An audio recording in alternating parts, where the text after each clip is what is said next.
Chapter 351, Battle in the Sky, Marcus and Mrzyvi vs James. 2. Transmigrated as a ghost. Volution Barrage. Keeping his eyes peeled, Marcus was stunned to see James suddenly pull out an Amethyst lance and unleash a powerful attack skill right off the bat. Luckily, he had seen this particular skill before, since Jarek had used it during their fight with the Elder Magma Elemental boss. Still, even though he had seen the move before, James was far stronger, and the spinning thrust from his lance sent out powerful blasts of mana that came flying right towards him and Mrzyvi. Going into a nosedive, and flying in a corkscrew fashion, Marcus avoided most of the thrusts, and deployed his mana barrier along with his Shield of Light spell to block the ones he could not dodge. At the same time, Mrzyvi on Irwen's back flew upwards, and separating her Mercurial Frost into 4 different rotating shields managed to evade and block all of James' attacks. Still, this was just his opening move to separate Marcus and Mrzyvi, and he began flying up towards his sister and her beast companion, while Fallon fired off 10-foot-long ice missiles at Marcus to prevent him from catching back up. Glacial Lance. Finishing up the chant for her Tier 5 ice magic spell, Mrzyvi sent the massive 100-foot-long icicle flying down towards her brother. Yet as the spell closed in on him, James thrust out with his lance that was teeming with mana and met Mrzyvi's spell head-on. Mrzyvi's glacial lance then shattered into thousands of pieces, holding no candle to the power that James had. With her spell easily being blocked, Mrzyvi had Irwen try to fly away while casting quick spells behind her to slow James down. However, even with her best attempts, Fallon was far faster than Irwen, and it would only be a matter of seconds until Mrzyvi had to fight her brother and his beast companion head-on. Darkness Drill, Laser. Except before James and Fallon could catch up to Mrzyvi, Marcus unleashed one of his strongest attacks, firing his 2 Tier 4 spells through his focusing lenses, while using his embodiment of Eclipse to further boost his power. This created an attack of incredibly power, as a spiraling blast of darkness and light went flying right for James and Fallon. In fact, the attack was more powerful than Marcus had anticipated, owing to his new ruler abilities that made it so all of his attacks using light or darkens were brought to beyond normal limits. Fallon. James yelled as he saw the devastating attack coming. Stopping in her tracks, Fallon gave up their pursuit of Mrzyvi, and aiming her head down, opened her mouth, spewing out a powerful jet of flames to meet Marcus' attack. The flame breath from Fallon and the combined spells from Marcus met in the air, each pushing against each other for dominance. "You're wide open," Mrzyvi shouted, positioning herself above her brother and unleashing a series of attacks along with Irwen. Slashing her sword rapidly, Mrzyvi sent a barrage of mana slashes down upon her brother, while Irwen flapped his wings, sending down blades of wind that were filled with shards of ice. With attacks coming from above and below, and Fallon unable to move as it dealt with Marcus' attack, James had no choice but to defend against Mrzyvi and her beast companion's attacks. Taking out an adamantine shield, James poured mana into it and the shield began to expand until it had grown big enough to cover all of Fallon. James held strong as Mrzyvi and Irwen's attacks impacted against his shield, while the battle between Marcus and Fallon's attacks was reaching its climax. Boom! With neither attack having enough strength to overpower the other, eventually Fallon's flame breath and Marcus' spells swelled where they met, becoming unstable and causing a massive explosion in the sky. The air trembled, and the shockwaves created by the explosion sent Fallon and Irwen further up into the air, flapping their wings frantically to try and regain control. Marcus, on the other hand, had simply gone ethereal and was floating up at high speeds using his spiritual energy to accelerate himself as fast as possible. Firestorm. Once he had ascended past the explosion caused by his and Fallon's attack, Marcus unleashed one of his Tier 5 fire magic spells while James and Fallon were still off balance. The torrent of flames then completely engulfed James and his beast companion, seemingly spelling the end for the commander of the Sky Knights. However, Marcus knew that would not be enough to win, cast his Tier 6 iron magic spell to follow up, and swung the cataclysmic iron sword into the firestorm after James. Peace through all, Stormbreaker. Throwing his Amethyst lance, James cut through Marcus' firestorm, revealing that Fallon had put up some kind of frost barrier that had protected them. Yet his lance did not stop there as it impacted against Marcus' cataclysmic iron sword, before splitting the titanic hunk of iron down the middle and continuing to fly towards Marcus. Still, even as powerful as the attack was that James had just unleashed, it flew harmlessly through Marcus, who was still ethereal. Now is my chance. Mrzyvi and Irwen, having stabilized themselves, simultaneously cast the same spell, aiming to take advantage of James, who is currently without his weapon. Rime Flower. 2 huge flowers of ice then formed on either side of James and Fallon, before closing together and crushing whatever was within. Crack! Breaking apart, Mrzyvi and Irwen's dual spell, as quickly as they had formed, broke apart, as James' shield expanded further, revealing them to be unharmed. James then went looking around for Marcus, but he was still ethereal, currently moving into a better position, and even as strong as James was, he had no way to deal with Marcus if he did not take a physical form. Staying vigilant, James was being wary of Marcus' next attack, and after a moment suddenly banked left with Fallon as a fireball came flying towards him and exploded. Found you? James though as he followed the trajectory of Marcus' spell. Certainly, he could not go after Marcus right now, but he had another suitable target in Mrzyvi. Dragoon Buster. His lance suddenly appearing back in his hands, James and Fallon suddenly erupted with a powerful aura as they began rocketing towards Mrzyvi. Flying at an incredible speed, James closed in on Mrzyvi so fast she barely had time to react, casting a Tier 3 ice shell spell and brining all of her mercurial frost in front of her. Alas, James and Fallon's combined attack skill easily broke through all of Mrzyvi's defenses, and as she tried to attack with her sword, James' lance pushed past her, blowing her arm away. Then taking his lance, James smacked the flat side of it against Iron's head, causing the polar owl's brain to rattle, stunning him. With her beast companion losing his ability to fly, Mrzyvi began plummeting towards the ground, but she was not giving up yet.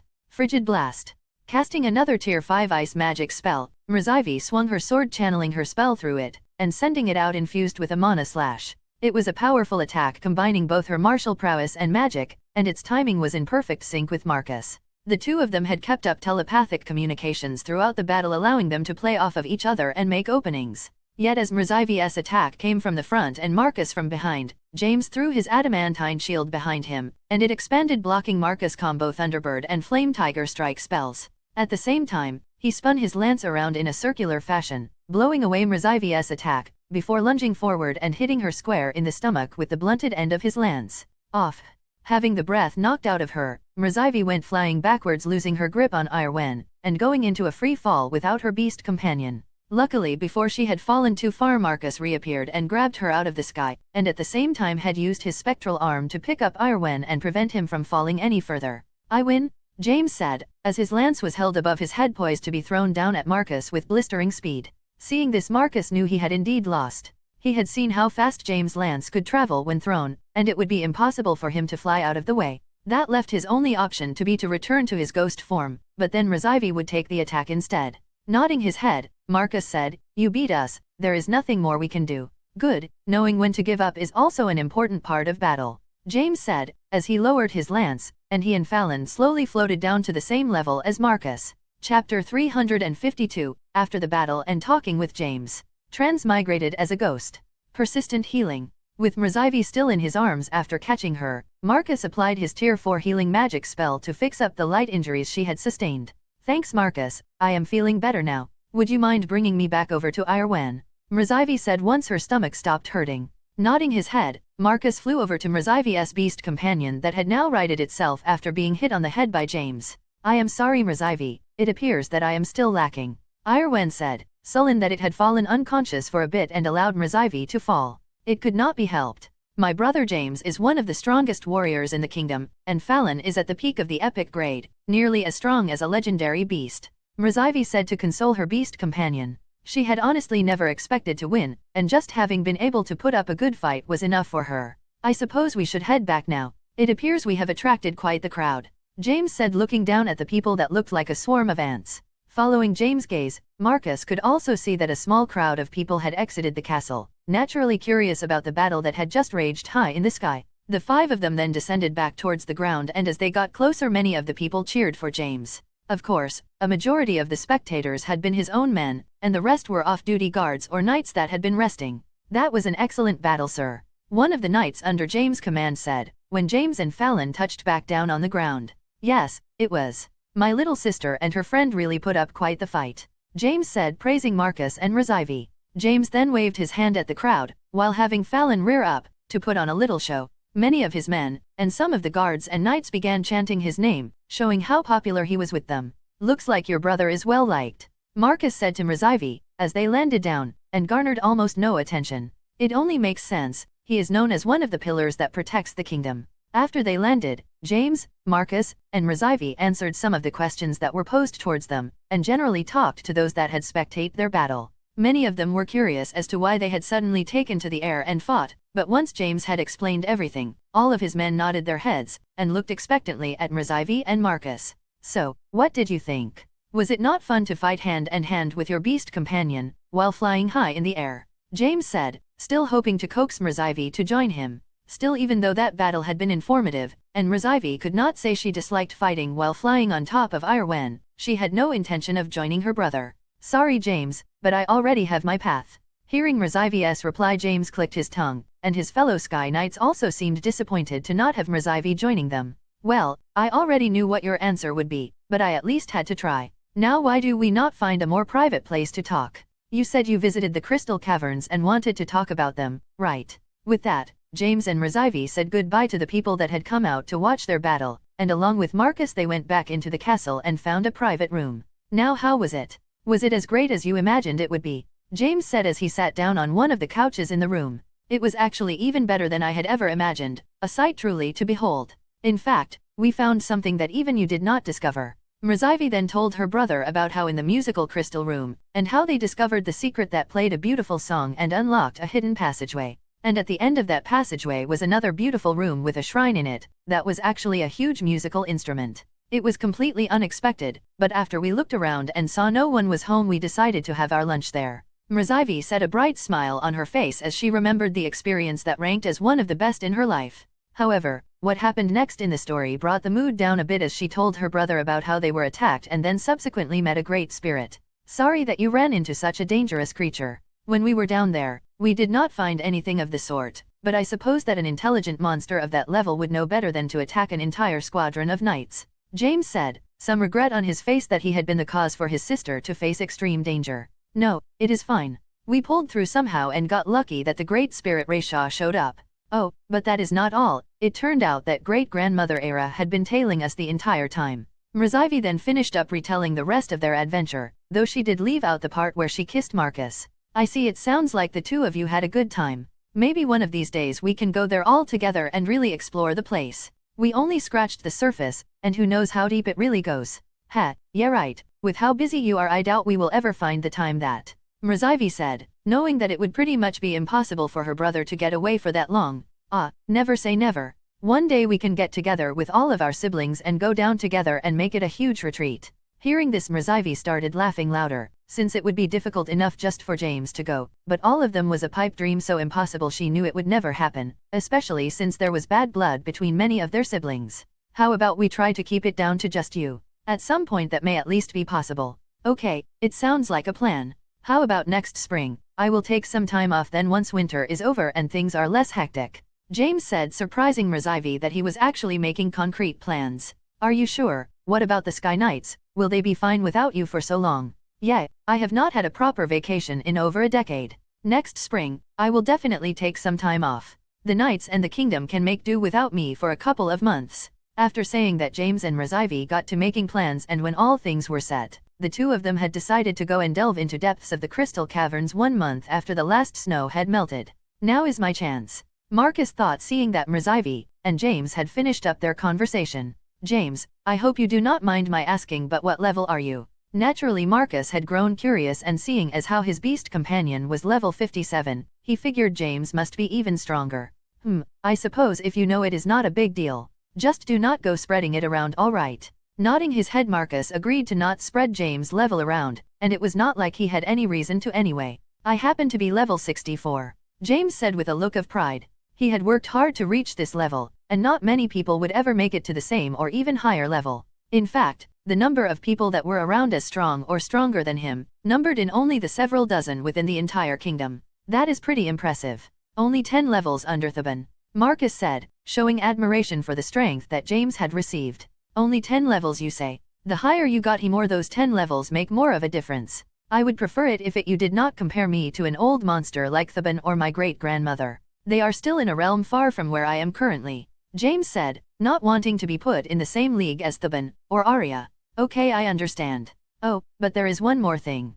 Can I see your lance? Naturally, he was not going to pass up the chance to examine an Amathras weapon up close. Sure, I do not mind. James said as he took out his lance and handed it over to Marcus. With bright eyes, Marcus accepted the lance, nearly yanking it out of James' hand as he began to feverishly look it over. Impressive work. Whoever did this was top-notch, well above what I am capable of, and must have been at least at the level of skill as Theban. Damn, half of these formation are completely new to me and so complicated I have no idea what they actually do. and the speed and quality at which it absorbs mana is beyond anything I have ever seen. So, this is Amethyros. I can see now why it is called the world's strongest metal. Looking over every millimeter of the lance, Marcus lost track of time while examining it, and soon over an hour had passed, when James said, have you finished looking it over yet? I do have other things to do. Looking up from the lance for the fifth time since he had gotten a hold of it, Marcus could see the concerned expressions on Rzyvi and James' face. Still, a part of him did not want to let this lance go, and he thought about storing it in his item box and disappearing.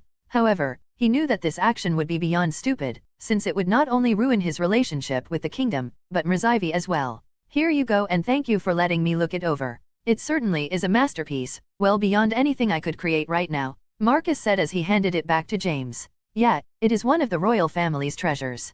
Of all the weapons we have, this one alone can only be wielded by a member of the royal family, since it used to be Boreas' personal weapon. A bit surprised, Marcus looked at the lance even more impressed than before, wondering when he might be able to make similar weapon for himself. Now it is getting late, and we all have things that need to be done before the meeting in a couple of days, James said, knowing that he had a lot of work to do and little time to get it done. After that the three of them said their goodbyes before going their separate ways, each going to take care of some last-minute preparations before the kingdom's meeting. Chapter 353, Before the Meeting. Transmigrated as a ghost. It is finally done. Standing up from the workbench he was at, Marcus looked at what he had been painstakingly working on. It has gone through many different design changes, but I think this is the best one, Marcus thought as he looked at the coat of arms he had come up with for his house. During the kingdom's meeting, he would need to submit it so that it could go into the heraldry archives within the kingdom, and his house would have a recognizable symbol. Though this is the least of my worries for the meeting. Clapping the sides of his face, Marcus got himself ready for what was to come, believing that the preparations he and his supporters had laid forth would be enough. Then once he was certain he was ready, he left the room he had been holed up in and went back to Rzyvi's room to meet up with her. There were still a couple hours before the kingdom's meeting was going to start, and he had promised her that they would have breakfast together. This place certainly is livelier than it was a couple weeks ago. Walking down the halls, Marcus made note of the far larger number of people moving around the castle, but that was only natural since hundreds of nobles from across the kingdom had arrived at the royal castle and were staying within the visitors' wing. Still, Marcus, having become fairly adept at navigating the castle during his stay, used some less traveled corridors, and quickly made his way to Rzyvi's room. Looks like Heward and Diana are here. As he approached Rzyvi's door, Marcus could see that her two protectors were posted outside her room. Of course, this was because with the huge influx of guests the chances of an assassin entering the castle were far higher, like with what Soath had attempted. Still, it was still unlikely that any assassin would be able to get a high-profile target in the castle without alerting the powers within. Good morning, Lady Irene. Her Highness has been expecting you, Diana said, greeting Marcus. However, opposite to Diana's greeting, all Sir Heward did was give a disapproving grunt before standing aside and allowing Marcus to enter. Opening the door, Marcus quickly smelled something burning, before hearing a loud shriek, followed by the sound of metal hitting the floor. Rushing inside, Marcus found Rzyvi in her kitchen along with a maid, and it appeared that Rzyvi was attempting to cook something, but was not being very successful. Your Highness, I told you need to slow down. Cooking takes patience, and moving like a whirlwind is just going to set you back when you drop things like just now, her maid Aisha said, looking at Rzyvi who had just dropped a pan. Did I come at a bad time? Marcus said teasingly. Looking up, Rzyvi looked at Marcus and then the mess she had made before, standing up and saying, no, you are right on time. I was trying to make something for you, but it looks like my cooking skills are far from adequate. Aisha, would you bring the backups we got from the kitchen? After saying that, Rzyvi walked defeatedly out of the kitchen and into the dining area, where she sat down and slumped over. Sorry it did not go well, but I appreciate the thought. So, what were you trying to make? Sighing, Rzyvi said, I was trying to make turnovers using the fruit from the atrium that you liked, but as you saw it turned out a disaster. Even with Aisha's help I ended up burning them. Patting her on the shoulder, Marcus comforted Rzyvi, telling her that he had been pretty bad at cooking at first as well, and that it just took time and patience to get better at it. Then a few minutes later Aisha came out with a tray of muffins and set them on the table, allowing Marcus and Rzyvi to have their fill of the delicious pastry. Koki's skills really are top-notch. These muffins are delicious, Marcus said as he stuffed a berry-filled muffin into his mouth. At the same time, Rzyvi half-heartedly ate one of the muffins, obviously still upset at failing to make Marcus breakfast herself. So, have you heard anything about Marquis Cranston? Is he planning to make a fuss? Marcus asked, wanting to know what to expect. Yeah, I heard that he is not going to go quietly. He is apparently livid that my father broke off my engagement with his son and has personally come here to the meeting to voice his complaints, even though he would normally send a proxy. Mrozaivi said, sitting up and looking serious. I see. Well, it will be fine, even if he makes a scene, in the end it will not change a thing. The two of them then got ready for the meeting as each of them had their own roles to play. I will be going on first, see you there and good luck,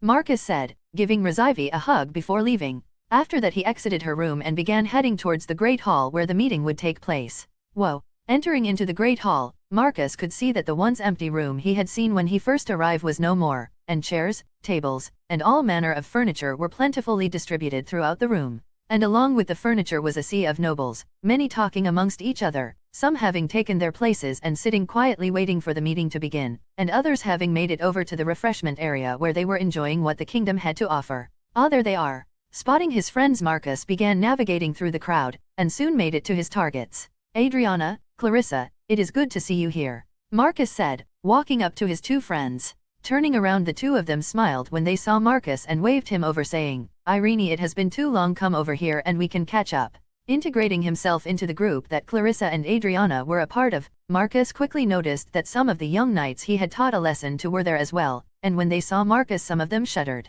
Irene, I saw your match against Guram, and I could not believe how strong you were. That massive iron sword you summoned was beyond anything I have ever seen, Clarissa said, raving about how impressive he was during his fight. Smiling and nodding his head, Marcus indulged the group of knights he was talking to, telling them about his fights and elaborating on the spells he had used. To think you could wield a tier 6 spell. You have gotten even stronger than before, Adriana said, a bit astonished that Marcus could use such powerful magic. After that, Marcus tried to steer the conversation away from the tournament, asking where Clarissa and her friends were going to be posted. I am being sent to a town called Trostenwald up in the northwest, in between Lauersend and River Landing. Apparently, it is a coal mining town, but other than that I do not know much. Expect that I will be junior of 5 knights posted there since the senior knight recently retired, Clarissa said, looking a bit nervous about her first post as knight. Well, you are in luck today. I happen to have passed through Trostenwald twice, and while I may not be an expert, I can at least tell you what I know. Marcus then told Clarissa what he knew about Trostenwald, giving her a bit more insight into the place she would be working. The other 3 young knights that were around then told Marcus where they were going to be posted, though he did not really care about them, but did register that one was being sent to the town of Clopot due to the trouble they had with trolls during the last winter. Looks like Jasper is getting the extra help he needs. Thinking about the small town that he had passed through on the way to mine the Celestial Platinum, Marcus had though that it seemed to be lacking military power, only having 2 knights who were by no means veterans to protect the whole town and Baron Jasper. So, you are Irene Geist, a voice said from behind Marcus. However, even before he turned around, Marcus could tell whoever was talking was no normal person, since everyone around him had begun bowing. Turning around, Marcus saw a middle-aged looking man, who was flanked by 2 strong knights on either side of him. Yet he immediately noticed the deep blue hair atop this man's head, denoting him as a member of the royal family. Yes, I am Irene Geist, your highness. What might I do for you? Marcus said, following suit and bowing. Scoffing, the man looked at Marcus with contempt, before saying, if you want to do something for me you could join my side instead of my brothers. Though I doubt that will happen since you are apparently glued to Mrozaivi. Raising his head and smiling, Marcus now knew who he was talking to and said, so you must 3rd Prince Rajan. It is a pleasure to meet you. Have you not heard it is 2nd Prince now? Rajan said swiftly. Oh, sorry, that is right, so I was disowned. Excuse my ignorance, 2nd Prince, Marcus said, in an almost mocking manner, obviously not caring about Rajan's position. Chapter 354, Kingdoms Meeting. Transmigrated as a ghost. Glaring at Marcus and grinding his teeth, Rajan was visibly annoyed with the lack of respect in Marcus' tone, but there was little he could do. If he made a scene over someone's tone in front of this many people, it would only hurt his standing. And while he had not been told that Marcus and Irene were the same person, like the siblings that were close to Mrozaivi, he did know that the person known as Irene Geist was a powerful spirit. Damn it! If only I had known about this beforehand, I could have been the one to make a deal. Instead, it was Mrozaivi that somehow brought this spirit in and has gained father's favor. Well, I have much to do and many nobles to greet. Goodbye for now, Lady Irene Geist, Rajan said, having already gotten what he wanted from meeting Marcus. He had been hoping somehow to bring this spirit onto his side, but by their actions it was apparent they had no intention of helping him. Ah, and Charles, you wanted to talk to your sister. Feel free to take 5 minutes, I will be fine without you for that long, Rajan said to the knight who was on his left. After that he began moving towards a crowd of nobles, aiming to shore up his support for the throne. It is good to see you again, Adriana. I believe it has been around 6 months since I saw you at father's 70th birthday. The knight Charles said to Adriana. So, he is Adriana's older brother. Looking at the knight that had been by Réjean's side, Marcus remembered that Adrian had told him that he was a personal knight to one of the kingdom's royal family, and that he was the pride of her family. Oh, level 47. He is certainly stronger than most of the personal knights I have seen for the royal family. Normally Marcus would have held back on appraising someone, especially if they held a high status, since they might have a skill or item that alerted them, and some people with really good instincts could sense when the skill was being used on them. However, in this instance Marcus could not help his curiosity, and he figured that if he got caught, he could apologize and have Adriana smooth things over. Luckily though, it seemed that Charles had not noticed, and now Marcus had a better read on him. Even so, Aetha's knights were quite a bit weaker, each only being level 40. That means either the king values Réjean more, or he was able to somehow use his political sway to get Charles assigned to him. While Marcus was analyzing the situation, Charles was being introduced to everyone in the group, and when he got to Clarissa, said, "So you are my sister's talented pupil. It is a pleasure to meet you, after hearing so many good things. In fact, I heard that you have come into possession of a set of top-tier mithril swords. If you would not mind meeting me after today's meeting is over, I would love to look at them, and in return you could look at our family's heirloom." Seeing what Charles was trying to do, Marcus interjected and said, "Actually I am the one made those swords that Clarissa has, so if you would not mind, I would like to join you. That way I can give you some insights into the weapon's function and design. Also, as a forge master I would love to look at your family's heirloom. Clarissa has told me about it, and I am very interested." Looking at Marcus, a frown formed on Charles's face, and he was uncertain of what to do. Normally if you were going to be looking at a weapon, having its maker there to explain all of its functions would be ideal. However, in this situation, Charles cared little about examining the weapons themselves and had actually been ordered to try and get Clarissa to join his master's side, since a knight wielding top-tier mithril weapons was not common, and such a person would normally be on the track for great success. If Lady Geist is there, His Highness will have a much more difficult time recruiting Clarissa. Now how do I get her to back off? Racking his brains, Charles tried to think of a way to have only Clarissa join him, but before he could, the person in question jumped at the chance to have Marcus along, wanting some tips about using her weapons. "Very well then, once today's meeting has concluded we can all get together. But now I must take my leave and return to my master," Charles said, doing his best to contain his displeasure. He then walked off, dreading having to tell Prince Réjean that he had failed to secure a meeting alone with the young knight Clarissa. With Charles's and by extension Prince Réjean's plan thwarted, Marcus continued to talk with his friends, until there were only 15 minutes before the meeting proper started. When that time had come, Marcus went and found his seat that was in the section for those of the baronet or baroness rank. It is a bit far away, but that is to be expected from the second lowest ranking title. Using his enhanced Vysen skill, Marcus zoomed in on the front of the room where a large stage had been set up for the king and members of the royal family. Ah, here they come. Soon the royals began entering and taking their seats, with the king heading up to a podium which had a voice-amplifying magic tool on it. "Good morning, everyone. It is that time once again for our kingdom's triennial meeting. I am glad to see that so many of you made it here again so that we can discuss the important business of the kingdom, and make sure that it continues to prosper.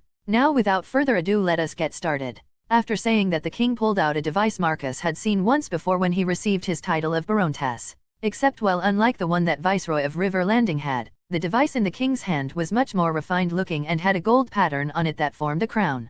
To begin, let us start with the conferment of titles to our next generation of talented knights. After saying that, the king did some strokes on the tablet-like device in his hands, and on the screens that had been set up in the Great Hall a long list of names appeared, and an automated voice began reading them out. Then, in what Marcus could only liken to a graduation ceremony where all of the students went up to grab their diplomas, a large group of new knights who were already formed into an orderly group began walking up and receiving their titles from the king. Of course, it was much more streamlined than when Marcus had received his title, as there were hundreds of new knights receiving theirs. "I grant you, Clarissa Hall, the title of knight. From this day forward you are Dame Clarissa Hall." Smiling, Marcus looked at his friend, and somehow as she was walking off the stage their eyes met, and Marcus gave her a thumbs up. Then, after nearly 2 hours of awarding titles to the new knights of the kingdom, the king announced the next order of business. "Now would the representatives of new noble houses please come forward, starting with those at the rank of baronet and baroness." Chapter 355, Geist House's Family Crest. Transmigrated as a ghost. Getting up from his seat, Marcus moved to the front of the stage along with 24 other people. These people made up the group of new nobles that had received the title of baronet or baroness, and it was apparent that this group was much smaller than those receiving the title of knight. Of course, this was because while a knight was a noble title, they were always subservient to either the kingdom or another noble, and often they only lasted one generation, either for not having an acceptable heir to take up their mantle, or due to death in battle. I guess even the title of baronet or baroness is pretty rare, Marcus thought as he looked at the other people going up with him. Though what he did not know was that this group was far larger than normal, due to many new houses being brought to power to replace the ones that were colluding with permafrost. Now would the representative from the Alaband family please step forward? A young man who appeared to be in his early 20s then stepped forward, and kneeled in front of the king and said, "I am Tucker Alaband, Baronet Alaband's son, here to represent him." The young man then pulled out masterfully painted crest and handed it over to the king, who nodded and took the crest before handing it over to a servant that placed it on a pedestal.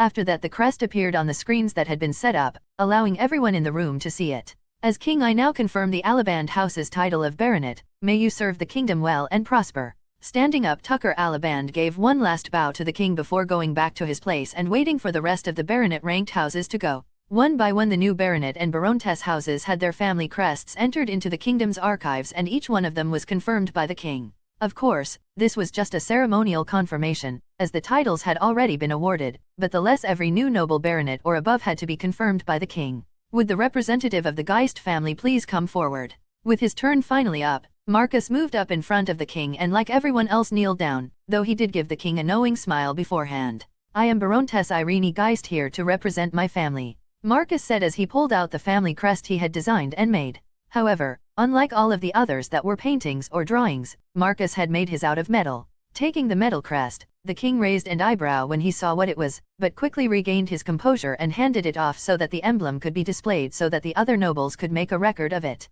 The image of the Geist family crest then became visible to all, and most of them were stunned by the work of art that Marcus had present, as well as confused for why it was chosen. Still, those that knew Marcus well, understood the reasoning behind this crest and could only think that it was fitting. "A wolf howling up to the sun and moon, so this is what you have been working on in secret," Mrzivy thought as she looked up at Marcus' new family crest. She had been wondering what he had been working on for hours at a time without telling her, saying it was a surprise. "As king, I now confirm Geist House's title of Baroness. May you please continue to aid our kingdom in its times of need." Hearing this, the crowd of nobles were all aghast, as what the king had said was not the standard send-off for new nobles. In fact, the way the king had phrased it was as if he was asking for the continued help of an acquaintance or friend rather than a subservient noble. And to further complicate things, unlike the other nobles that had simply bowed and walked back to their place, Marcus smiled and said, "Of course. I consider this place my home now, and do not want anything bad to happen to it." After saying that, Marcus walked away without bowing, and many of the nobles watching were dumbfounded by what they had just seen. They had no idea why a low-ranking baroness was talking to the king so familiarly and why the king was allowing it. However, the rumor of Baroness Irene Geist being a powerful spirit quickly began to circulate, and with that last interaction with the king, many more were starting to think that this rumor could be credible. Looks like it worked, the king thought as he saw the nobles whispering amongst each other. Naturally, this had been set up by him and his advisors to help add even more legitimacy to this rumor, that was partially true. This way it would help to prevent other less savory rumors, like Marcus being a monster in need of purging, rather than a mysterious spirit helping the kingdom. The king then finished up confirming the remaining baronets and adding their family crests to the kingdom's archive, before dismissing all of them back to their seats. Except, one of them, after taking their seat briefly, stealthy exited the grand hall as to not draw attention. Now it is time for the next part. This is where it is going to difficult and interesting, Marcus thought as he exited the grand hall. Now would those new nobles receiving the rank of baron or baroness please step forward. Once the king had said this, a group of 14 people stood up and shuffled their way down to the king and went through a similar process as Marcus had. However, unlike Marcus, who already had his title, for any rank above baronet, the king had to personally award it. Now this did not mean that high-ranking nobles like dukes, marquises, and counts could not award such titles, only that they could not add the title via the system. This power belonged only to the king. After that the king went up the ranks, next doing viscounts, with which there were only 5 of, then counts which were only 2, and finally marquis, which had one new addition replacing a family that had been purged for being leading figures in permafrost. Yet, as everyone was getting ready to leave for the day, since the first day was always allocated for confirming and awarding nobles titles, and the kingdom had only ever had 4 ducal houses, all of the nobles were surprised when the king said, "Everyone please stay seated," I have a special announcement to make and another title to award. Looking about confusedly, of the nobles knew what was going on, and even the 4 dukes' houses were in the dark. For their meritorious deeds in helping to bring down the criminal syndicate known as Permafrost. I would like to welcome the man that single-handedly delivered us the evidence we needed, Marcus Ferris. Chapter 356, Uproar. Transmigrated as a ghost. Hearing his name called, Marcus walked out onto the stage, having switched his from over and changed into a high-quality suit. Smiling, he walked right towards the king confidently, and as he passed by gave a wink to Mrzivy. He then made his way over to the king and gave a quick bow before saying, "Thank you for inviting me here, your majesty. No, it is I who should be thanking you for bringing us all of the evidence we needed to once and for all pull off the leech known as Permafrost," the king said, bowing himself. Seeing this, a number of the nobles gasped, since it was no small gesture for the king to bow to someone. Who is that? They look very familiar. Wait, are they? Looking intently at Marcus, one of the nobles in the crowd recognized him. Standing up abruptly, Marquis Crenston shouted, "Your Majesty, that man is a wanted criminal. He is in possession of a very dangerous item that could bring ruin to the kingdom. We need to have him arrested right now." As Marquis Crenston yelled this out loud, many of the attending nobles looked confused, having no idea what Crenston was saying or why he was suddenly accusing the man the king had personally brought to command of being a criminal. However, there were others that also began to recognize Marcus, having seen his wanted poster, and in an even small minority were the ones that knew exactly why Marcus was wanted. After that, a number of nobles stood up as well, and began throwing out commands for knights and guards to apprehend Marcus, especially the ones that knew that he was in possession of a magical beast egg of a mythic grade beast at the peak of power. Confused, most of the knights and guards made no action, especially in the presence of the king, but a few of the more loyal and stupid ones followed the commands of their superiors. Silence. Yelling out, the king quieted the entire room with one word, and all of the knights and guards that had been on the move stopped in their tracks. Marquis Crenston, do you think me so stupid as to not know all of the details of a person I have personally called here? I am well aware of the item that this young man had in his possession, but you need not worry. He has peacefully handed it over to the kingdom, and his wanted status and bounty have been revoked. He is now a free man once again and a hero to the kingdom.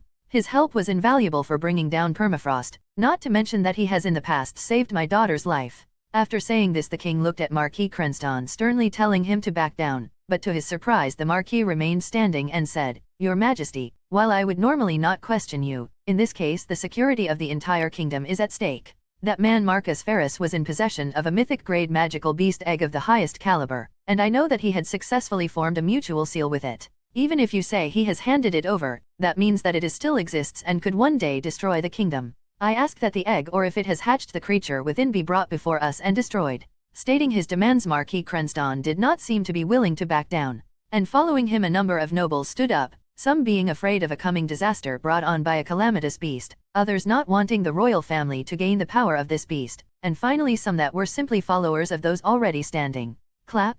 A resounding sound burst through the grand hall, causing an insufferable ringing in the ears of the dissenters, and forcing many of them to sit back down. "All of you children need to calm down and listen. How long has the royal family protected this kingdom and allowed it to prosper? Now all of you be quiet and allow the king to finish before whining like babies," Arya said, having seemingly appeared out of nowhere and taking place center stage. With Ara's intervention, the nobles that had been making an uproar clammed up and sat there obediently, not wanting to be on the receiving end of Arya's magic again. "Good, now that order has been restored, allow me to finish. The egg in question that Marquis Crenston has just disclosed information about, even though he was forbidden to talk of it, has indeed hatched. However, know that it along with Marcus here have been placed under a magical contract preventing it from attacking the kingdom. And for those that wish us to destroy this beast, I tell you that would bring ruin to our kingdom. Marcus here has told us, and we have independently confirmed, that this beast has 2 parents that would destroy our kingdom should we kill their child. Luckily Marcus and his companion have already shown their resolve and worth to the kingdom by bringing us the evidence that was necessary to expunge Permafrost and their collaborators. On my authority as king, I guarantee there is no threat." Waiting patiently, the king scanned around the room looking for anyone to oppose him, and when his gaze landed on Marquis Crenston, the man stayed seated, knowing there was nothing he could really say. However, there was one person that decided not to back down and stood up, and said, "Your Majesty, how are we to believe any of this without proof? This is a matter that concerns the entire kingdom. For us to simply roll over without evidence and accept everything you said is not possible in this situation." Scowling, the king looked at the man who had decided to oppose him, and said, "Are you saying that the word of your king is not enough, Duke Fieltoir?" "In this instance, yes. You say many things, about how this man here helped the kingdom greatly, how him and his beast companion are under your control, and how to destroy this mythic grade beast we know next to nothing about would bring its parents down upon us. How are we to know that any of these claims are true without proof? Duke Fieldwar said, a serious expression on his face. And along with him, many of the nobles that had earlier been silenced were starting to rile up again, getting ready to jump on the bandwagon now that a powerful duke was spearheading the opposition. Except a moment later, two people walked in and one of them said, "If you want proof, I have it for you." Looking for the source of the voice, when the nobles found the speaker, many of them shuddered seeing who they were. Entering the room and walking around like she owned the place was head royal investigator Alexandra Olympia, and along with her was Wade. Seeing her arrive, even Duke Fieldwar felt a sense of unease, since while she may look like a harmless young rabbit beast woman, underneath she was the most cunning and underhanded person within the kingdom. Chapter 357, Marcus' new title. Transmigrated as a ghost. With Alexandra walking in with Wade in tow, she moved right up the stage where the king was and gave him a quick nod before looking towards the crowd of nobles. You all said you wanted proof, correct? I myself was also present, as well as Wade Ofaria here. When Marcus gave us the evidence, we needed to dispose of those pests known as permafrost. Alexandra then pulled out a familiar-looking crystal and Marcus quickly recognized it as a recording crystal. I am sure that many of you know what this is. On this recording crystal is the meeting that I, Grand Archmage Arya, Knight Commander Darius, and Wade Ofaria had with Marcus Ferris. After saying that, Alexandra placed the crystal on the pedestal that projected images onto the screens set up in the hall and began playing the recording sealed within. Of course, what was played was actually a manipulated product where instead of appearing as Irene, it had been manipulated to look like himself. However, other than that, the recording of the meeting was exactly what happened, and it showed concrete proof of Marcus handing over materials pertaining to permafrost. Still, just seeing this did not put many people at ease, and plenty of nobles actually hated Marcus more, since while they had not had deep relations with permafrost, they had still been receiving services from them, and were not happy to see them gone. This still does not prove that he and more importantly his beast are not threats to the kingdom. Anyway, do you really expect us to believe that one man collected all of that evidence by himself without getting caught? That is simply preposterous. Duke Fieldwar said, not willing to give up. Truthfully, he could have cared less about Marcus and his beast companion, and he did believe the king that it was under control. Except this was his chance to undermine the king and try to bring more nobles to his side, and in the best case push the current king out and have his son Rajan, who he was supporting, take the throne. Yes, normally it would seem impossible. Even I am not confident I could have accomplished something like this. Nevertheless, he did, owing to his powerful unique skill. Gesturing towards Marcus, Alexandra was telling him it was his go, and nodding his head he held up his arm and made it vanish into the ground. As you can see, he has a unique skill called ethereal form that allows him to move about unseen and phase through solid objects. Alexandra said, hammering her point home. This man has only helped the kingdom, and simply for having the luck to find and bond with a mythic grade magical beast he is suddenly a menace. What if any of you had found such an egg, or if it had been you children? Would you be demanding the same right now? Is there any reason to be afraid of the future? Maybe we should go out and cull every single beast in the kingdom, lest one day they make it to the mythic grade and destroy the kingdom. Finishing her piece, Alexandra looked out at the crowd and could see that they were waning. Of course, there was little room to argue with her logic, since if any of these nobles got their hands on such a beast, they would do whatever they could to nurture it into an unstoppable force. Yes, I believe that we should give this young man and his beast the benefit of the doubt. So far, he has done nothing to harm the kingdom. In fact, he has helped it in an even greater capacity than many of us have. With a new person standing up for Marcus, everyone's attention was drawn towards them, and when Duke Fieldwar saw who it was he could only click his tongue. Duchess Ofaria. Duke Fieldwar thought angrily. He knew now that any way to use this situation to undermine the king was gone. With the support of another one of the ducal houses, those in the opposition with him would quickly wane, leaving him in the minority. Internally sighing, Duke Fieldwar said, "It is as Lady Ofaria says. I have now seen enough evidence, and after listening to investigator Alexandra I see that I may have been too rash. If this person and his beast companion truly are a boon for the kingdom, then there is nothing to worry about." Sitting back down, Duke Fieldwar did his best to save whatever face he could, and with their leader having dissented, the other nobles trying to jump on the bandwagon quickly fell off. Now then, since everyone's worries have been dealt with, I will be taking my leave. Good luck with the rest of your meeting, Alexandra said before leaving the room. Seeing her go, many people let out a sigh of relief, since for any noble that was not perfectly straight-laced, she was basically the boogeyman, the last remaining member of the first king's party. Truly, whenever she gets involved, everything turns out exactly how she wants it. Duchess Ofaria thought, remembering how Alexandra had approached her for her support, already having expected this scenario. With everything having worked itself out, the king went on with the plan, and looked towards Marcus and said, "For your service to the kingdom it is only right that you be given a fitting title as a reward. From this day forth you shall hold the rank of prince and be an honorary member of the royal family." The king then did a few strokes on his tablet that gave him his power within the kingdom and gave Marcus the title of prince. Of course, many nobles gasped when they saw this and went wide-eyed, as handing out the title of prince was no joke. It pretty much put Marcus on the same standing as the royal family, and for many it was more surprising than if the title of even Marquis were to be awarded. But of course, the king had many reasons to give this title to Marcus. For one, it was not a title that would come with any real sort of responsibility, and it would deter most nobles would be looking to bring Marcus into their fold. It was pretty much the king marking Marcus as the royal family's territory. Second, it would give Marcus a sizable stats boost, as the title of prince would increase all of his stats by 3%, rather than the 1% he got from Barontas. The king wanted Marcus to be as strong as possible, since he would be making use of his talents for the kingdom's sake. And the third reason was to give Marcus a status worthy of Mrzyvi, that way if the two ever did get married there would be no problem in that regard. Guinevere said that it is likely that in the future Marcus and his beast companion will become stronger than even her. All I need to do now is make sure that he will want to protect this kingdom, and we will obtain 2 more powerful eternal guardians. And if having Mrzyvi marrying him is what it takes, she will have proved far more valuable than simply strengthening the royal family's influence in Lauersend.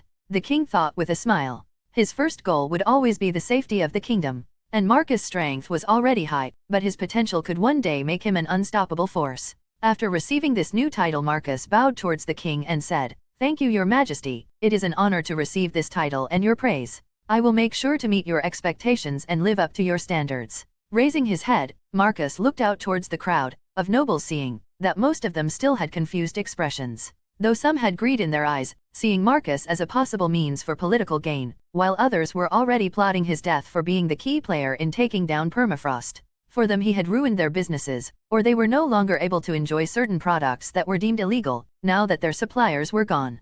Of course, some just wanted revenge since either friends or family had been arrested for being members of Permafrost. However, both the king and Marcus knew this would happen already, and it was a calculated move on the kingdom's part. Now those that were disgruntled over Permafrost's fall, and the subsequent sweeping arrest, would have a face to point their anger at instead of the kingdom itself. Yet, it mattered little, since Marcus could simply exist in another form for the majority of the time he was in the kingdom, and just make the occasional public appearance to make sure people did not forget about him. Well, at least now I am not wanted and can go about in my original form. Even if some of these nobles are gunning for me, at this point I am pretty difficult to kill. Chapter 358, Talking Weapons with Charles and Clarissa. Transmigrated as a ghost. With the king having revoked his wanted status, as well as having given him the title of prince as thanks for his help in bringing down Permafrost, Marcus turned towards the crowd of nobles and bowed before heading over and sitting next to Mrzyvi. Seeing this, many nobles tried to find meaning in this move, since logically it would make little sense. However, they quickly remembered the king's earlier words about Marcus having saved one of his daughters, and things were starting to put themselves together. Yet one man realized that there was more to this move than simply Marcus sitting next to the princess he had rescued. So that is what really happened. You think you can slight me this way and get away with it? Marquis Crenston thought. He now believed that Mrzyvi had been hiding Marcus, which was how he had evaded being found. He knew that the princess felt indebted to him after saving her life, and it was partially because of her influence that Marcus' bounty had been relatively low for how dangerous and valuable the mythic-grade magical beast he had was. It also gave him the reason that the king had broken off Mrzyvi's engagement to his son. It was quite obvious now that he planned to give her to Marcus instead. Still, Crenston knew that now was not the correct time to act. He would have a chance to voice his grievances on the last day of the meeting during the open speaking time. That now concludes the kingdom's meeting's first day. Feel free to go about your business as you please, and make sure to attend tomorrow's meeting as well, the king said, dismissing everyone who were waiting to see if there were any more surprise announcements. With the end of the first day of the meeting, the various nobles got up and began heading on their way. Many of them had much smaller meeting to go to with their peers and subordinates, as Marcus' appearance was unprecedented and unexpected, and needed to be dealt with. Mraz, I am meeting up with a friend Clarissa really quick, so go ahead without me, I will catch up later. Oh, you are going to ditch me right before we can make our first public appearance, and to go and see another woman at that? Mrzyvi said in a teasing tone. Smiling and playing along, Marcus said, Yes I am, but she means nothing to me. We are simply talking about weapons. I will make sure to come back to you as soon as possible. The two of them then snickered a bit, drawing some attention from the other people on the stage who looked at them with confusion, wondering what they were on about. After that, Marcus quickly found an empty and isolated hallway, where he transformed back into his form as Irene, and changed his clothes. Now to go and meet up with Clarissa. Heading back into the Grand Hall, Marcus located Clarissa, who was already talking to Charles. "Sorry to keep you waiting, we can go now," Marcus said. Seeing Marcus, Charles internally sighed, since he was just now subtly trying to bring Clarissa over to his master's side, but now that Marcus was here, he would have to hold back. "I have private room already set up, so we should go there, since pulling weapons out in the middle of this crowd might cause a panic," Marcus said, taking the initiative. He did not know if Charles might have already picked out a place where Rajan is waiting, so he figured it would be better to prepare his own location. "Okay, let's go," Clarissa said, excited to talk to both Marcus and Charles. Soon the three of them made it to the private room Marcus had prepared. It was nothing special, just a small room with a single couch and table in it, meant for small meetings or as a place to rest. "Here are my swords," Clarissa said as she took out her twin blades that Marcus had made her. Both of them gleamed in the light, the lightning pattern of them being incredibly striking. Picking up the swords, Marcus looked them over, and a large smile crept onto his face. "I can see you have been taking good care of them. The blades still shine as if they were new, and there is not a nick on them." Naturally, Marcus was happy to see that his first works that had been deemed as top-tier masterpieces were being well kept and used by his friend.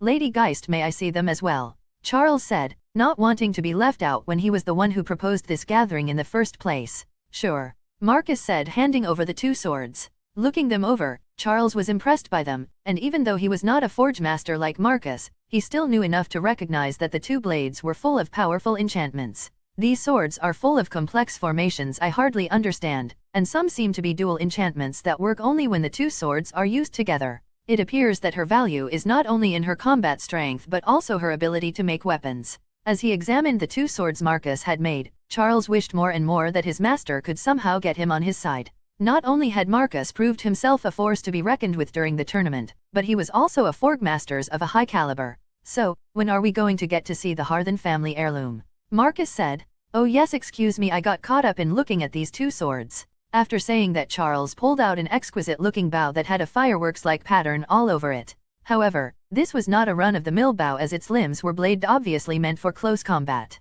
"This bow has been in my family for generations and is our greatest possession." Handing the bow over, Charles allowed Clarissa to look at it first, showing his favoritism to her. "Wow, it is so easy to draw back, but it still feels like it has a decent amount of weight behind it," Clarissa said as she pulled back the mithril thread bowstring. Clarissa then looked over the bow a bit more, before handing it over to Marcus, who was the one that really wanted to see it. "I can tell that it is an older weapon. Some of the common formations like the durability enchantment have been changed since this bow was made. Still, it is really impressive work that would be difficult to replicate. Whoever made this must have been quite talented." Examining the bow, Marcus peered over every detail, making sure to make note of every formation. "Oh, now this is impressive." As he was looking over the bowstring, Marcus noticed that it had an enchantment on it that many would miss, since it looked like it could have just been part of the thread. Pulling the string back, Marcus activated this enchantment and an arrow of light formed in the bowstring. Seeing this, Charles was dumbfounded, wondering how Marcus could have discovered the secret enchantment on the bow that allowed it create arrows of light. Of course, Marcus owed it partially to his affinity to the light element, allowing him to sense the well-hidden enchantment, and his skills as a forge master to recognize it. This is quite ingenious. This allows the wielder to fire off attacks even without any ammunition. "I am sure that you could easily catch someone off guard with this," Marcus said, making sure to save this information for future use should he ever make a bow or crossbow for someone. "I am surprised you found that, Lady Geist. You have a more discerning eye than I thought," Charles said, genuinely impressed by Marcus. "When it comes to weapons and armor, I am very detailed. My passion is forging, so whenever I have the chance to examine a masterpiece like this, I always take my time to look everything over," Marcus said, taking pride in his expertise. He then handed the bow back to Charles, who put it back into a large magic bag he had. I did not plan on doing this, but after seeing your work and understanding just how talented you are, I would be amiss to not try. Lady Irene, Dame Clarissa, would you not join my master's faction? I know that Prince Rajan would be happy to have both of you join him," Charles said with a serious expression on his face. Certainly, he knew it was unlikely for him to get Marcus to join their side, but he felt he just had to try and gave out a heartfelt offer. "Sorry, I am on Princess Mrziv's side, so whoever she backs is who I will back," Marcus said, giving a swift rejection. Nodding his head, Charles had been expecting this, and then turned to look towards Clarissa. Originally it would have been Rajan himself to ask this, as it would be much more difficult for Clarissa to refuse him in person. However, now that Charles had gotten to know her a bit better, He did not want to resort to pressuring her to join his master's side. Wow, all I can say is thank you for this unexpected offer, but I am a knight of the kingdom, and my loyalty lies there. Should Prince Rajan become king though, of course I will follow his orders no matter what they may be, Clarissa said, showing her resolve. I understand. Thank you both for your time and allowing me to see your weapons, Dame Clarissa, Charles said, giving a slight bow. After that he quickly excused himself, leaving Marcus and Clarissa alone. Okay, now would you explain all of the enchantments on my sword? Some are too complicated, and I cannot figure them out, Clarissa said, turning towards Marcus with pleading eyes. Chapter 359, Helping Clarissa. Transmigrated as a ghost. Looking at Clarissa's desperate expression, Marcus smiled and said, Sure, I will explain every enchantment I put on your swords. I suppose some of them are difficult to figure out if you do not know what they do. After that Marcus asked Clarissa about which enchantments she already knew how to use, and it turned out she did understand most of them. She was currently only having trouble with 2 of the enchantments that could only be activated when the swords were used together. I see. Those 2 are definitely the most complicated enchants. Here, let me walk you through how they are supposed to be used. Marcus then taught Clarissa how to activate the enchantments and let her get a feel for them, though they had to be careful as to not blow up the room they were in. I think you have a good grasp of them now, so make sure when you have time to go to a practice field and test them out. Then if you have any more questions, feel free to come and find me. Once Marcus had taught Clarissa everything she needed to know, he was about to leave when he thought of something else. Hey Clarissa, what kind of armor do you wear? Taken aback by his sudden question, Clarissa looked up from her swords with a confused expression on her face and said, I wear the standard enchanted bronze plate mail that all knights receive from the kingdom. I see, but do you not find that clunky to fight in? Your fighting style is more based on speed, so having such heavy armor slows you down, don't you think? Marcus said, pointing out a flaw in Clarissa's equipment. Thinking about it for a moment, Clarissa realized she had not actually fought in her recently acquired armor, only having worn it for ceremonial purposes. Still, the more she thought about it, she realized that the clunky plate mail definitely would slow her down and go against her fighting style. Yeah, you are right. Maybe I can get it switched out for some light armor instead, Clarissa said, hoping that she would not upset her superior with trying to switch out armor. However, smiling deviously, Marcus had another plan and said, No need for that, you can get one of the sets I recently made. I have plenty of different types of mithril light armor for you to choose from. Yet hearing this, Clarissa shook her head and said, No, there is no way I can afford such high-quality armor. Some of my friends and I went to a shop recently and I saw that even some of their cheapest mithril armor was 300 gold coins. Right now, I have very little money, and even now that I am a knight, I only get paid 80 gold coins a month. Waving her hands in front of her face, Clarissa rejected Marcus' idea of buying his armor, knowing it was well beyond her means.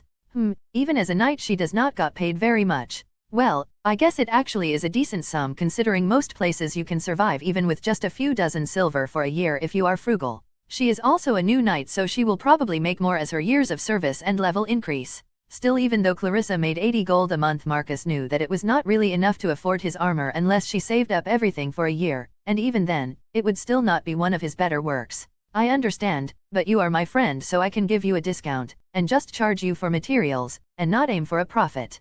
And I can also allow you to pay in installments so that it does not break the bank, Marcus said with an almost angelic smile. Of course, if anyone else had told her this, Clarissa would have called them a scam artist and punched them in the face, but she already knew how caring Marcus could be to his friends. When she had first gotten her swords, she became curious and had their value appraised, finding that together the 2 of them were worth at least 8,000 gold. She then went to her master and tried to return them, saying she could not accept a gift that must have cost Adriana a year's worth of her salary. Except that was when Clarissa had found out that Adriana had only paid Marcus a few hundred gold coins, and that he had made these swords of his own accord regardless of the loss he took. I appreciate the offer, but you have already been too kind to make these swords for me. I will just make do with what the kingdom can provide me, Clarissa said humbly. However, Marcus just shook his head and said, I understand that you are trying to be admirable, but when you have the chance, you should take whatever power-ups you can get. You only have one life, and losing it because you were too proud to accept a friend's help will just make things worse for you and everyone that cares about you.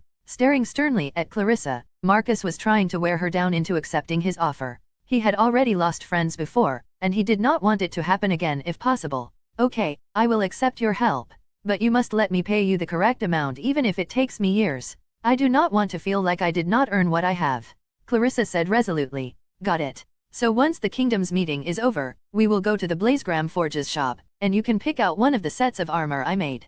I doubt that they have all sold yet. Lowering her head, Clarissa thanked Marcus for his help, and he responded saying, "What are friends for?" After that the two of them talked for a couple more minutes about this and that, before going their separate ways, each having other things to do. Chapter 360, Meeting's second day. Transmigrated as a ghost.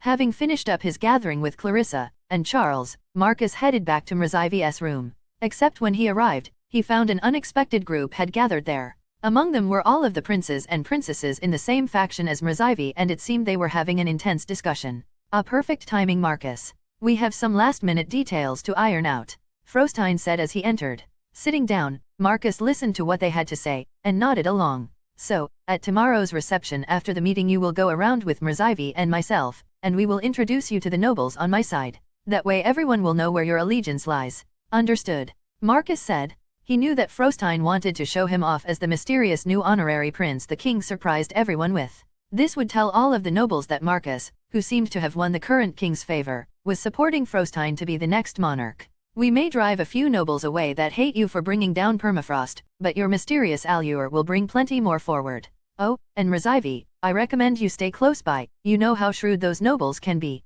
I am sure that plenty of them will want to marry their daughters to him, Frostein said, winking at Mrzivi. However, instead of the hot-headed reaction that Frostein was looking for, Mrzivi just sighed and said, "There is no need to worry. Even if they dangled a bunch of helpless stunning women in front of him, he would not take the bait." Hearing this, Mrzivi's siblings thought that this was her way of saying that Marcus was undyingly loyal to her, but at this point Marcus realized it was about his own lack of making a move. Well, stay close anyway. The guild master of the Adventurers Guild is going to be in attendance tomorrow, and having you with us will help smooth things over. After saying that, the meeting slowly wound down, as the night was getting late, and everyone wanted to get some rest for the coming day. Thus, everyone soon left, and Marcus retired to his guest bedroom, and decided to sleep, more to pass the time quicker than anything else. Just a couple more days and this will be over. Then there will be the auction and I can get my hands on some premium materials. With his main reason for being at the meeting already over, Marcus was now thinking about his next endeavor. He had been working hard towards growing his funds for the auction that was coming ever closer. Looking at past records and talking to Theban, I have figured out I am going to need probably at least around 30,000 gold coins for a winning bid on one of the sets of adamantine bars. However, to make everything I want I will probably need at least 2, but ideally I would come away with 3. However, all Marcus had on him currently was around 70,000 gold, but he still had a few ventures that would make him some decent money. First were the items he currently had for sale in the Blazegram Forges shop, and the other would be the weapons and armor he was putting up for auction. He estimated that after receiving the money from these two sources he would have somewhere around 100,000 gold. Still, even with that amount it may be difficult to secure 3 sets. Also, I should try to conserve some money in case a very rare item catches my eye. I already know that there are secret items not listed in the catalog meant to draw out bigger spenders. Maybe I should try to maximize my wallet. I have a decent number of natural treasures I could sell, though I was holding on to them for Blitz and Lilia. While Marcus was toiling over what to do for the upcoming auction, the time soon got away from him, and he did not realize that it was time for them to go until Mrzivi came and entered his room. Hurry up, the meeting starts in 30 minutes, and you need to be there, or it will seem disrespectful when you show up at a reception afterwards, Mrzivi said as she saw Marcus laying around lost in thought. Getting himself together, Marcus got dressed into his suit, and met Mrzivi in the front room of her suite. "I am ready, let us go," Marcus said, seeing Mrzivi was waiting for him. After that the two of them headed towards the grand hall and made it to the entrance where the members of the royal family would be entering. Of course, as Marcus stood there next to Mrzivi he received plenty of stares from some of the royal members, especially the ones who did not know him. Luckily the awkward scene did not last long, before the meeting began and Marcus walked on stage and sat down with the other royal family members, taking his place next to Mrzivi. "Well, at least today I have no role in the meeting and can just sit here and think." Soon the day's meeting began. The second day was the one most nobles considered the most important as they negotiated important resources, from magic core supplies to troop placement. "The town I govern has had an influx of population. We need a greater disruption of food.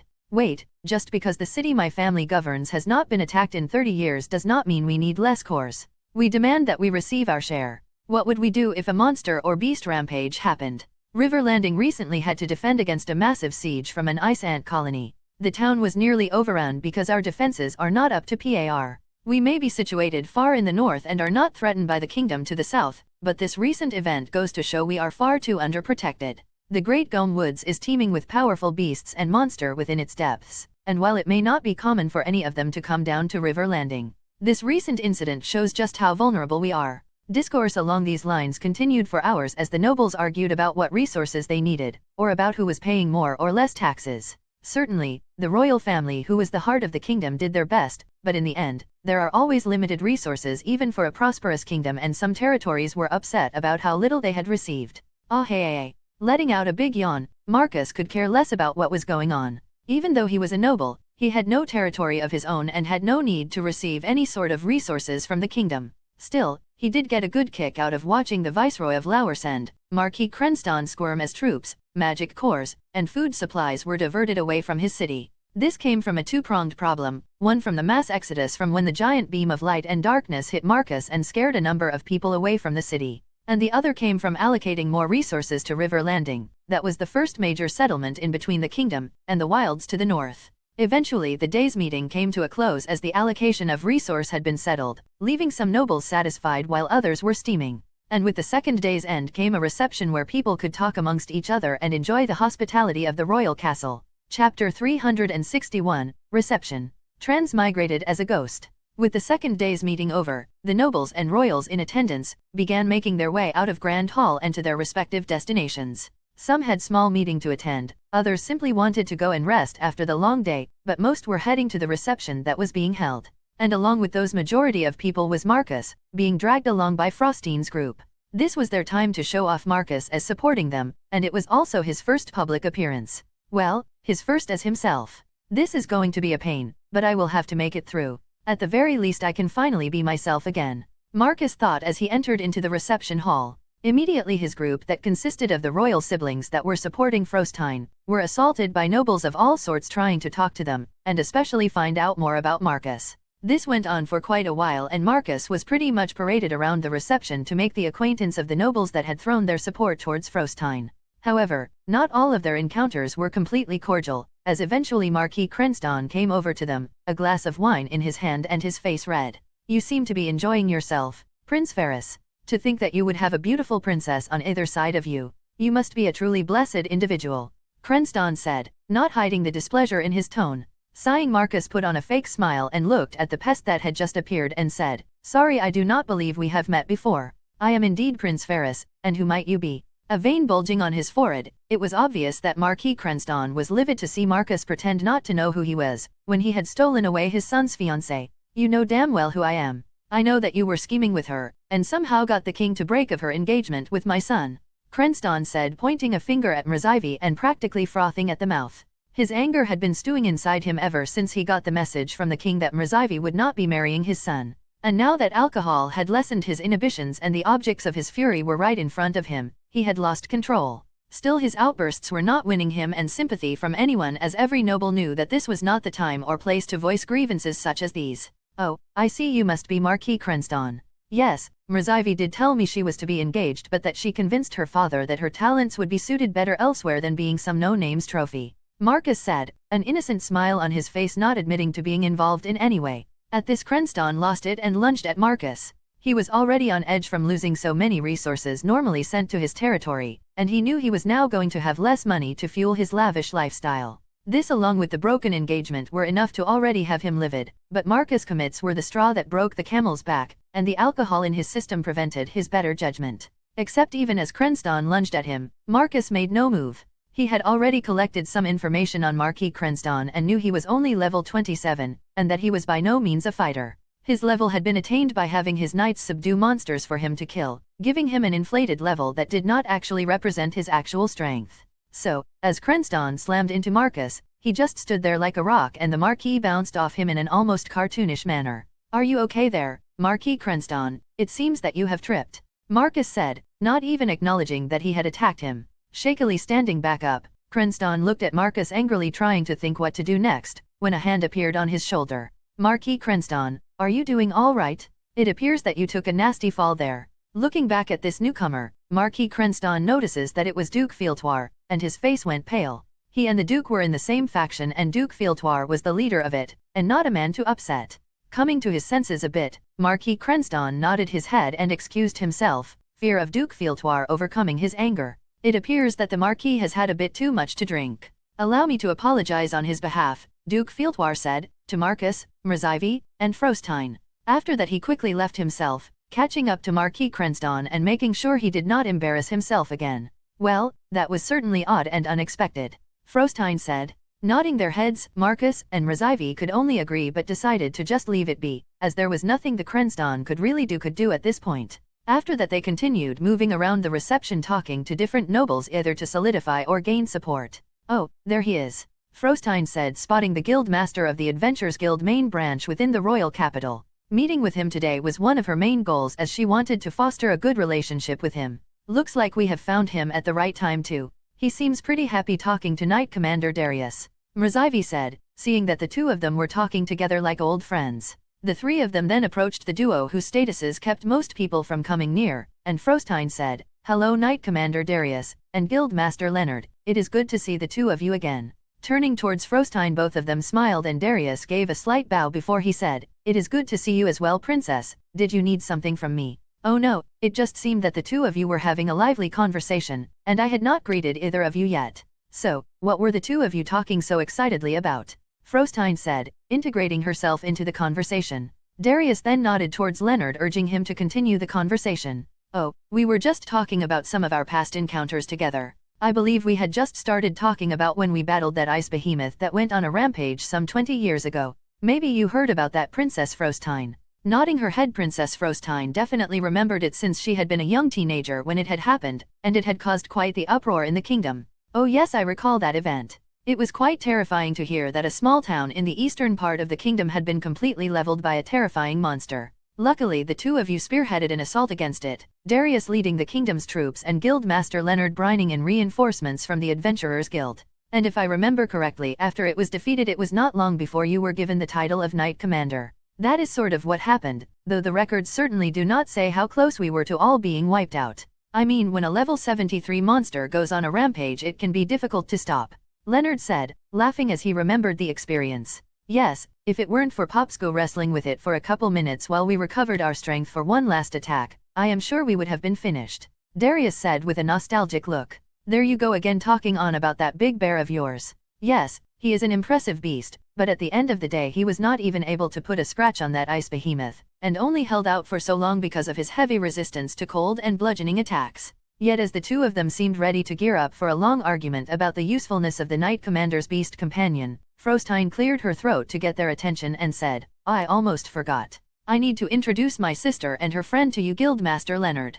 This is Mrzyvi, my sister, and her friend Marcus Ferris, though I am sure you already know of them." Stepping in, Frostine managed to prevent the two old warriors from going on a long tangent, and swiftly brought Marcus and Mrzyvi into the conversation as the two had kind of just been standing there awkwardly. "Ah yes, I have certainly heard of both of you. You have done some fine work for the guild, Princess Mrzyvi. I heard that you even recently took out all 3 boss monsters in the Ocean Bluff Temple, which is quite impressive. I do not believe anyone has done that since Makoto Yamada did it around 30 years ago," Leonard said with a smile on his face, obviously having a good impression of Mrzyvi. However, when he looked at Marcus a somewhat greedy expression appeared on his face as he said, "And certainly I have heard about you, the new honorary prince of the kingdom. You caused quite the uproar from what I heard with that mythic grade magical beast egg you found. If only you had gone to Jora's at the Lauersend branch, the guild certainly could have helped you to smooth things over. Though from what I heard, everything has worked itself out, so if you wish to come back to the Adventurers Guild, we would be more than welcome to have you."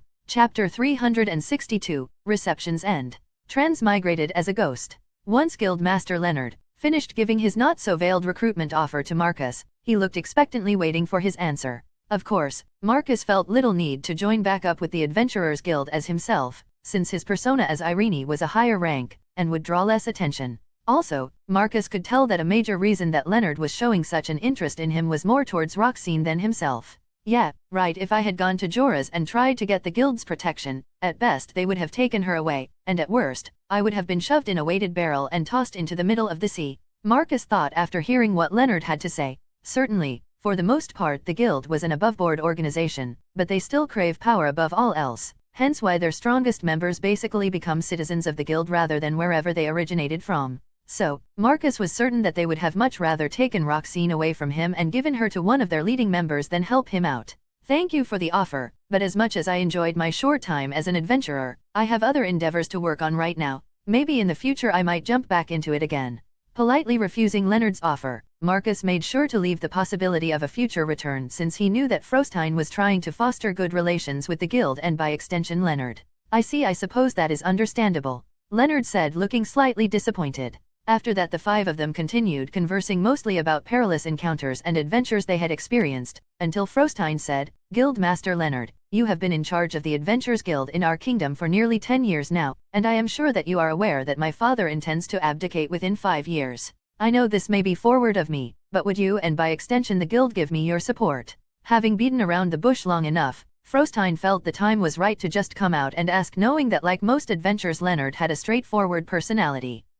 I figured that was why you were here, but you are the first of your siblings to outright ask me. Your brothers Rajan and Florian came by earlier also looking for my support, though it seemed that they did not have the spine you do. Leonard then went deep into thought for a while before saying, I assume that Mrzyvi and Marcus here are also supporting you, yes? Nodding her head, Frostein said, yes, Mrzyvi has decided to join me, along with a number of my siblings, including first Prince James, who has ceded his claim to the throne. And while Marcus here has decided not to back me directly, he said he would follow Mrzyvi wherever she went. I see. Well, I can tell that you are a great deal stronger than your brothers that approached me, and if Mrzyvi here is with you, then I can expect for the good relations with the guild to continue. Very well, I am more than happy to show my and the guild's support for you. Right now, we are very happy with the current arrangements with your kingdom, and if you do not plan to shake things up, that would be ideal. Smiling brightly, Frostein said that she had no intention of changing anything about the guilds and the kingdom's relationship, and was very grateful for the security and prosperity they brought to the kingdom. With her goal accomplished, Frostein and Leonard set up a date where they could further discuss the politics of the kingdom and the Adventurers Guild, before they went their separate ways. That went even better than I thought. It looks he does like and respect you, Mrzyvi, and covets your beast companion Marcus. It was the right move to bring the two of you along, Frostein said, looking kind of like a scheming villain. Still, of all of the royals Marcus had met, he felt that Frostein was the most like her father, and while he may not have been the best dad, it could not that he was not an impeccable statesman. Ah, we are finally done, Mrzyvi said, jumping onto one of the couches in her room. Nodding his head and sitting beside her, Marcus agreed. While getting tired physically was pretty difficult for him, having to deal with all of those nobles was mentally draining. There is just 1 day left, and then we can get back to our regular lives.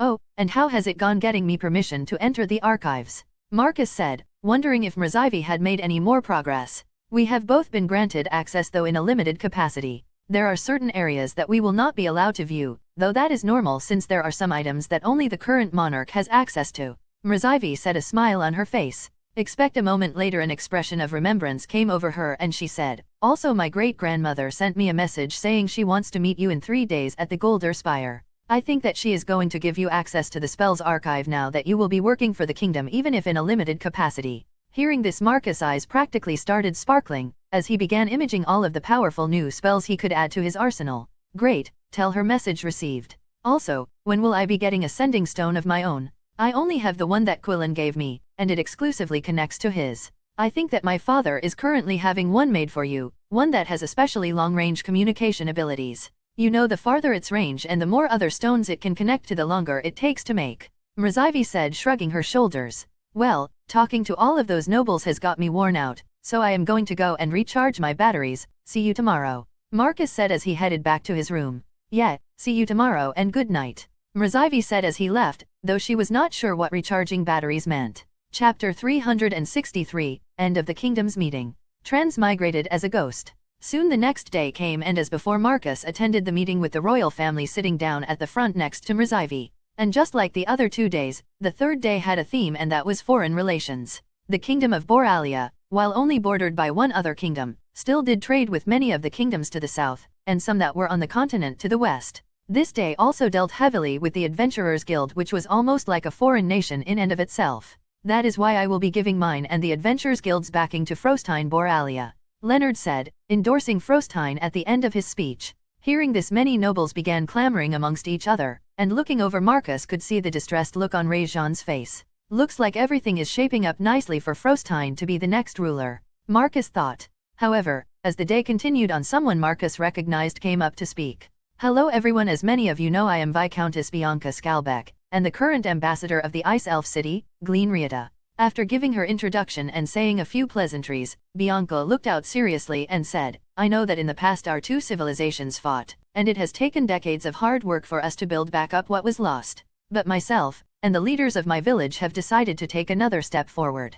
We believe it is time that the kingdom be allowed to once again have a representative within our city. For many years there has simply been an ambassador from our city to the kingdom, but now it is time for it to go both ways. Thus, I, along with the leaders of my city, have chosen someone that both myself and the kingdom deems as trustworthy. Therefore, I would like to ask that Irene Geist be appointed the kingdom's representative to Glenriata. As she finished her statement, Viscountess Bianca scanned around the room looking for Irene but did not find her. In fact, she had been looking since the first day but found that her target was elusive. Still, she believed that she had picked out the best person for the job, as they were a noble that had no ties to any political faction, seemed to be an upright and loyal person, and it was quite possible they would become family in the future. Unfortunately, she had not really passed any of this by anyone else, decided to make it a surprise announcement. All she had told the king was that she planned to announce a noble that she trusted to be the representative to her city, and of course wanting to foster good relations he gave her the go-ahead. However, if he had known who she was going to choose he would have tried to stop her, or at the very least given Marcus some heads up. Except now as everyone looked around for Irene Geist. The king looked conflictedly at Marcus. Go ahead and accept for me. Tell her that Irene had some business to take care of but that she definitely will agree. Though obviously I will not be able to stay in the city all the time, so it will be in a limited capacity. Marcus telepathically communicated to the king. Nodding his head in acknowledgement, the king got up and went over to Bianca and said, I am afraid that Lady Geist is currently attending to some personal matters and is not currently in attendance. However, I am certain that she will agree to your proposal, even if she is only able to be there part of the time. Frowning, Bianca did not seem to have received the answer she wanted but let it go for now until she could talk to Irene in person. The king and Bianca then discussed a few other things, before she went back to her seat. What she wanted to accomplish completed. Looks like things are going to become more complicated, but from what I have heard from Lilia, she made up with Alaric and the two are closer than ever. So, as the older sibling I need to do what I can to make sure that she ends up happy, even if it means spending a couple of weeks every now and then being a representative for the kingdom to the Ice Elf City. The meeting then continued on for a few hours, as ambassadors from foreign nations talked about this and that, making promises and demands, though Marcus did not really care. Soon the talks of foreign policies came to an end and the floor was opened up for any noble to speak. Many of them came up to the front to argue about how they had been mistreated or some other grievance. And of course, one of them was Marquis Crenston, but after his little outburst the day before he revived little support, and ultimately ended with the king offering him a bit of compensation for breaking the engagement of his son and Rizavi. Of course, Marquis Crenston did not take the king's offer, saying that it would be a slight on his family's honor to roll over. In fact, apparently his son was now suffering from emotional distress from having his future wife taken away, and Crenston demanded that Rizavi be given back, along with compensation. Still, it was not like Crenston's tantrum was getting him anywhere, and in the end the king got tired of his whining and told him he could return to his seat or be escorted out. Scoffing, Crenston stormed out of the grand hall, all the while thinking about getting back at the king somehow. Just you wait. You will soon see that Lauersand is far too valuable for you to upset me. Let us see how the kingdom functions without the majority of its forging trade. Once Crenston had exited, the mood in the room had definitely dropped, but the meeting continued. Eventually, as the day wound down and was nearing the end, the king came up to the speaking podium once again to make a much-anticipated announcement. I would once again like to thank everyone here for attending our kingdom's meeting. We have accomplished much and worked together to continue to allow this nation to prosper. However, my time as ruler is nearing its end, and it is time that I choose a suitable heir. So, after much consideration, I have finally chosen which of my children shall become the next monarch of this kingdom. I have decided that my heir is to be Prince James, or at least that was who I had first chosen. Unfortunately, he wishes to cede his right to the throne, and forcing someone who does not have the want nor will to be king is how nations fall. Nevertheless, Prince James did give his support to another of my children and have decided that he is right that they would be the next best choice. Therefore, from this day forth, my heir will be third Princess Frostine Boralia. The king then beckoned for Frostine to join him on stage, and getting up with a victorious smile she walked forward and stood with her father. She began giving a quick speech about how she was honored to be the next ruler of the kingdom, and that she would do her best to see it prosper. After that, some of the nobles stood up and called, obviously happy to see Princess Frostine become the next ruler, while others sat still not happy about the choice. Of course, there was nothing they could do, but it was also not like everything was over yet. There would still be a few years before the king gave up the throne, and, in that time, it was possible that Frostine might had an accident or one of his other children could become more suitable. Now that concludes this kingdom's meeting. It has been a fruitful endeavor for all, and for any who wish. The royal family will be hosting a grand feast after this." With that, the kingdom's meeting came to a close, and many began getting prepared to depart to return to their own territories, while others went to the feast planning to stay a few more days and enjoy the royal capital. That was some good food. Now time to take a long relaxing bath to wash away the fatigue of these last few days. Finishing up at the feast, Marcus had returned with Mrzivie to her room, and for the first time in a few days decided to take the time for a nice bath.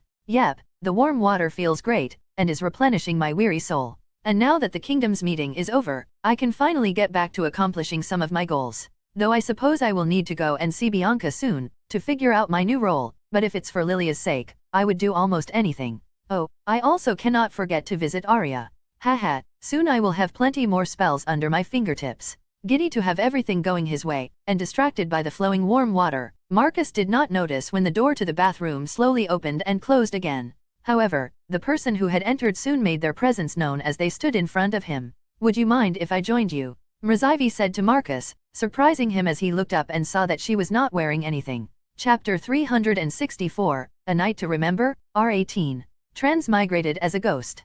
Disclaimer, this chapter will contain sexually explicit content. You all know where this is going, so if you are not interested, feel free to skip this chapter. Seeing Mrzivie's completely bare body, Marcus gulped as he could not take his eyes off of her. There was not doubt that she was beautiful, with flawless snow-white skin, 2 large and well-shaped breasts, and a nice and toned butt.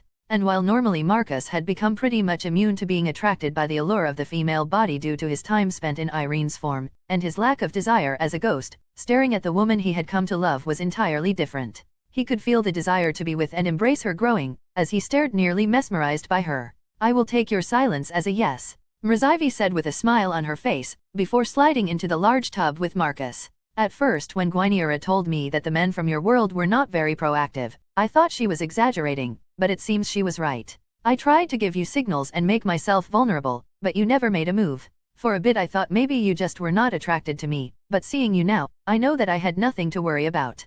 Mrzivie then began wading closer towards Marcus, a seductive look on her face. However, at this moment Marcus got a hold of himself. He had actually been planning to take the initiative tonight with Mrzivie now that the kingdom's meeting was over, but she had gotten the jump on him. Still, he knew that she was putting on a confident facade, and while she was acting aggressive, she did not actually have any experience. Taking action, Marcus began moving himself, and met Mrzivie, abruptly grabbing her into his arms and kissing her passionately. It was the first time that the two of them had kissed for more than a moment, and Marcus savored the sweat taste of her rosy lips. Ah!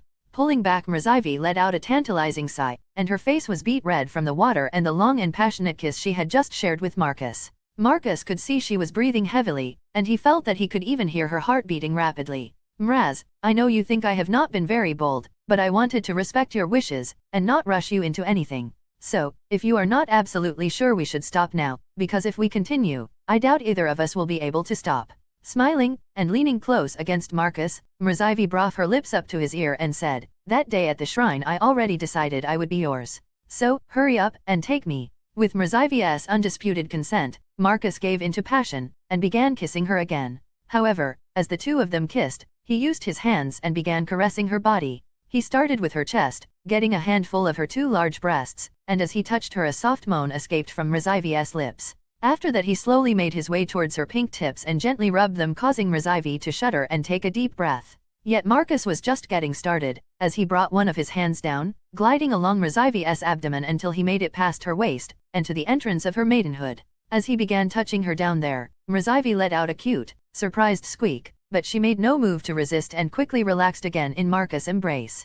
Continuing to tease and bring her pleasure, Marcus wanted to make sure that Mrzivie was absolutely ready for when it was time to do the deed. He and his ex from Earth had a not-so-good first time where he had simply gone in guns a-blazing, and it had caused her quite a bit of pain. Luckily, he was far more experienced now than he was then, and he was going to make sure that Mrzivie's first time had as little pain as possible. "Mraz, jump up onto the edge of the tub and spread your legs," Marcus said, ready to move on to the next step.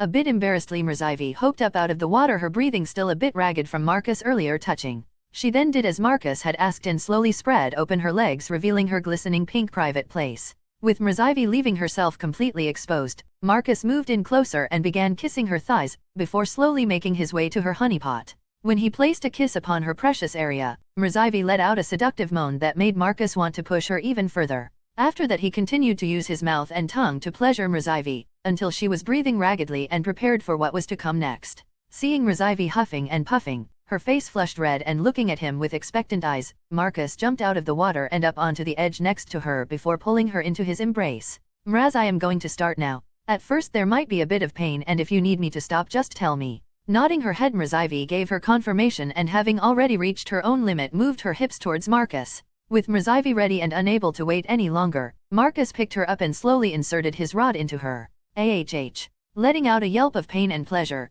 Mrzyvi felt a sharp pain for an instant, but also a tingling pleasure, as Marcus slowly entered all the way. Don't stop, keep going, Mrzyvi said with a seductive voice, when Marcus had stopped moving. Smiling, Marcus did as his lover commanded and slowly began moving again, thrusting back and forth and figuring out exactly what made his partner feel the best.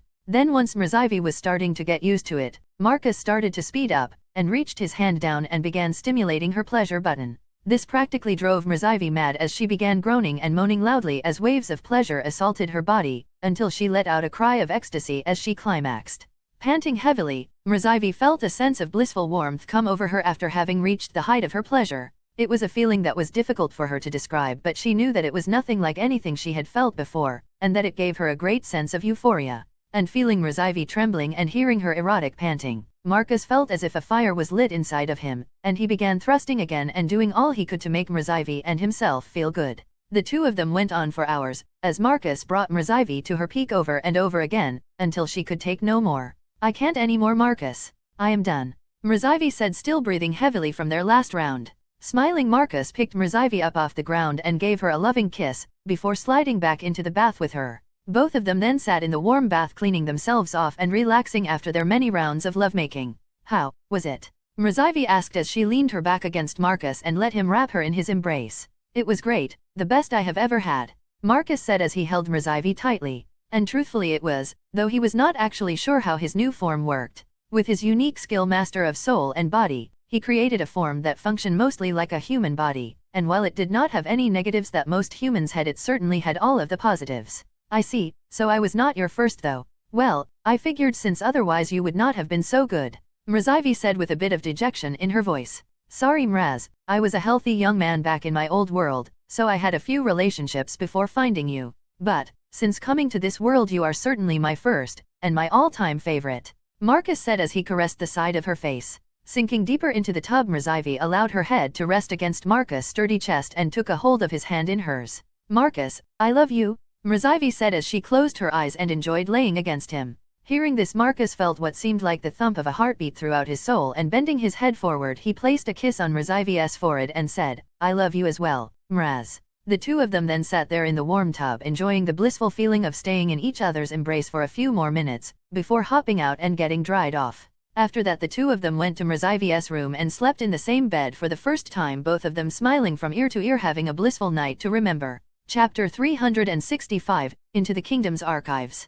Transmigrated as a ghost. Waking up the next day as the sunlight began to filter into the room, Marcus looked at the beautiful sleeping face of Mrzyvi until she began to rouse. Good morning, sleeping beauty, Marcus said, as Mrzyvi yawned widely. Good morning to you too, Mrzyvi said sleepily as she rubbed her eyes, still a bit fatigued from the vigorous activity she and Marcus had done together last night. Once she was fully awake, Mrzyvi moved over to Marcus and gave him a quick kiss on the cheek and said, So what do you want to do today? Taking a minute to think about it, Marcus quickly came to the decision that he wanted to see the royal archives, since he had been granted permission. I think we should take a trip to the archives today and see what we can find.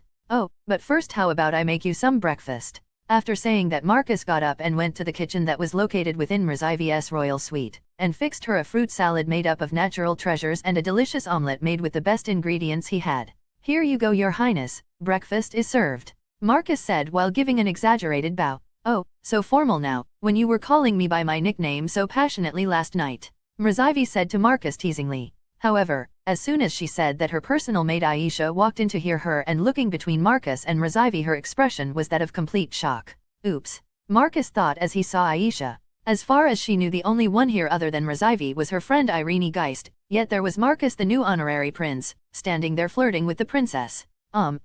Excuse me, Your Highness, Aisha said, in a fluster before hurrying out of the room. Yet, Aisha did not make it far before Mrzivie had run up to her like a bolt of lightning, and placed a hand on her shoulder and said, "Wait Aisha, we need to talk."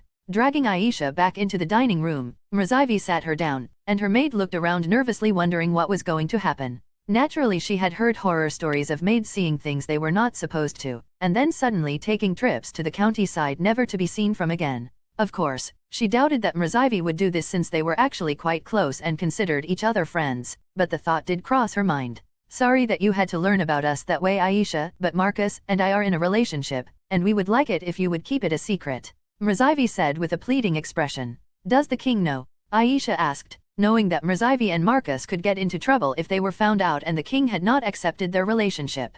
Luckily Mrzivie nodded her head and said, "Yes, he knows and has approved of Marcus. In fact, he is the reason my previous engagement got broken off." Letting out a sigh of relief, Aisha was glad she had not found out some huge scandal, and said, "I understand princess, I will keep this secret until it is publicly announced." Thanking Aisha for her digression, Mrzivie told her that it was fine if she took the next couple of days off, and Aisha agreed. "See you in a few days your highness," Aisha said, giving Mrzivie a wink as she left. After that Mrzivie sat back down with Marcus to finish her breakfast, and as always, she was most satisfied by the food he had made for her. "Well, I suppose that it is time that we head to the archives," Mrzivie said as she took the last bite of the omelette that Marcus had made her. The two of them then got ready and left Mrzivie's room, Marcus using his ghost form to leave stealthily so that no other incidents occurred. "This my first time coming to this part of the castle," Marcus said, as Mrzivie led him well into the depths of the castle, beyond even the living quarters of the royal family. "Yeah, we are getting close to the most important parts of the castle, where the royal treasure vault, defense systems, and of course the archives are located," Mrzivie said as they headed to their destination. And along the way they passed a few checkpoints each that had a series of enchantments to prevent any trespassers. In fact, the area was so guarded that not even any knights were posted, and all of the security was done by magical formations. Soon they made it to an elevator that had a shimmering magical barrier over it. "This is the place," Mrzivie said, as they stood in front of the elevator. Yet she made no move of any kind, simply standing there. So are you going to dispel this barrier or is someone coming to let us in?" Marcus said, wondering how they were going to be circumventing the barrier. However, a moment after he said that, the door to the elevator slid opened and the shimmering barrier opened up, to reveal a middle-aged looking woman with blue hair. "Aunt Katsia, it is good to see you again," Mrzivie said a bit stiffly. "Yeah sure. Let us go, I have things to do and babysitting the two of you is going to put me behind," Katsia said, clearly bothered to have to deal with Marcus and Mrzivie. Still, she let them onto the elevator which quickly descended, moving down quietly deeply before coming to a stop. And as the doors opened the distinct smell of old paper filled the elevator, letting Marcus know they had arrived. "Chit Chit, come here," Katsia said before any of them walked off of the elevator. Then a moment later a small bird with green and blue plumage flew into the elevator and landed on Katsia's shoulders. "This is my familiar Chit Chit. He will be watching the two of you in my stead to make sure you do not go anywhere you are not supposed to. Also, if you absolutely must have need of me for any reason, tell Chit Chit here and I will come. Just make sure that you do not call me for something frivolous, I have work to do." After saying that, Katsia walked off the elevator, not giving Marcus or Mrzivie another glance, before heading deeper into the archives. "Cheep cheep," Chit Chit said, as it landed on Mrzivie's shoulder, beckoning them to exit the elevator. "Your aunt certainly seems dedicated," Marcus said, noticing how little she cared for even Mrzivie, who was her niece. "Yeah, she is the royal archivist, and does not usually deal with people. In fact, I think the only one she actually likes is great-grandmother Arya." Exiting the elevator, Marcus quickly noticed the array of shelves that had all manner of books and scrolls on them, some of which looked quite old. "So, what did you want to look into first, Marcus? This place has a lot of information you will not find anywhere else in the kingdom," Mrzivie said while looking expectantly at Marcus. "First I would like to find out about spirit gems, if possible," Marcus said, having already given it a great deal of thought. "Okay, got it. Chit Chit, are there any books with information on spirit gems?" Mrzivie said to the little bird on her shoulder. A moment later, surprising Marcus, the little bird's eyes began glowing and stayed that way for over a minute before returning to normal. "Cheep cheep," the bird said as it jumped off Mrzivie's shoulder and began flying in a specific direction. "Looks like he found something. Let's go," Mrzivie said, beginning to follow the little bird that was their guide. Chapter 366, Diary. Transmigrated as a ghost. Walking through the archive, Marcus and Mrzivie followed the little bird familiar Chit Chit, as it led them towards the information they wanted. They followed the little bird deep into the archives past different sections, until the bird flew into one that was very small and only had a few items in it. In fact, most of the items were recording crystals, followed by a couple of scrolls with paintings on them, and just a single book. Cheep cheep. Getting Marcus and Mrazyvi's attention, the little bird Chit-Chit stood right in front of the singular book and was motioning towards it. However, before Marcus grabbed the book, Mrazyvi, who had been curious, unfurled one of the paintings and a confused frown came over her face. Looking at the painting, she now knew where they were and she wondered why the little bird had guided them here, since this was not an area that should contain any really valuable information. Chit-Chit, why did you bring us to this section? Surely there is better information elsewhere. Mrazyvi said, believing that the bird had simply brought them to the closest item that mentioned spirit gems. Yet Chit-Chit just shook its head and looked towards the worn-looking red book that was placed neatly in a glass container. Mrazyvi, care to fill me in on what is going on? Marcus said, bewildered as to what was wrong with the area they were in. Turning her attention back towards him, Mrazyvi nodded her head and said, this section does not really have information purse, it is just a collection of memories. It is where the first king and those that he journeyed with left behind things, like this painting. Mrazyvi then showed Marcus the painting in her hands and he saw that it depicted 7 people standing over a cliff at sunset. Except 2 of those people Marcus recognized, one being Gwyneira and the other being Alexandra, the head royal investigator. The other 5 people he had never seen, but he assumed that the man in the middle with black hair and olive skin was Boreas, the first king and fellow transmigration. I see, so these are all just mementos of the past. I mean, that is interesting in its own right, but I suppose you are correct that it is not going to yield any real information. Marcus said, looking around at the objects on the shelves. Still, when he asked Chit-Chit if there was information anywhere else, it just stayed by the red book, not budging. I guess that this book really is the only thing here that even mentions spirit gems, so I might as well have a look. Marcus said, a bit dejected not to find any concrete information. Opening the glass case, Marcus removed the book within and carefully opened it to the first page that had on it Diary of Juniper Bryn. Flipping to the next page, Marcus scanned through it, mainly looking for the information on spirit gems, though the first page was just her writing about how some man named Rufus gave her this book for her birthday. But another odd thing that Marcus found was that some of the words were unfamiliar to him and he could not find meaning in them. Hey Mraz, could you come over here? I think that some of the words might be smudged or something. Getting up and coming over to him, Mrazyvi looked at the book and said, no, everything is fine, and completely legible. Oh, wait, I see, it is written in the Langue of the kingdom to the south of Boralia. Turning his head and looking at the words once more, Marcus read over them, and other than a couple of them he knew exactly what they said. However, if it was a different Langue, he should have not known them, since he had used his only Langue token to learn Borealian. Wait, that is right, this area used to be a territory of Trey-Lenstein, so their languages are probably pretty similar. Realizing what was going on, Marcus understood that this Langue from Trey-Lenstein must have been similar enough to the Langue he learned with his token that he could still mostly understand it. Mraz, would you mind reading this with me and helping me with any words I do not know? Smiling, Mraz sat down next to Marcus and scooted close to him and said, happily. After that, the two of them pored over the diary that was written by Juniper, who was the nature magic specialist that had joined Boreas when he rescued her father's territory from a horde of monsters.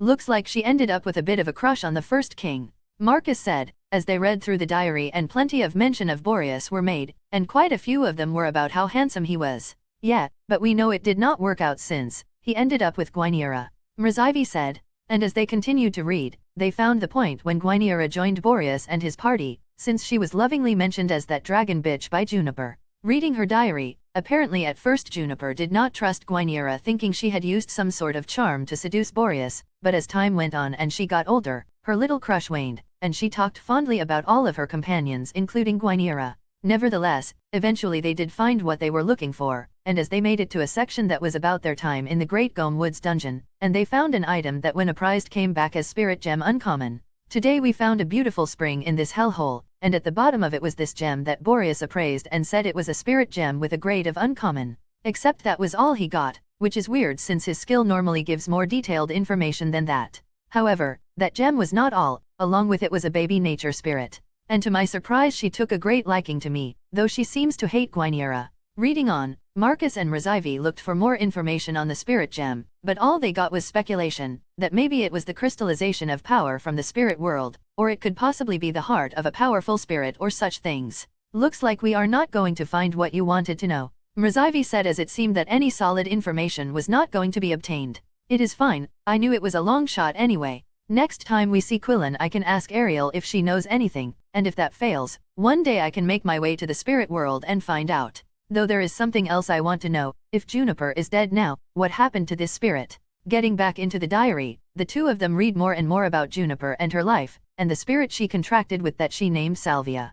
Today I showed Salvia the spirit gem we found her with, and she ate it or something. I tried to get her to give it back, but she just ignored me. It has been a few hours since Salvia took the spirit gem, and now she is glowing brightly. I have no idea what is going on. For 3 days Salvia would not move and just floated in the air glowing, but today she finally stopped and something amazing happened. She took on a human form, which according to Guinevere is pretty rare and means she will become really powerful. Reading passage after passage, Marcus and Mrazivi learned more about Juniper and Salvia. Unfortunately, most of what they learned was mundane and unimportant, just Juniper writing about her daily life, with next to nothing really interesting happening once Boreas abdicated the throne and left the kingdom. Of course, she did write a few times about when he would come back to visit every couple of years, but for the most part her diary was just about interesting things she ate or about people that irked her. However, as they made it to the end of the diary, thing began to get more interesting again. I can feel it is almost the end for me. So, this is likely to be my last entry.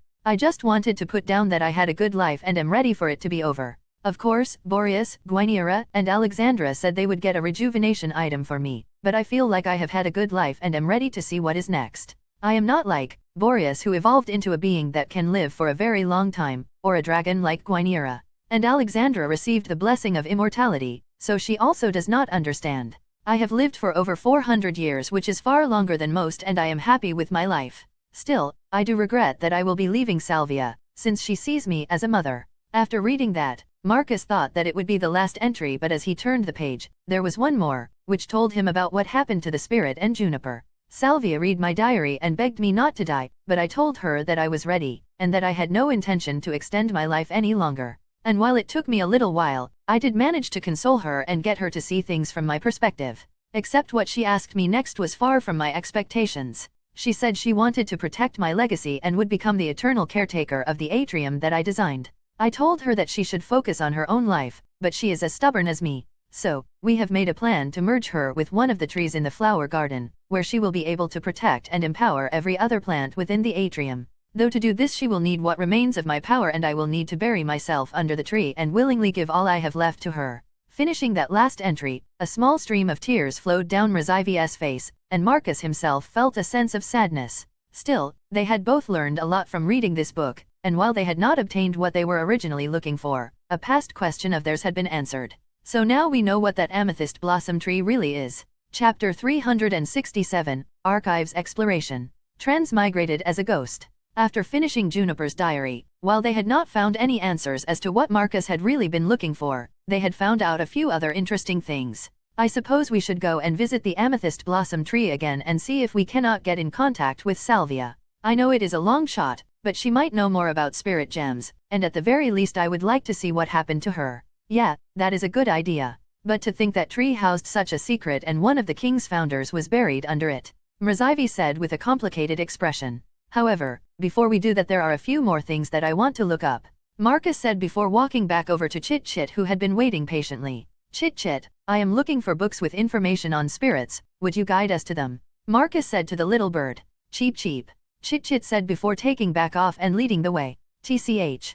Clicking his tongue, even after poring over a book about spirits, he did not find out very much he did not already know or had learned about from Ariel. I was hoping to find something about supreme spirits, but either they do not exist, or information about them is well hidden. I guess maybe I should try to see Raisha again and see what she knows. Putting away the book he had been reading, Marcus decided now was a good time to see if he could find out about any powerful skills he did not yet know of that he should save up for. Mraz, I am about to head to another section. Feel free to stay here and finish what you are reading, Marcus said as he prepared to leave.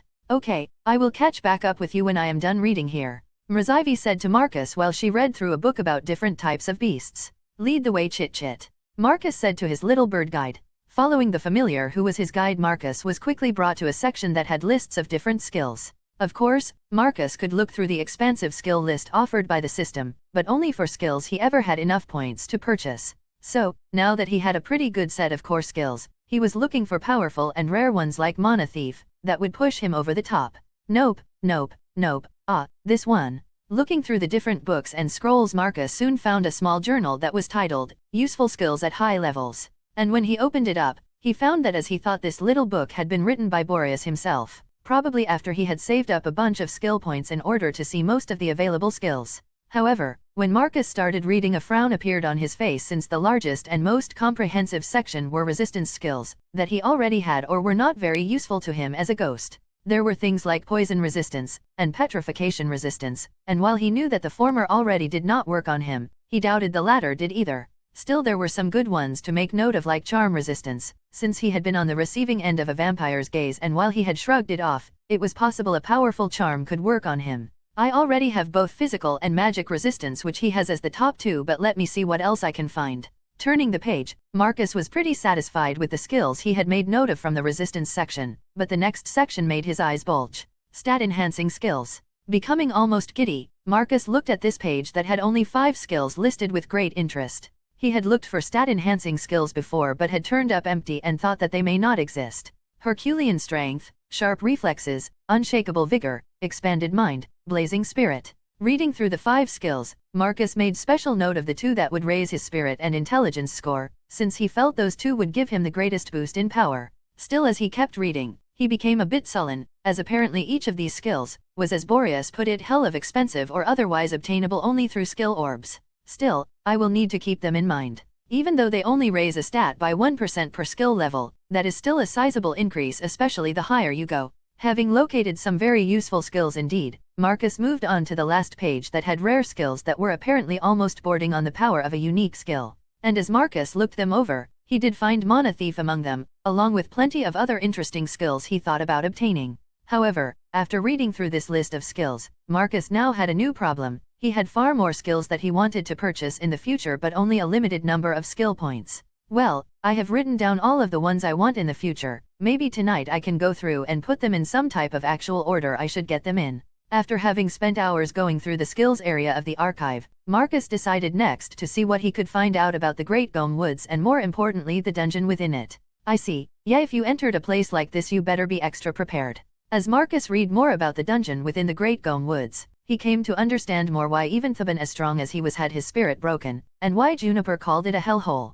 Similar to the Cordillera Depths, the Great Gome Woods dungeon was made up of different areas that were each their own ecosystem. Yet unlike the other dungeons he had been in, the areas in the Great Gome Woods had different restrictions necessary to leave or advance through an area. It could also be different for any person who entered, and even if you completed the restriction the first time and left the area, when you came back you would get a new one. Also, each area had its own true boss monster, so while a chest could be obtained from every area, apparently it was not rare to get kill the boss as a restriction to leave the area. This is one nasty dungeon, all right. Some of these restrictions could easily have you in the dungeon forever, if you do not have the right skill set. And apparently even the mob creatures are all at least level 50 even in the beginning area, and they only get stronger. Reading everything he could about the Great Gome Woods dungeon, Marcus made sure to write down every different restriction and the details about areas that Boreas and his party had explored, though apparently, they still had only barely scratched the surface. Chapter 368, Spirit Call. Transmigrated as a ghost. After finishing up reading about the Great Gome Woods dungeon, Marcus asked Chit Chit to lead him back to Mrzyvi. Following the little bird, he soon found her exactly where he had left her, still engrossed in a series of books about beasts. Hey Mraz, find something good. Raising her head up from her book, Mrzyvi said, yeah, I was just familiarizing myself with the beasts and monster of certain territories I am considering going to explore next. I see, so where are your adventures going to lead you next? Marcus said, sitting down next to Mrzyvi. I am still thinking about it, but the front runner has to be the Delvienne swamp, that lies in the southwestern part of the kingdom. In fact, the area is really close to the border and actually extends into Trey-Lenstein, but there are a number of species or beast and monsters there, some that are apparently pretty high level. Mrzyvi said enthusiastically. She then continued to tell Marcus about the swamp and what manner of creatures could be found there, and her enthusiasm was evident. Of course, you are welcome to come along, if you want to, Mrzyvi said, blushing ever so slightly. However, Marcus was a bit hesitant to agree. Certainly he wanted to go with Mrzyvi, but he also had his own goals to accomplish. Well, I have some things I will need to take care of, and to do all of them might take a while. I know you are probably planning to go pretty soon, so feel free to go on without me, and I promise I will come and see you when I am done with everything else. Frowning slightly, Mrzyvi nodded her head, before looking at Marcus with fiery eyes and said, Fine, but next time we meet I will have become much stronger, and I will show you that I can keep up with you. You are not leaving today, we are about to head back to the same room, Marcus said, bringing fiery Mrzivie back down, and causing the two of them to laugh. Cheep cheep. Coming over and ruining the moment, Chit-Chit started yelling at them for being too loud, though its complaining was actually even louder. I suppose it is about time we head out. I have already looked into most of what I wanted to for today. Yeah, you are right. And if we stay for too long Aunt Katsuya will start to get grumpy since she cannot leave until we do. Having accomplished what they set out to do within the kingdom's archives, Marcus and Mrzivie made their way back to the elevator that would take them back up to the castle and said goodbye to Chit-Chit, their humble guide. Thanks for the hard work, Chit-Chit, Mrzivie said right before the doors to the elevator closed and began ascending. Oh yeah, so what were you looking into after you separated from me? Mrzivie asked curiously. I just went to check on what types of skills I might want to get in the future, and the Great Gome Woods dungeon. Wait, you are not planning to go to that dungeon, are you? My father said it is a place that idiots go to die, and I have read a bit about it, and he is right, Mrzivie said, worried that Marcus might be planning to go there. No, I have no intention of going there right now. I am pretty sure with even all of my different abilities I could end up getting beaten, or at least stuck there for a very long time. I mean, I read through everything I could about the place, and apparently one time Boreas got a condition that forced him to headbutt to death a bunch of rock elementals before he could move on. Marcus said, still perplexed by some of the weird restriction that happened within the Great Gome Woods dungeon. Really, there was something like that. I am actually surprised my ancestor survived going into such a place. After that the elevator soon arrived, letting them back out into the castle proper, and they began making their way through the layers of security, before coming back to Mrzivie's room. However, before opening the door Mrzivie turned around and said, Marcus, I thought I could wait till tomorrow, but I think I want to go now. Would you mind coming with me to check out the amethyst blossom tree and see if Salvia is still there? Sure, I was feeling a bit restless about that issue too. Let's go, Marcus said to Mrzivie via telepathy since he was currently in his ghost form to avoid being spotted going into Mrzivie's room. Turning around, Marcus and Mrzivie headed towards the castle's atrium, and even though it was already getting late as they had spent hours in the archives, they were still able to get in owing to their statuses. Except this time when Marcus entered the atrium, he suddenly felt as if he was hearing some type of static reaching out to him. What the hell is that? Looking around and focusing, Marcus soon felt a small line of spiritual energy tugging at him, and that was producing the noise he was hearing. Mrzivie, seeing the weird way Marcus was acting, said, Marcus, what's up? You were just looking around frantically. Sorry, but I think that Salvia might be trying to communicate with me. Let's go to the amethyst blossom tree and see what is happening. Following the thread that had connected to him, Marcus found that it was indeed leading them towards the flower garden, and when they entered, the sound it was making was much louder and Marcus was certain he was receiving a message of distress. Going straight for the amethyst blossom tree, Marcus felt the signal become akin to someone yelling at him, but he still approached and placed a hand on the tree. However, as he did, he felt some sort of force sucking at his spiritual energy, and he instinctively pulled away. No, come back. Yet as he pulled away, he heard a very displeased and pained voice in his head. Marcus, what is going on? You took off so fast all of a sudden, Mrzivie said as she caught up to him. I think that Salvia is suffering or something. When I placed my hand on the tree, I felt it try to take some of my spiritual energy, and when I moved back, I heard a voice in my head. In fact, I am still getting what feels like a loud and displeased spiritual distress call, Marcus said, not exactly sure what to do. I see. Well, go ahead and place your hand back on the tree. If Salvia is in trouble, you should see if you can help, Mrzivie said with no hesitation. Still, Marcus was a bit worried. What next time he placed his hand on the tree he was not able to pull back and got absorbed somehow. Of course, he thought this unlikely, but the worry was still there. Worst case scenario, I will just blow myself up and see how well deny destruction works, Marcus thought before placing his hand back on the amethyst blossom tree. Well, here goes nothing. Chapter 369, Salvia. Transmigrated as a ghost. Bracing himself, Marcus placed his hand back against the amethyst blossom tree, and immediately, just like before, he felt something trying to drain his spiritual energy. However, this time, since he knew it was going to happen, and did not get startled and yank his hand back.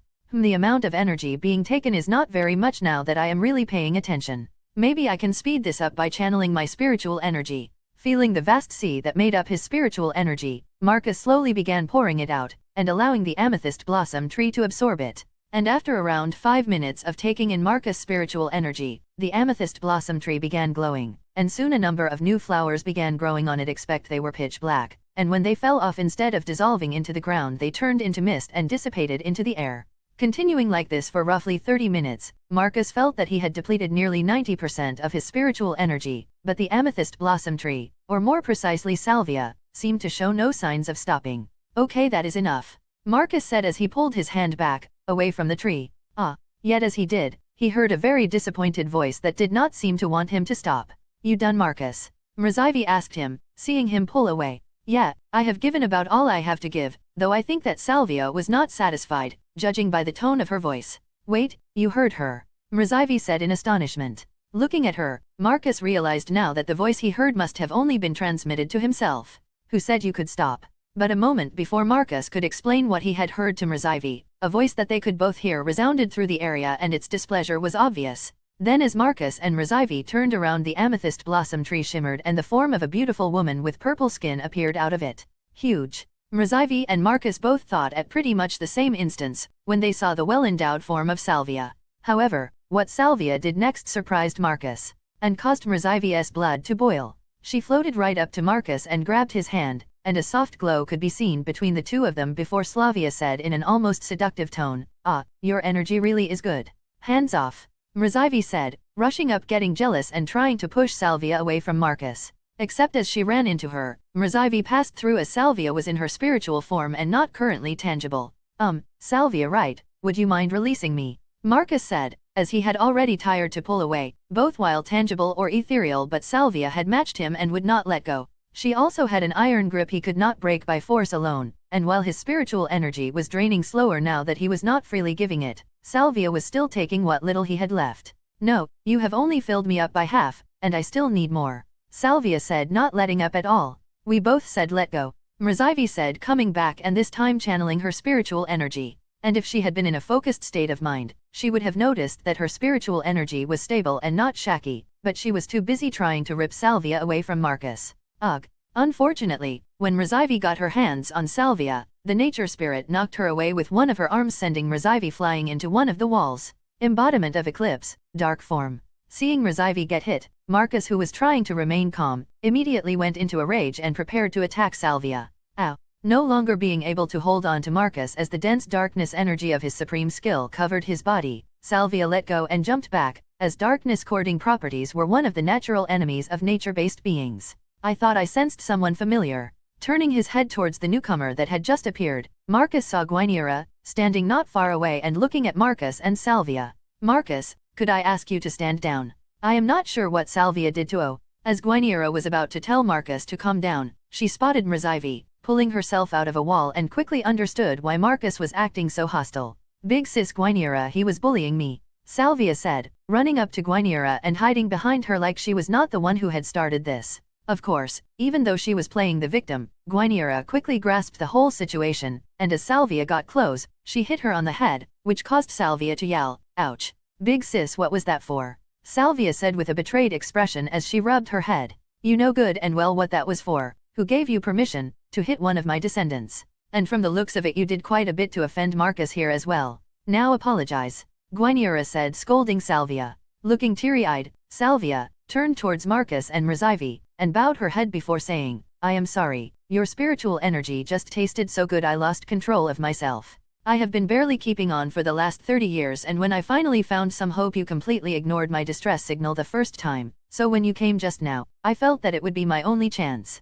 Lowering her head, Salvia looked pretty pitiful, and seeing as how Guinevere was here and had already hit her, Marcus stopped his supreme skill, and looked towards Mrzivy. Are you okay? Yeah, I am fine. I just did not expect her to hit me like that all of a sudden, Mrzivy said as she wiped some rubble off of her clothing. What the hell is going on in here? One of the knights guarding the atrium said as he walked in and saw the strange group of people, and a shattered wall. However, before he did anything else, Guinevere looked at him seriously and said, stay out of this, and make sure no one else comes in here. Gulping, for some reason the knight felt as if the pressure of a mountain had been laid on top of him just from the quick command this unfamiliar woman had given him. Still, as he looked her over, he noticed her blue hair, meaning she must be a member of the royal family. As you command, the knight said, his voice squeaking a bit from the fear he felt as he looked at Guinevere. The knight then ran out of the flower garden and slammed the doors shut, ready to keep anyone out, lest he face the wrath of the scariest being he had ever met. Well, now that we are alone again, Salvia, would you mind explaining what happened? Last I heard, was that you planned to spend an eternity as the caretaker of this atrium in a dormant state. So, what happened to cause you to awaken again? Chapter 370, Miscalculation. Transmigrated as a ghost. Looking at Guinevere, Salvia let out a long sigh before saying, yeah, that was the plan, but we made a mistake. We did not think of the waste that the natural tracers would put out into the soil. Normally this waste would be absorbed into the ground and dissipate over a wide area, but in the atrium it has nowhere to go, and eventually would have corroded the formations if I did nothing. So, I have been bringing it all to my tree and using my spiritual energy to purify it, but after a few decades it started to take more than I recovered naturally to keep up with it all. I see, so you have been working hard by yourself, without anyone knowing. I am sorry you had to deal with that burden, Salvia, Guinevere said while giving Salvia a comforting hug. Still, why did you not just ask for help earlier? Marcus said, wondering why Salvia had not reached out to someone as soon as she figured out there was a problem. Well, I thought it would be fine at first, but by the time I realized I would not be able to handle it, if I left to go and find help, the built-up waste would have damaged the formations Juniper worked so hard to make. It was all I could do just to make sure that everything did not fall apart, Salvia said with a hint of helplessness in her tone. However, as Marcus was about to ask another question, Mrazivi with a frustrated tone, said, would you put something on? Looking down at herself, Salvia realized she was completely naked as she had not taken a humanoid form for decades and forgot to make clothes. Oh sorry, I forgot that humans become embarrassed so easily. Salvia then waved her hand and vines began growing around her before forming into dress that covered up her body. With Salvia now fully clothed, Mrazivi calmed down a bit, though she was still pretty upset about being hit through a wall. Now I have to ask, how were you able to get in contact with me? Marcus said, wondering what ability Salvia had used and why it only worked on him. Yet in return Salvia cocked her head to the side and looked confused before saying, I just created a thread of spiritual energy to reach out and connect to you. Though now that I think about it, you did completely ignore me the first time. With a grumpy expression, Salvia was obviously upset, remembering how she thought Marcus had ignored her plight the first time he had come to the atrium. But at that time, he had still not figured out how to utilize his own spiritual energy, so he had been unable to hear the connection that Salvia had tried to make. Marcus then explained this to Salvia, telling her that he was a being from another world like Boreas and that he had not always been a spirit, and only recently got a hold of his full powers. So, that is what happened. And here I thought you were just being rude. Sorry, Salvia said, bowing her head a bit. But to think that you would be a spirit of light and darkness. I did not know that was even possible, but your light energy is really pure, so now that we have come to an understanding, would you mind giving me some more? Salvia said shamelessly as she started approaching Marcus. Luckily, before she got far, Guinevere grabbed her and said, Salvia, you have already caused enough trouble, and can you not see that Marcus has given all he has already? If you need more spiritual energy, you can have some of mine. However, at this proposition, Salvia shook her head rapidly and said, that will not work. I need the spiritual energy of either a light or another nature spirit to purify the harmful byproducts coming from the natural treasures. After saying that, Salvia looked back towards Marcus and batted her eyes and said, if you are out of energy today, I should be fine until tomorrow. I already used the energy you gave me to purify and release most of the built-up waste, so things will be stable for now. I suppose if you dropped by ever 3 months or so to give me a recharge, I should be able to get by. Yeah, that is not going to happen,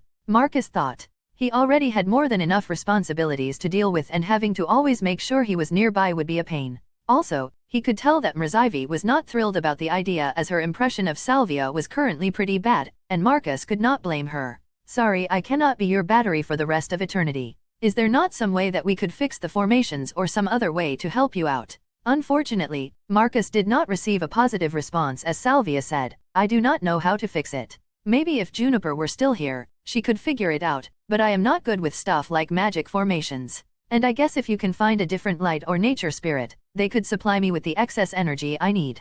Great. I cannot bring the dead back to life, and I do not know any other light or nature spirits, Marcus thought as the situation seemed to be helpless. Yet, Guinevere quickly came to the rescue and said, it is a bit of a long shot, but there might be a way to find a permanent solution. Though Marcus, you will probably be the one who needs to go, since otherwise the chances of it working will diminish greatly. Hearing this, Marcus turned his head expectantly towards Guinevere, wondering what she had in mind. Around 3,000 miles from here is a very large tree that reaches all the way up into the sky. There you will find the great spirit of nature Ferlorius, and if anyone can help, he can. though I should also tell you that he is located deep within the kingdom of Trailenstein to the south of us, and around him is a community of gnomes that are their own independent society much like the ice elves within our kingdom. Listening to Guinria's solution, Marcus certainly thought that the great spirit of nature was definitely the most likely being to be able to resolve this issue, but he also wondered why he needed to be the one to go. If you know where he is, why do you not just go yourself? Marcus asked inquisitively. There are a couple reasons. First, I cannot leave the kingdom unprotected, since there are plenty of forces that stay away simply because I am here. And while I know of Ferlorius, I have never actually met him, and I hear he is a bigger sleeper than even I am. If I went there is a good chance I would be ignored, but I doubt he would ignore you. Another great spirit, Guinira said, giving out some convincing points. Letting out another sigh, Marcus said, I guess a one-time trip beats having to come back every few months to be Salvia's battery. And I cannot say I am not curious to meet another great spirit. Fine, I will go and see Ferlorius. Chapter 371, Preparing for the Auction. Transmigrated as a ghost. Having agreed to go and talk to Ferlorius and see if he could help out, Marcus and Rzivi left the atrium and went back to her room, to get some rest after a long day. A week quickly passed by as Marcus and Rzivi relaxed around the castle, enjoying their time together before they would be going their separate ways. However, as Marcus was about to leave, having retaken his form as Irene since that was how he had arrived, another person was upset to see him leave. Are you sure you have to leave, Irene? Could you not stay just a bit longer? Princess Eis said, latching on to Marcus. During his stay he and Rzivi had played with the youngest princess a few times and they had all gotten pretty close together. Still, Marcus knew he could not stay any longer as the auction he had been looking forward to was being held tomorrow, and Rzivi apparently had something she needed to do as well. Princess Eis, you are making this difficult for Lady Irene. She has matters she needs to attend to and cannot stay any longer, Sir Hinson said as he pulled Eis off of Marcus. It is okay, Eis, Irene here will be coming back in a few more days and we can all hang out again then. Rzivi said, trying to console her little sister. But after that you said you would both be leaving again and would not know when you would be returning. Once the two of you are gone, I will be alone again. Eis then looked as if she was going to cry, so Marcus bent down, getting at eye level with her and said, Eis, we may not be able to be with you for a while, but that does not mean that we will not see each other again. Anyway, you are not alone, you have Sir Hinson here to take care of you, so try and cheer up. Curbing her tears and sniffling, Eis tried to remain tough, and nodded her head. Ah, here, take a couple of these, I know that you like them. Marcus said, pulling out a few natural treasures and handing them over to Eis. Seeing the fruits, Eis hastily took them, knowing how good they tasted, but though she wanted to eat them right then, she put them away for later, so she could properly say goodbye. See you later, big sister, and Irene. When you come back in a few days make sure to come and play with me, Eis said, waving as Marcus and Rzivi headed out. Smiling, Marcus waved back, but at the same time he thought, I wish I could help her, but there is nothing I can do. After their first meeting with the young princess, Rzivi had told Marcus that Eis was born for a singular specific purpose. Her mother was a princess herself, of the kingdom to the south Trailenstein, and during the bloody succession that happened when the current king took over, she had fled here. That was when the king made her one of his wives and had Eis. That way, should the opportunity present itself, she could be used as a tool for Boralia to take over Trailenstein. And with the unrest that is currently going on, it seems more likely that Eis may soon be used as a political pawn. Marcus thought, regretful that there was nothing he could do. He had already stuck his neck out as far as he wanted to for Rzivi, and he could not save everyone from what fate had in store for them. Shaking his head, and putting those thoughts to the back of his mind, Marcus turned his attention back towards Rzivi and asked for the dozenth time, so what are you planning to do? You said that you have some important business to attend to, but you still won't tell me. Putting on a devious smile, Rzivi responded, nope, I am not saying. Just know that it is a big surprise for you. Shrugging his shoulders, Marcus gave up on trying to get Rzivi to tell him and turned his focus towards the auction. Well, I will see you in a few days before we are going off on our respective journeys. Take care until then, Marcus said, as he boarded the carriage that was going to take him back home from the castle. Yet instead of back to his residence, Marcus asked to be dropped off at the Blazegram Forge so that he could see his master and collect any of the money he might have received from the sales of his items. Oh, Lady Irene, you are back, the apprentice manning the front counter said. Smiling, Marcus greeted this apprentice and asked them how their forging was going, since they were one of the newbies he had given a lesson to. It is going great. I have been practicing what you taught me, and my skill level is now at 2, and I am sure it is only a matter of time until it reaches 3, the apprentice said happily. Good for you. Keep at it and you are sure to reach your goal. Oh, and when you get your skill up to level 3, come find me and I will give you another lesson. Marcus said, wanting to motivate his junior. I will do my best, the apprentice said enthusiastically. After that, Marcus moved into the forge proper and greeted everyone there before heading to Thubin's room. Master, it is me, you got a minute? Marcus said, knocking on the door. A few minutes later, Thubin opened up, shirtless and sweating profusely, obviously having been working hard on something special. Wow master, this is the first time I think I have seen you sweat. I thought you were pretty much immune to the heat, Marcus said, surprised to see Thubin suffering the effects of heat. Yeah, it is unusual. Come on in and I will tell you about it. I see, so you are making some sets of armor out of crimson ore. Now that I think about it, I have never worked with it or seen anyone work with it, but all of our best furnaces are made out of it, Marcus said, realizing he had never learned anything about it. Oh, I guess I never explained it to you. Oh well, it is not like it matters much anyway. Unless you are making something that needs to be incredibly heat resistant, it has no other function. It is far more brittle than mithril, so it is not really used for weapons or armor very often. Still, a group of mithril rank adventurers are going to explore a volcano and wanted some armor that would completely protect them from the heat, Thubin said, gesturing towards the armor he had already made. Though as Marcus looked at it, he thought it looked more like a diver's suit rather than armor. But I am guessing that is not why you are here. So, what is up? Thubin said. Marcus then explained that he was here to collect the money from the items he had put up to sell a few weeks ago. That is what I figured you came here for, and I have good news for you. Your items have become a hot commodity after your last battle in the tournament. In fact, we have sold almost everything you left. Perking up hearing this, Marcus practically had dollar signs bouncing in his eyes, since the amount of money he was about to get was more than he was expecting. But before that, I also found some reputable buys for the other top-tier weapons you made. The sale is pretty much as good as done if you say yes. And since you are trying to gather as much money before the auction as possible, I would be willing to pay you now, out of my own pocket. Going wide-eyed, Marcus shook his head profusely, and thanked Thubin for his generosity. Haha, no need to thank me. You have done a lot of good work for me, and I enjoy having such a passionate and talented apprentice around. Anyway, as I said, the sale is already a done deal, so I will get the money and be back quickly. After saying that, Thubin went deeper into his room where he kept a safe and pulled out 18,000 gold coins and gave them to Marcus, who in return handed over the 3 weapons. Oh yeah, I nearly forgot to mention, but Guram has headed off on a journey to better himself, and I do not know when he will be back. Do you think you could pick up some of the slack while he is gone? Thubin said, hoping that Marcus could help alleviate some of his workload. Unfortunately, once the auction was over, Marcus planned to go and see the great spirit of nature for Lorius, and after that he was going to meet back up with Mrzivy in the Delvian swamp. I see. Well, when you have the time, please come back and help. Without Guram, only me and Konal can work on high-level items. Nodding his head and telling Thubin that he would come and help out when he could, Marcus said goodbye to his master and headed towards the shop to collect the money from his sales. 41,396 gold coins. The shop manager said to Marcus as he went through the record and found how much he had earned. Hearing this, Marcus' jaw nearly dropped, since he had made what could be considered an outrageous sum in such a short amount of time. In fact, only high-ranking nobles or powerful merchants with many lucrative business interests would normally be able to make this amount of money. To think I could earn this much in such a short amount of time. And this is after the forge has already taken their cut. Of course, Marcus forgot to take into account the value of the materials he had used to make all of these items, but he had still made a sum of money that would make most jealous. Here you go, Lady Irene. I have placed your earnings into these 5 magic bags. The first 4 have 10,000 gold in each of them and the 5th has the remainder. The store manager said, being as transparent as possible. Even for him it was rare to pull out this much money and give it over to one person. Still, he could not be happier with Marcus, since he had brought their shop a huge influx of business and made them a lot of money.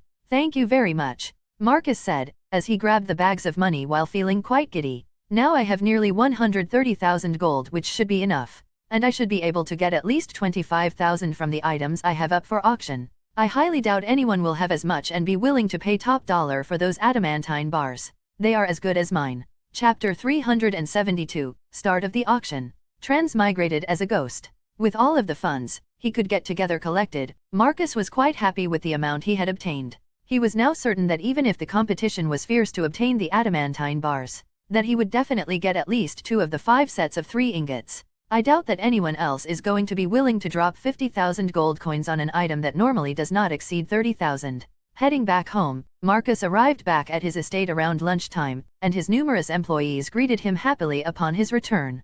He had not seen them for some time, but it appeared that everyone was in good health. Clara, I will have you and Amy accompany me tomorrow, so make sure that the two of you are prepared. Marcus said to his headmaid as he entered into his manor. As you wish, Lady Irene. Oh, and there is a surprise waiting for you for lunch if you are not too busy, Clara said, a slight smirk hidden under her face as she bowed. That sounds good, I have not eaten anything yet today. Well, not like I need to anyway, Marcus thought. Still, he did enjoy the taste of good food and he had missed Stella's cooking, which while not as exquisite as what the royal chef could prepare, still had its own charm. Following Clara into the dining room, Marcus certainly was surprised when he entered, as he was suddenly struck with a tackle hug.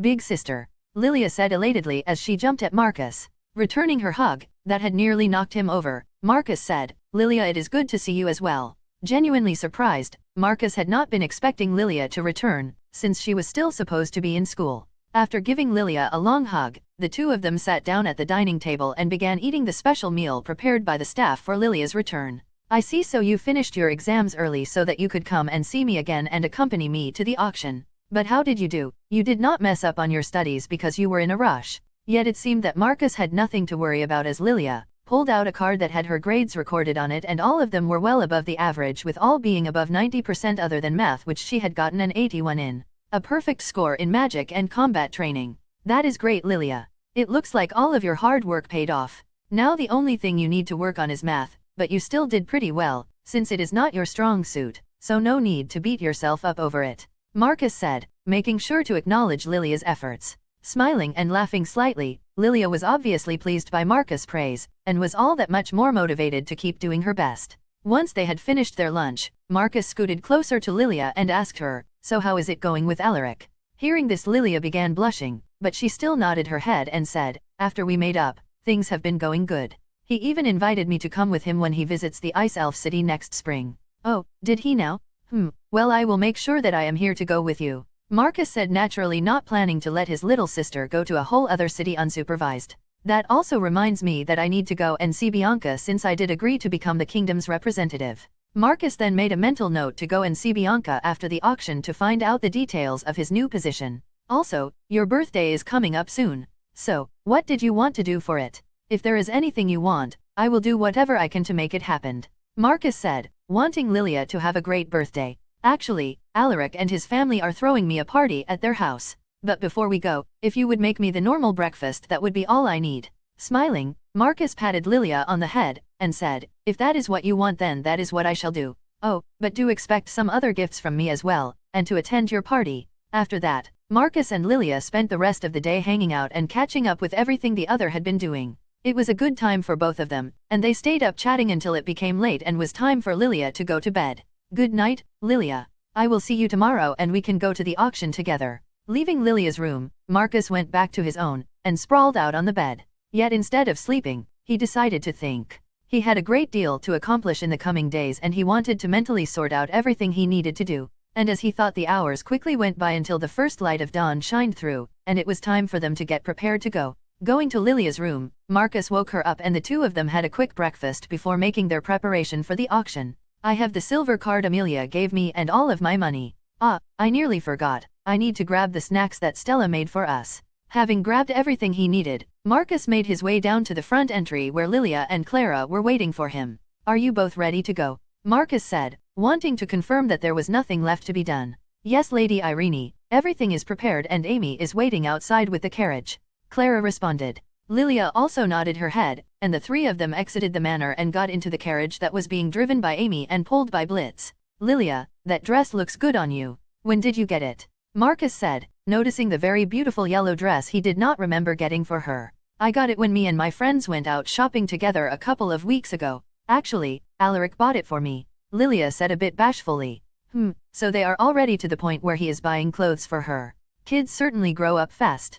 After that, the two of them talked about idle matters until they arrived at the auction house and pulled into the garage that was meant for nobles and wealthy merchants. Exiting the carriage, Marcus went up to the staff member that had come to greet him and pulled out the silver card that Amelia had given to him, and said, Lady Amelia Peningar gave me this card and told me to show it to any of the staff members when I arrived. Taking the card, the auction house employee's eyes went wide, since it was rare that Lady Amelia gave out her personal card to anyone, and only a very select few had one. Bowing his head, the employee said, It is an honor to serve you today, Lady Geist. If you wish I will escort you to your private box, or if there is anywhere else you would like to go, I can take you there as well. If you would not mind, please take us to our box. I want to get situated before the auction starts. Raising his head, and nodding, the staff member led Marcus to 4th floor of the auction house where the most luxurious private boxes were and brought him to Lady Amelia's personal box. Oh, this is quite nice, Marcus said as they walked into the box. It was a fairly spacious room, with 3 couches set in the middle, and a number of chairs around as well.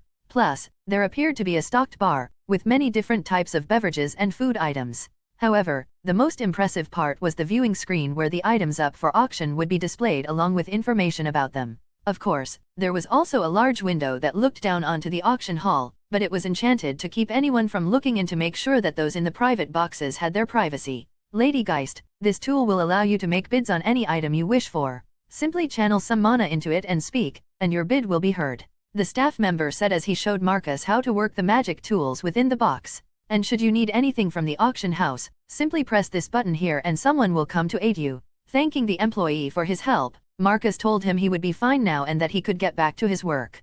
Clara, could you grab me and Lilia something to drink? A fruit juice for her, and a white wine for me, Marcus said as he got comfortable on of the sofas. Bowing her head, Clara did as Marcus asked and brought some drinks over to them and poured them out into a pair of crystal glasses. Wow, they really go all out here, Marcus thought as he tasted the wine and could tell it was of a high quality. Waiting for the auction to start, Marcus and Lilia decided to go over the catalog that had been provided, looking to see if there would be any items other than the adamantine bars they might want. Yet before they got into deep, the lights in the auction house dimmed, before Amelia herself stepped out onto the stage and taking the limelight. Good morning, everyone. I am sure many of you already know, but I am Amelia Peningar and today I will be the auctioneer. I am glad to see that once again our Peningar auction house is filled for our special triennial auction. Now without further ado, let us begin with our first item. Chapter 373, Lilia's got her own money. Transmigrated as a ghost. As the first item was brought out onto the stage, numerous people looked on with intrigue, but after just a glance Marcus knew he had no interest. Today our first item is a painting by the renowned Raphael Dupont. His work is known far and wide throughout the kingdom, and it is said that the landscapes that he paints are some of the most beautiful places in the kingdom. And this rare piece is actually one of his earlier works and depicts the beautiful scene of all 3 moons reflecting off of a tranquil lake in the middle of the Great Gome Woods. I am sure that any of those who are connoisseurs of fine art understand how rare and valuable this piece is. Now the starting price for this painting will be 1200 gold coins, and every subsequent increase must be a minimum of 100 gold coins. The crowd of people within the auction house did not hesitate to begin bidding, as a representative of a baron's house called out, 1500. With the first bid starting off quite high, any casual bidder quickly passed up on winning this item, but the war for the piece of art from Raphael Dupont quickly turned heated. 1600, 1700, 2000, 2300, 2400. Quickly the price made its way up to 2900 gold coins, as an art-loving merchant spent most of his disposable income for the year to obtain another painting from his favorite artist. And the Raphael Dupont painting is sold, to bidder number 128. Amelia said, bringing down a small wooden hammer. After that, the next item was brought forward, and this one was actually a box filled with a dozen natural treasures, that eventually sold for 1550 gold coins. Continuing on, item after item were put up for auction, though of them really piqued Marcus' interest. Of course, he knew they were still at the beginning stages of the auction, and right now, items with a value of between 1,000 and 3,000 gold coins were being sold. Yet as the third to last item in this batch was being wheeled out, Lilia's eyes lit up. Here we have the original copy of Escapades of Soren Reeves. It is an acclaimed book that has sold thousands of copies and is a favorite of many. It is the fictional retelling of many epic journeys and battles, based on the exploits of numerous different adventurers and knights, all being brought together under the name of Soren Reeves. However, unique to the original copy, there is an extra story at the end that was never released in any other copy at behest of the original author. It is a true collector's item that is one of a kind and offers an even greater experience than any other book of the same story. Now bidding will start at 1700 gold coins, and all subsequent bids must be a minimum of 100. As Amelia finished her explanation and hyping of the item, numerous people began bidding on this one-of-a-kind item, and its price soon reached 2500 gold coins.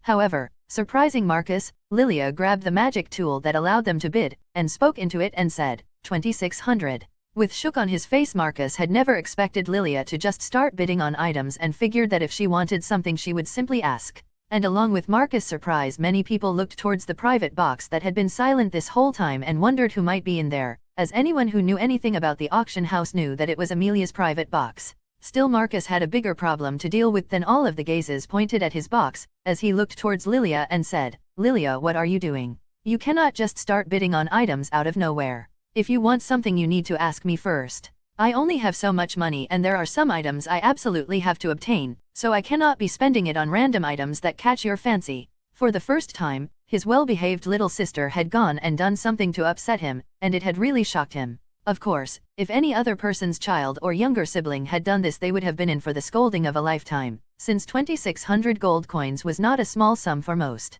Luckily, Marcus let out a sigh of relief as the bid jumped up to 2,700 as the pause caused by Lilia's bid quickly dissipated. 3,000. Looking at Lilia completely astonished, Marcus could not believe she had bid again, and this time she had upped it by 300 gold coins. At this point, Marcus was ready to make a move and take the magic tool away from Lilia when she turned towards him and said, "Do not worry, I have my own money, and will pay for this myself." Stopping himself from taking back the magic tool, Marcus could see the serious look on Lilia's face, but he wondered where she had gotten all of this money from. I know she earned a good amount back in Lethallen when she was working as an adventurer, but did she really manage to get this much money? However, seeing that Lilia was serious and she had always been an upright person, Marcus sat back and told her to do as she wanted, but not to go over what she had, since he would not be giving her any money. "That is fine, I should have enough," Lilia said, as she bid again, going to 3,300 gold coins.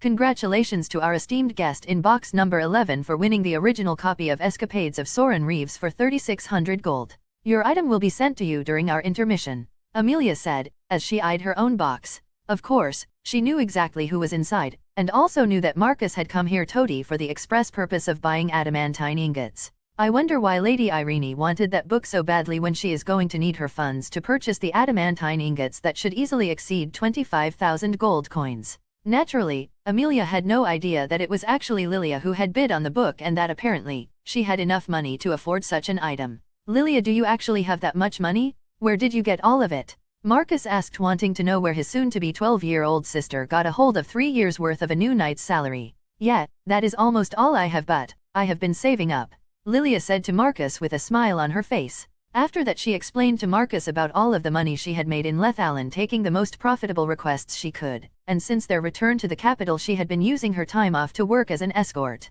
"Since you gave me that golden orb, and I got a unique skill, I have not had to sleep as much. So, during the nights or whenever I had the time, I would often take mission within the city to act as a guard whenever valuable goods were being transported," Lilia said, as if it was completely natural for a little girl to be working as a hired guard.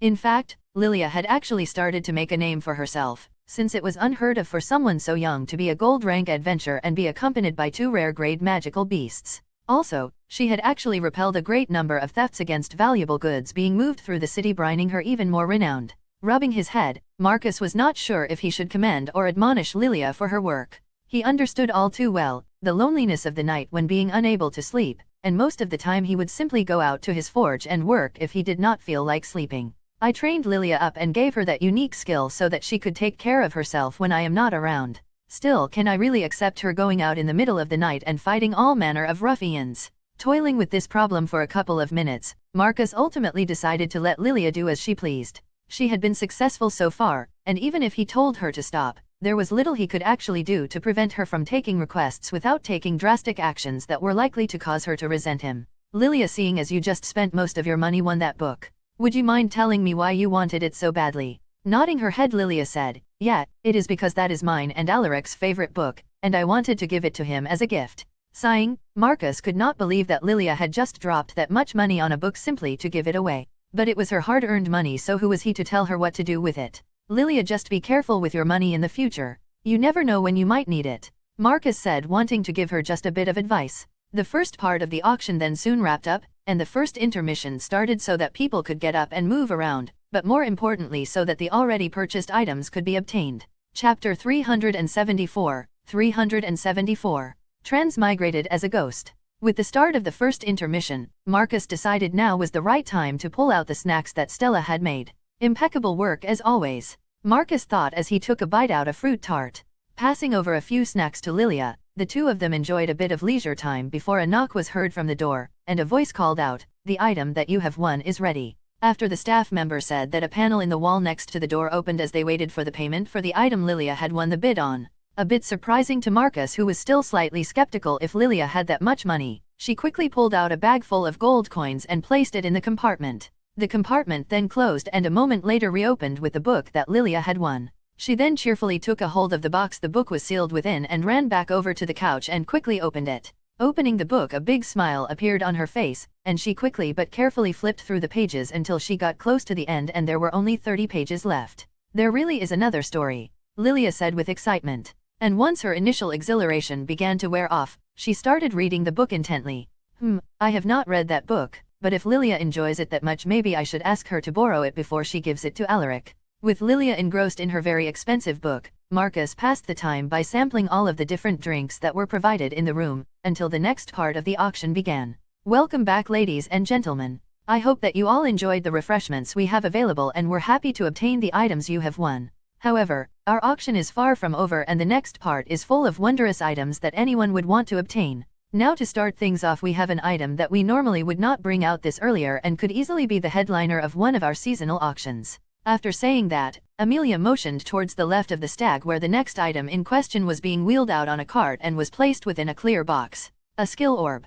Immediately recognizing the item, Marcus wondered what skill it might have sealed inside it. Skill orbs could have any number of skills, from mundane skills like sewing, to powerful ones like Mana Thief. Still, they all looked the same on the outside, and there was no way to know what was within until you got a hold of it. I am sure that some of you who have read through our catalog have already guessed which skill orb this might be, and for many of you, it is probably the reason that you have come to our auction. Within this skill orb is a very rare and sought-after skill that anyone would want. What we have here is a skill orb that holds the regeneration skill. As Amelia said this, for the first time the crowd of people that had gathered for the auction broke out into an uproar. This was an item that was truly valuable since it made even normally deadly wounds nothing more than an inconvenience. Smirking as she saw the reaction of the crowd, she was happy that she had decided to bring up the timetable on this item, as it had caused more excitement within the crowd and was likely to keep prices going high. Once everyone had settled down, Amelia walked to the very front of the stage and said, "Bidding on this impeccable item will begin at 10,000 gold coins,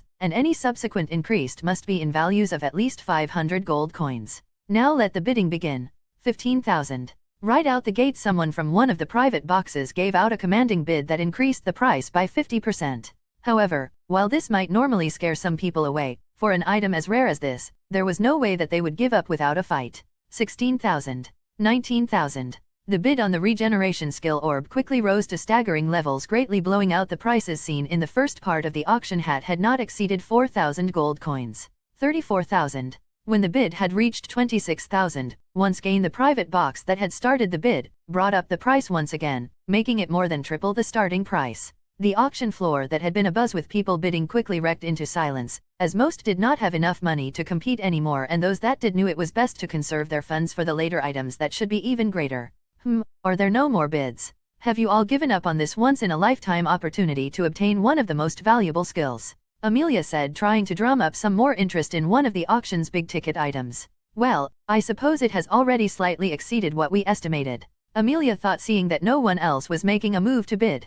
Going once, going twice, and dash. 35,000. Right before Amelia was going to announce the winner, Marcus, who had been silent the entire time, decided to throw out a bid. Of course, when he did, he attracted a great deal of interest from those on the auction floor. And from the man who had been close to winning, he had obtained his ire. "I do not know who is currently in Amelia's box, but do not think you can win against me," Duke Fieltoir thought as he raised the bid to 36,000. Yet Marcus just smirked when he heard this, and de-iced to raise the bid once more up to 38,000. After the first commanding bid, he had decided to go and see who was in the box just two down from his using his ghost form, and when he found that it was Duke Fieltoir, he de-iced to make him bleed a little. 43,000.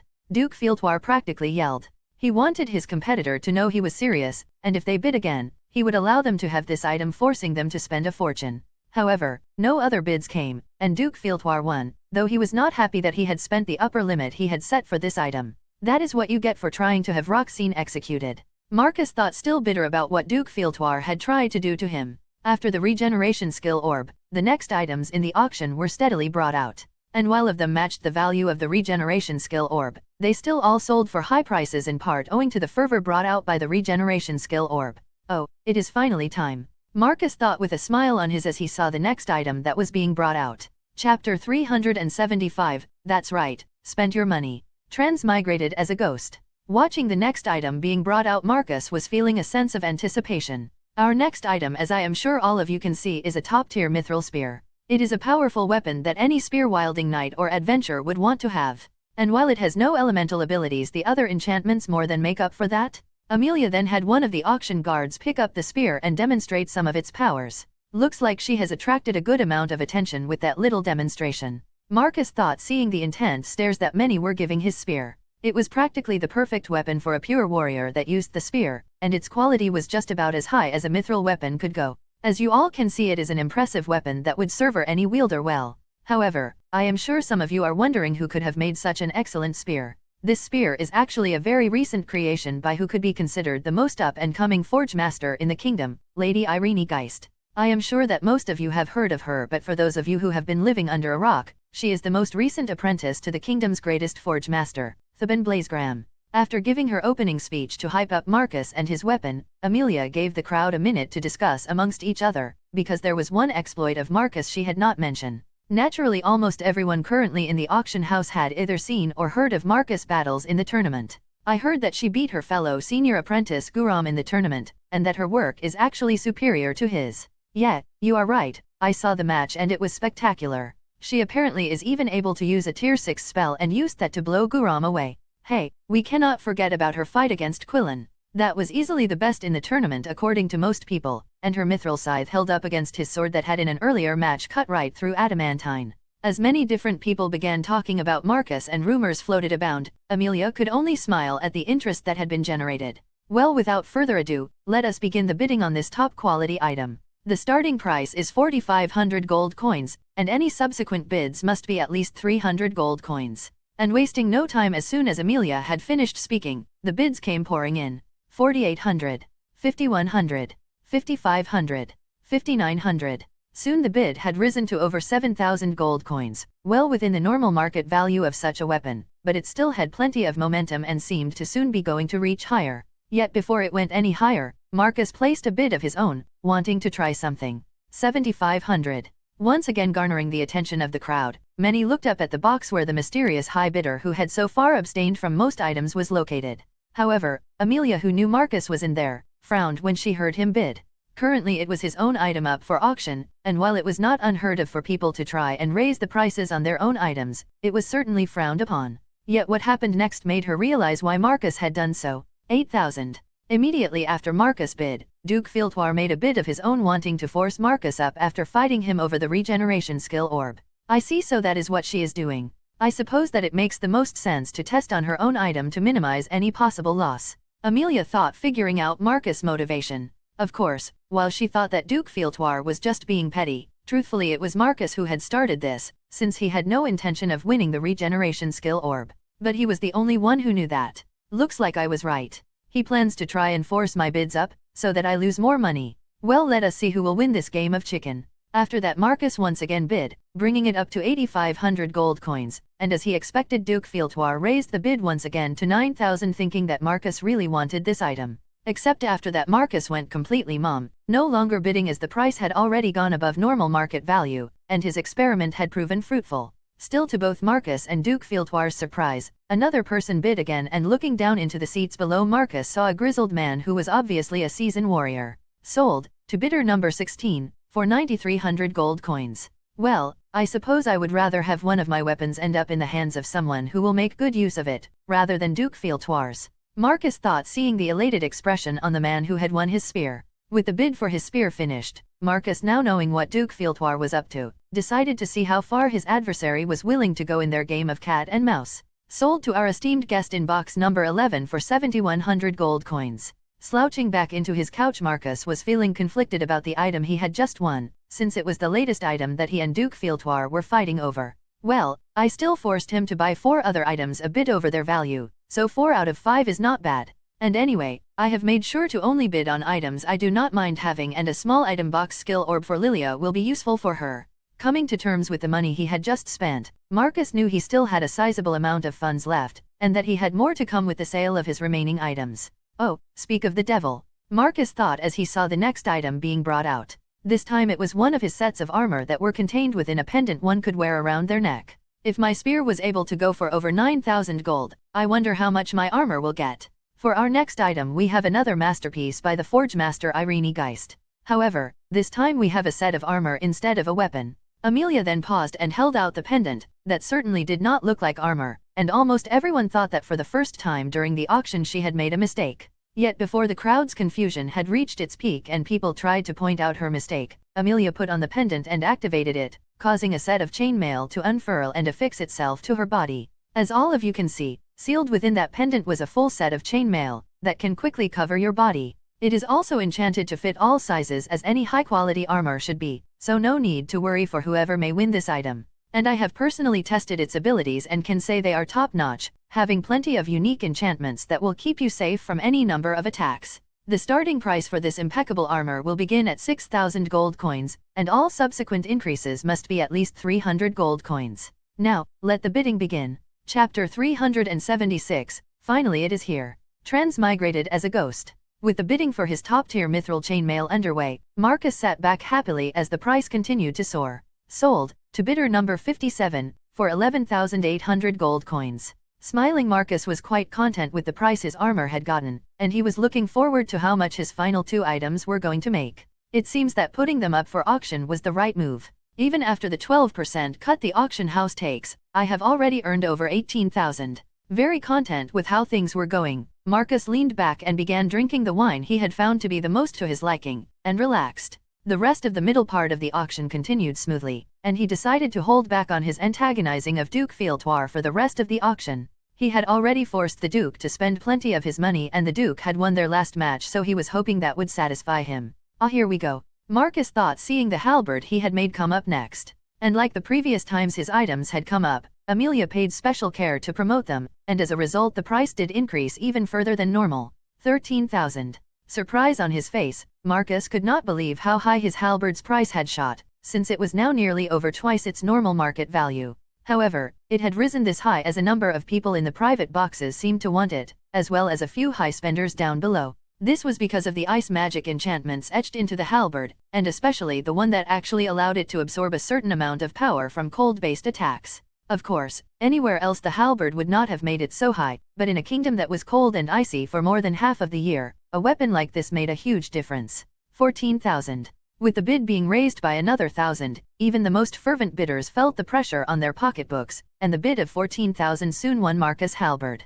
Congratulations to our esteemed guest in box 21 for winning this halberd forged by Irene Geist, for 14,000 gold coins. Amelia said with a tinge of elation she could not hide. So far all of Marcus' items had sold above their normal value, and the auction as a whole had been following this trend. At this rate we are going to make a killing this year, and we have not even made it to the extremely valuable items yet. Amelia thought, imagining the huge sum of money she was going to get after the auction. After that the last few items in the middle section of the auction came out, and Marcus' set of scale mail he had made sold for 12,100 gold coins. That concludes the second part of the auction. We hope that everyone has enjoyed our auction so far. Now we will be having a brief intermission, while we get prepared for the next section of the auction. And I am sure that this is the one most of you have been waiting for, where items or incredibly value and rarity will be available. But until then, please use this time to relax, and those that have won any bids will be able to collect their items. Giving a slight bow, Amelia exited the stage, and went to inform her staff that they were going to make some minor changes to order that the next set of items would be auctioned in,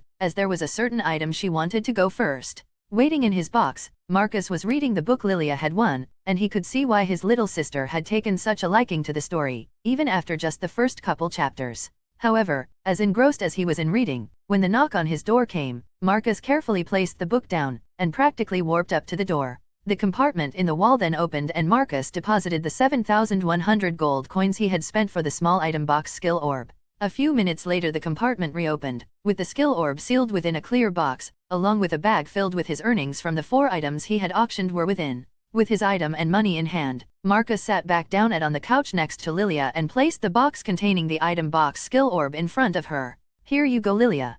Consider this an early birthday present. Looking at the box, Lilia was a bit hesitant to take it knowing how much Marcus had spent on it, but he had handed her items far more valuable in the past, and she quickly took the skill orb and obtained the skill inside. Go ahead and test it out. Having an item box is really useful. Nodding her head, Lilia began opening and closing her item box, and started testing how much she could place inside and how fast she could take things out. Once Lilia had finished up her experiments with the item box, she gave Marcus a big hug that would have snapped most people's spines, and said, "Thank you, this is a great birthday present." Returning Lilia's hug, Marcus patted her head and told her that he was happy that she liked it. After that, Marcus opened up the bag of money he had received, which contained a sizable amount. Looks like they converted most of it to platinum. I guess it is easier to move a few thousand coins rather than tens of thousands. But to think just these 4 items were worth around the same as nearly 100 other regular mithril items. Marcus thought as he stared at the bag that was filled with more than 4,100 platinum coins. And with this new addition, Marcus' total funds had skyrocketed up to just a little over 160,000 gold coins. Waiting through the rest of the intermission, Marcus' anticipation was rising as he knew that the next part of the auction would feature the most valuable items, and that the adamantine ingots would be among them. I have 5 chances to win. At the very least I have to win 1. Marcus thought as the intermission was coming to its end and Amelia walked back onto the stage. I hope that you all enjoyed your respite, because now is the moment you have been waiting for. We are now going to begin the final section of our auction. Cheers then resounded through the auction floor as many people had been waiting for this, and a majority had saved their money just for the one item they really wanted. Now our first item is one of the rarest metals in the world and is sought after by anyone wishing to make or have items made. Amelia then motioned towards the edge of the stage, and everyone could see the recognizable green metal that had a beautiful luster to it being wheeled out. There it is. It is finally time for me to obtain some adamantine. Chapter 377, Adamantine Bidding War. Transmigrated as a ghost. Seeing the adamantine ingots center stage, the excitement that had been building up in Marcus had reached its peak. This was the reason he had come to the auction, so that he could obtain this rare material for himself. I will finally be able to make a new scythe, and hopefully some new armor.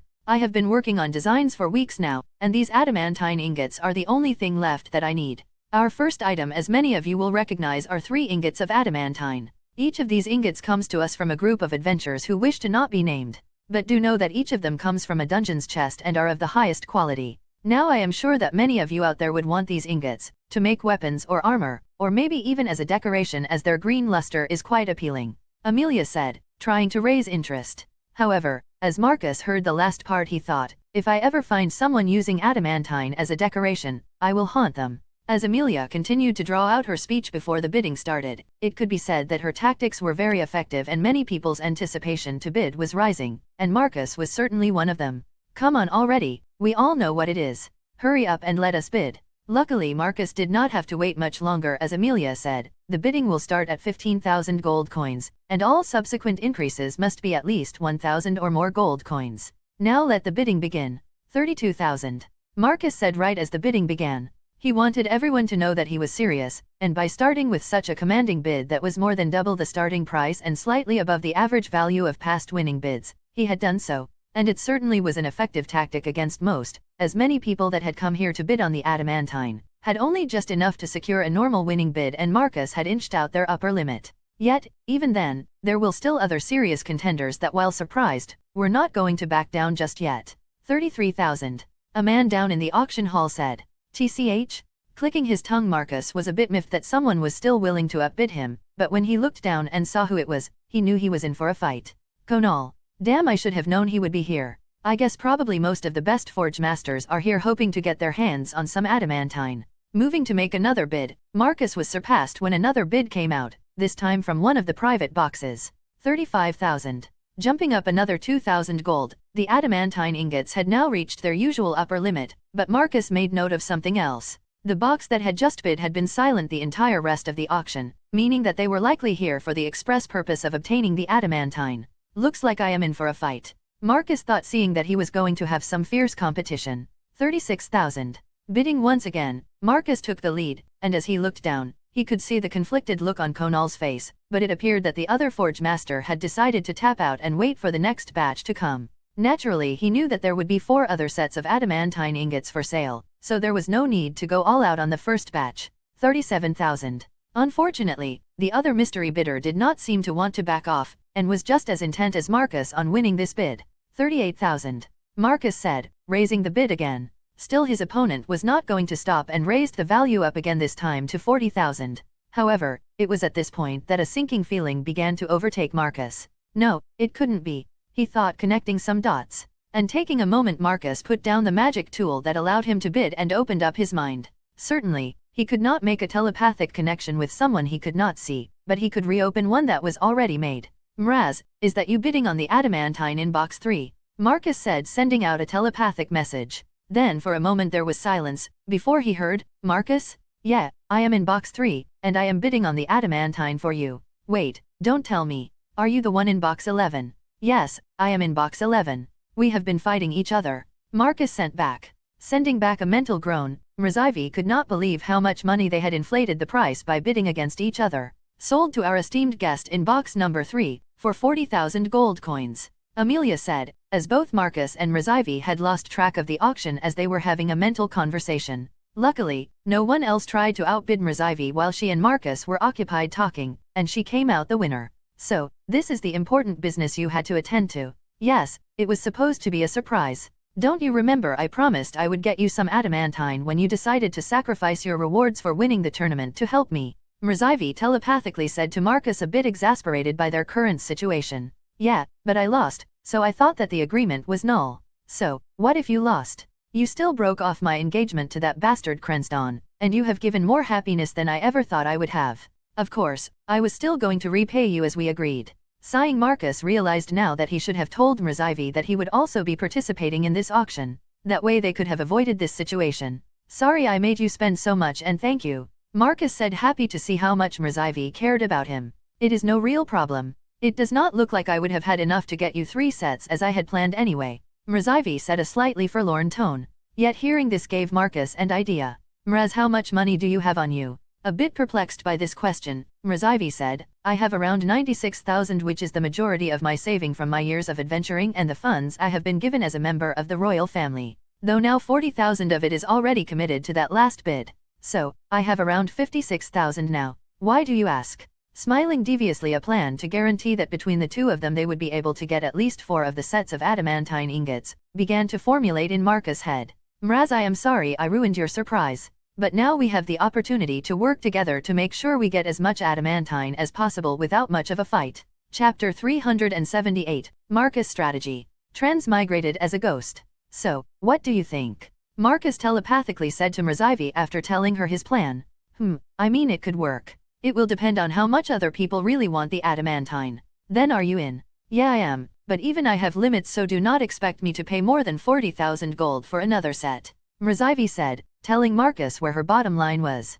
Got it. Worst case scenario, we just let it go. I wanted at least 2 sets, and I am certain I have more than enough to guarantee at least 1 more. With their strategy meeting over, Marcus and Mrazivi turned their attention back to the stage just as the second item of the last part of the auction was sold.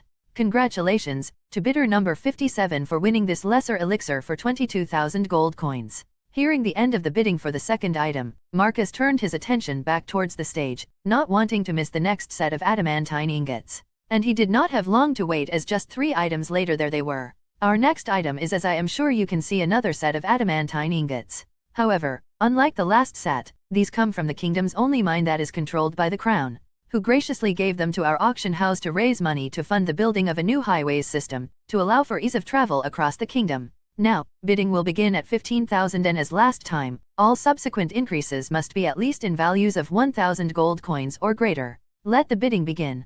35,000. As soon as the bidding started, Mrazivi from her box gave a dominant bid that was already at the upper limit of the value of the adamantine ingots. This caused many bidders who were interested to already have their wallets surpassed, and even those with enough money felt pressured not to bid. Of course, this was because Mrazivi had already shown her drive to win adamantine bars and nothing else, even having spent 40,000 gold coins on the first set. 35,000, going once, going twice. Sold to our esteemed guest in box number 3. Smiling, Marcus was happy to see that his strategy had worked. He had figured that if Mrazivi, who already showed her willingness to bid well above the upper limits that the adamantine ingots were usually sold at, were to bid again, there would be no competition. Naturally, everyone who had come for the adamantine ingots knew there were still 3 more sets even after this one, so there was no reason to try and fight. There was a good chance that the aggressive bidder in box 3 was low on money after spending 75,000 gold, which was no small sum, or that they might already be satisfied with what they had obtained.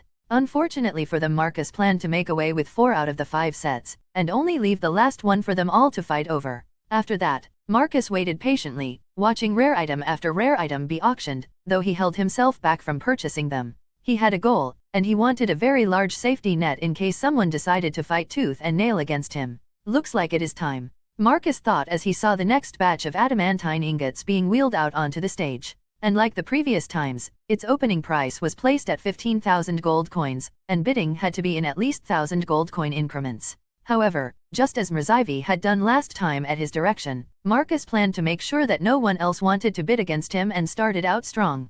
36,000. Raising the price immediately to well over its value, Marcus caused a stunned silence, as those that had been waiting to bid on the adamantine once again had to deal with another high bidder that cared not for the normal market value and was showing that they were going all out to win. Also, no one had tried to outbid Mrzyvi at 35,000 gold, so why would they attempt to bid when Marcus had just exceeded that price? 36,000 going once, going twice. Sold to our esteemed guest in box 11 for 36,000 gold coins. With a third set of adamantine ingots secured, Marcus felt quite satisfied. He had now accomplished his goal, and even if for some reason he did not get another set, he would be content. Now I have enough to make myself a new weapon and armor and maybe a little extra for some other items. Happy that things were going his way, Marcus popped open another bottle of wine and started an early celebration. Yet to his surprise, when he turned his gaze back down towards the stage, he saw that the next batch of adamantine ingots were being brought out right after the last ones.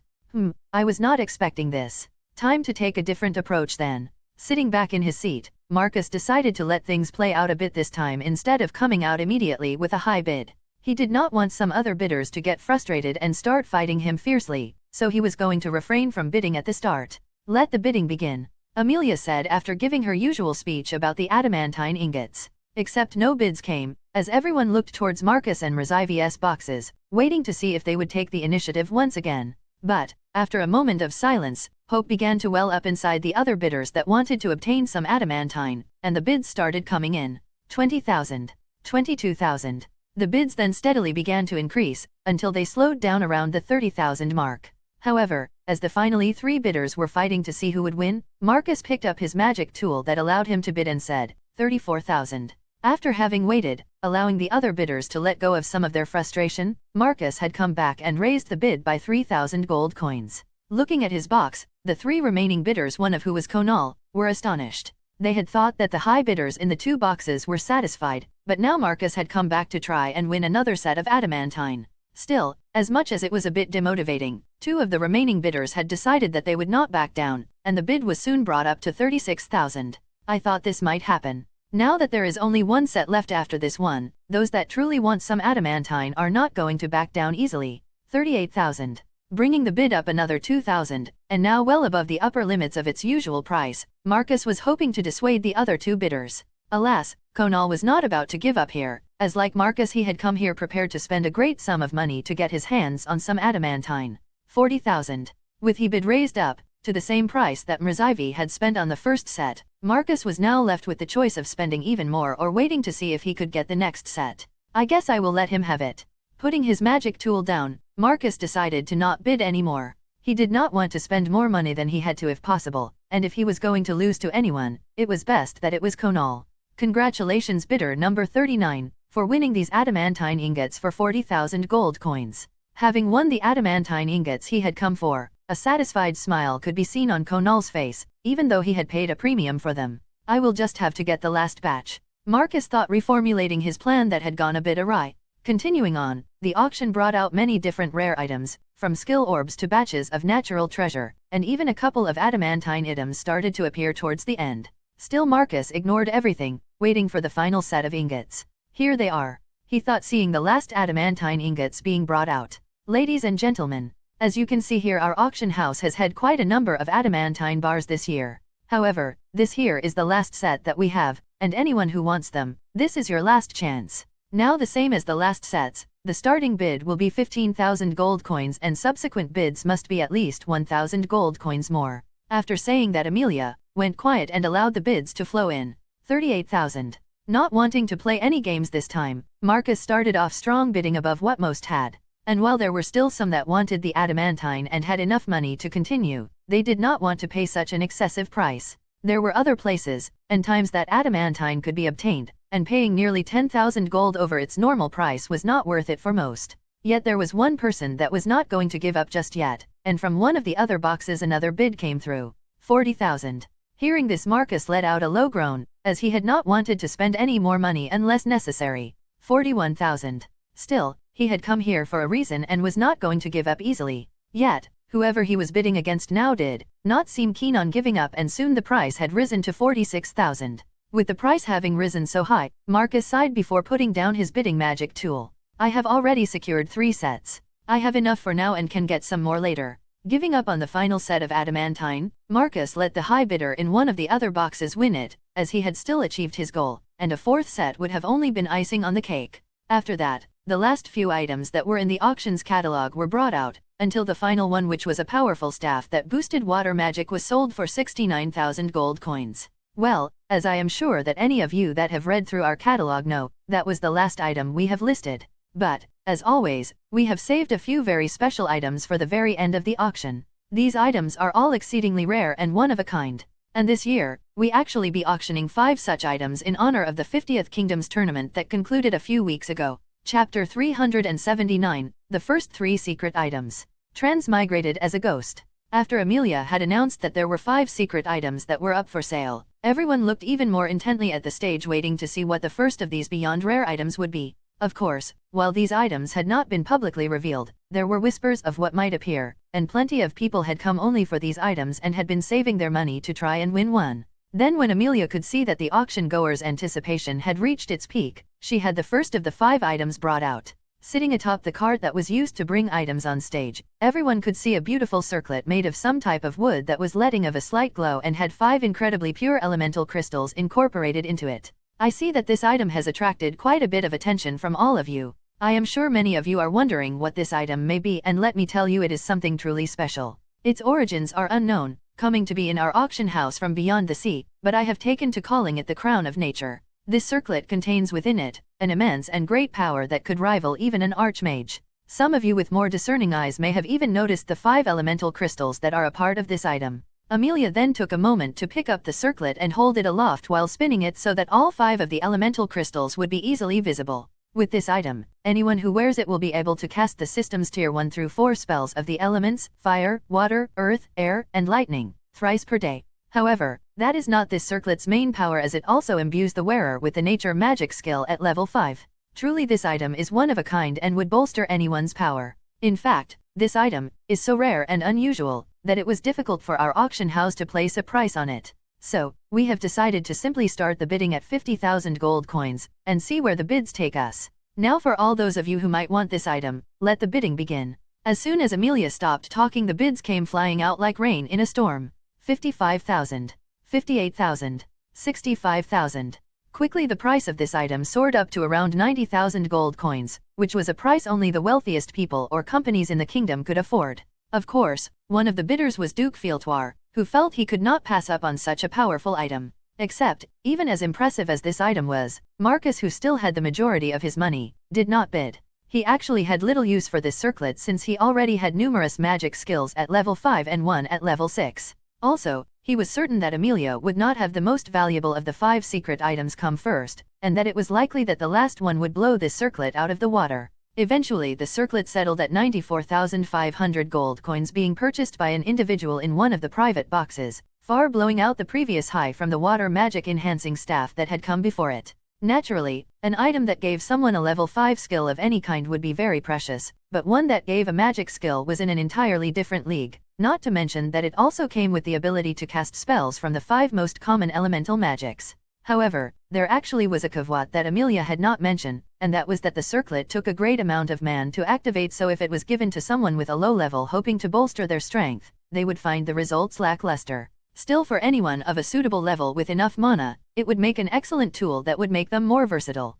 This is going to be one profitable year, Amelia thought, seeing how much the first of the unrevealed items sold for. Yet, she knew they had only just gotten started, and after giving the people a bit of time to stew and raise their excitement, she had the second item brought onto the stage. Our second item, as you can see, is an adamantine shield. However, this is no ordinary shield, having been forged by the great Theban Blazegram himself. This shield actually saw recent use in the Kingdom's tournament, being used by Theban's apprentice Irene Geist. In fact, this shield blocked an attack from Quillen the Sword Savant's disciple, when he had previously sliced through adamantine like butter. Grabbing the shield, Amelia tossed it in front of her and showed off its self-defending enchantment, by having one of the auction house's guards come up and unleash a flurry of attacks against her that were all easily blocked. As I just demonstrated for you all, this shield can defend its user without even being in their hands, so I am sure that any of you who used a two-handed weapon or cast spells can understand how valuable this shield is. Of course, this is also just one of its many enchantments that would keep you safe.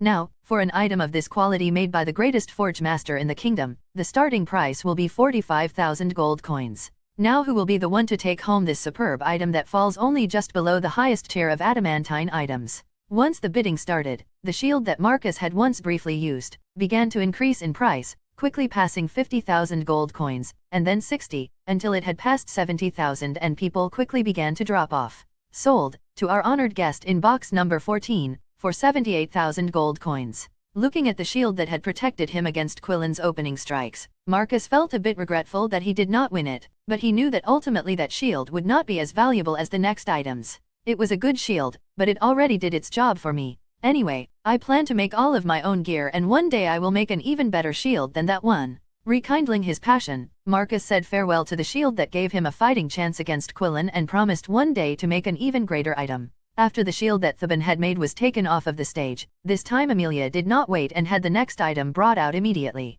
And as it came onto the stage, everyone knew what it was, but what might be contained inside was a mystery. Nevertheless, since it was this late in the auction, it must have been something spectacular. Our next item, as anyone could surmise, is a magical beast egg. Yet this is not any magical beast egg, as what is inside has been tested, and its grade may surprise you. This egg contains within it a magical beast of the epic grade. But not only is it an epic grade beast, it is one that sits at the top of its rank, nearly being as strong as a legendary beast. A pseudo-legendary? I am sure that you all do not need me to tell you how rare and valuable this egg is. Whoever is lucky enough to get a hold of it would be able to form a mutual seal with a beast as strong as any other in the kingdom. Chapter 380, Shut Up and Take My Money. Transmigrated as a Ghost.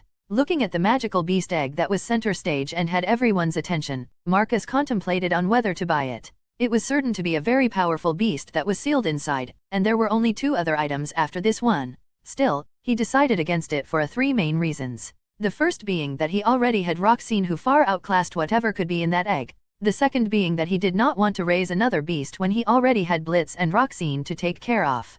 And the third because the final 2 items were probably even better. I will just wait for the final 2 items. Surely one of them will be useful to me. The only problem now is if I will have enough money.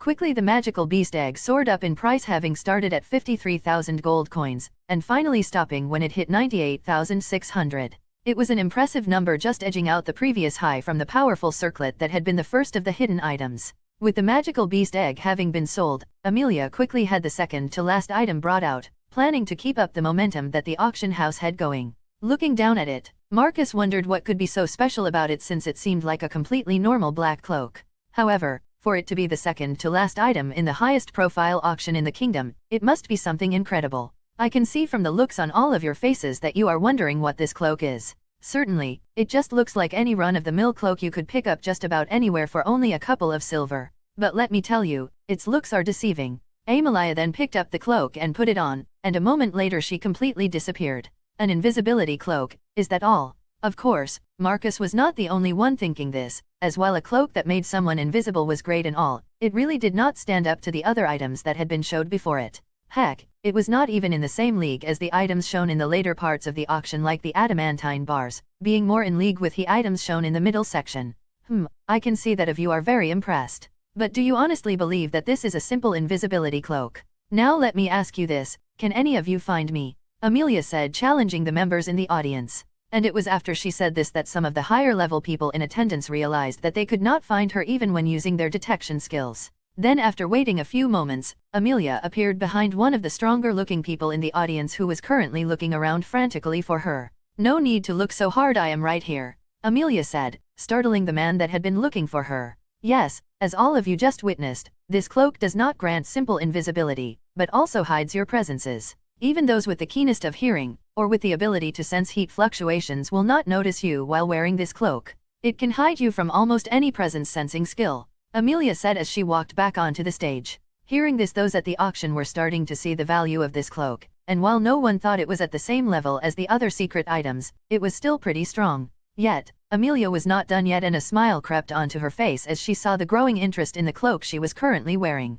Still, this is only the lesser ability that this cloak has been enchanted with. As she said this, one of the auction's guards, who was wielding a staff and obviously a magician, walked forward and cast a fireball spell right at her. Seeing this, everyone looked out in horror, believing that this guard had gone mad, and was about to burn Amelia alive. Except as the fireball got closer to her, the cloak opened up and the fireball quickly broke apart into pure mana, before being sucked into the cloak. As this happened, gasps escaped from the crowd, and everyone looked intently at the cloak that had just absorbed a magic spell. It was an amazing sight that had everyone wanting this cloak that was easily the most valuable item shown so far. It appears now that you all understand just how amazing this cloak is. It not only can make its wearer invisible, but it can also absorb the power of magic spells. Oh, and the mana it absorbs can be used by the wearer as their own, allowing you to essentially have another source of mana. Truly, this item is in a realm all its own, and its only limitation is capacity to store mana. Once it has reached that capacity, it can no longer break down spells, but after extensive testing we found that it could take even a dozen tier 4 spells at the same time.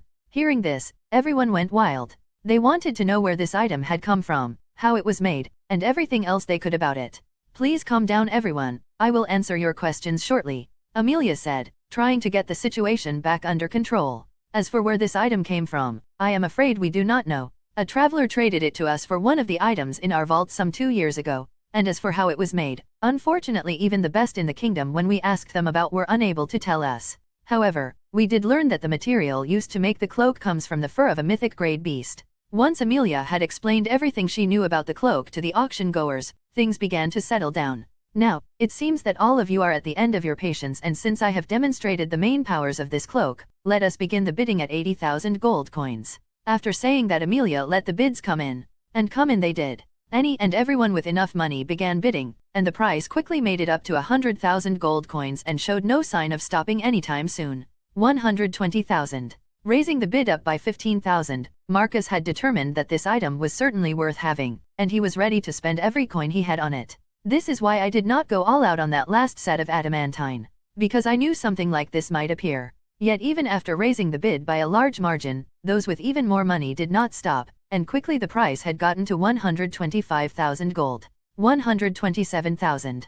Putting in one last bid, Marcus offered up everything he had, hoping that it would be just enough. Unfortunately, his bid was swiftly outmatched, and the cloak made it all the way up to 149,500 gold before finally stopping. Chapter 381, The Auction's Final Item. Transmigrated as a ghost. Having missed out on the magic-absorbing cloak, Marcus sat back into the couch he was on with a defeated expression. However, at the same time a woman in another box, the one who had won the cloak, had an unending grin on his face. It looks like it was worth coming after all. To think that I could obtain such an item. Duchess Opheria said out loud.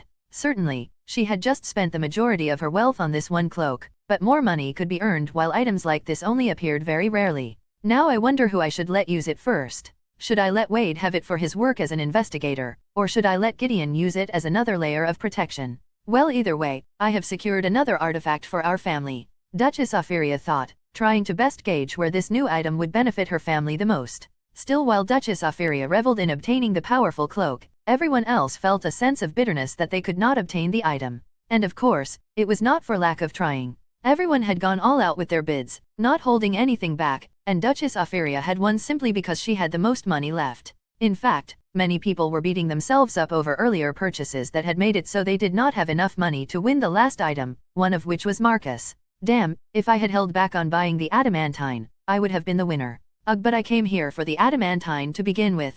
But how was I supposed to know that such an item would be up for auction? And that means that the last one is probably going to be even more valuable, and I will not get it either. Though as Marcus mentally berated himself, he quickly realized he was being foolish. He had accomplished his goal, and while that cloak would have been nice, in the end there was nothing he could do about it now. Looking back, there were definitely other things he could have done, but the events had already played out and all he could do was move forward. I will just have to hope that the final item is not as enticing. Maybe there is still hope left. Staying positive, Marcus got himself ready for the last item in the auction. However, as it was being brought onto the stage, unlike any item before it, there was a black cloth draped over it. Looking down at it, Marcus wondered what it could be. It certainly was not large, as the impression caused by whatever was under the cloth was square and only about a foot long in every direction. Yet, Marcus quickly realized even that was misleading, as this last item was likely sealed within a box. I can see that all of you might be wondering what item might be hidden under this cloth. Well, let me tell you, it is an item that I am sure all of you will recognize the second you see it.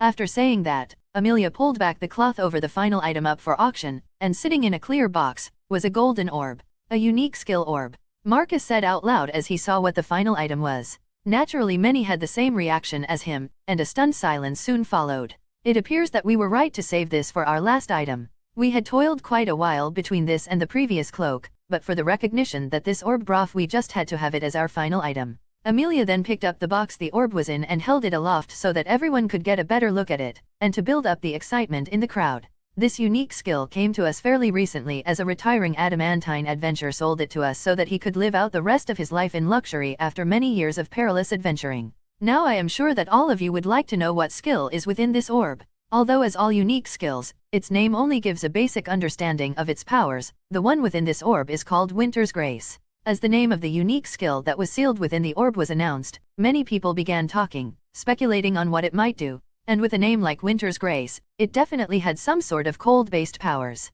Since this is our last item, and you have all been here long enough, I will not beat around the bush. The starting bid for this item will be 80,000 gold coins. Have at it. Getting right down to business, Amelia quickly allowed for the bidding to start, seeing that everyone was at their limits. 89,000. 100,000. 105,000. Immediately the bids came one after another, shooting up past 100,000 gold coins nearly instantly. 127,000. Giving out his max bid as soon as possible, Marcus knew that for a unique skill orb there was no reason to hold back. Yet even after offering up all of his remaining money, the few people with more than him raised the bid even higher, similarly willing to spend everything they had. Damn it. Once again I do not quite have enough. Lamenting over his lack of funds, Marcus tried to think of something, going over anything he could when something came to mind. Ugh, why did I not think about this sooner? With a new plan formed, Marcus reached out his mind and reconnect with Mrazivi. Mraz, how much money do you have left? After sending out his message there was a short pause before Marcus got back from Mrazivi. Why do you ask? She was a bit confused by why Marcus wanted to know this, but when she got his next message, her eyes went wide and understood. I am a bit short of money to win this item, but if we pull what we have left together we might be able to win. So how much do you have left? I see, that is pretty smart. I have a little over 21,000 left. So, you think that will be enough? I do not know, but it is worth a shot. With Mrazivi's support, Marcus now had a bit more money to use, and was able to get back into the bidding right before the end. 146,700. Going once, going dash. 148,300. Bidding everything he had along with Mrazivi's money, Marcus just barely edged out the previous high bid. 148,300. Amelia said almost in a daze. It was a staggering sum that was nearly the same as the amount the powerful magic-absorbing cloak had gone for, making it the second item in a row to bring the auction house so much money. And this unique skill orb honestly could have gone for more, if anyone had any more money. As the auction had progressed, everyone's funds had dwindled, and now, the combination of Marcus and Mrazivi's wealth just barely edged out as the highest. Going once. Going twice. Sold to our esteemed guest in box number 11. Chapter 382, Collecting Items. Transmigrated as a ghost. Having just managed to win the last item, Marcus stood up and gave a cheer, much to the surprise of Clara and Lilia. Bang, bang, bang. Not long after Marcus had won the bid for the unique skill orb, a loud knock echoed from his door. Smiling, Marcus knew exactly who it was and opened the door to let Mrazivi in. She quickly walked in and after a brief look around, handed Marcus a magic bag filled with money. Here, this all I have left after buying the adamantine bars. I am glad it was enough to get you that unique skill.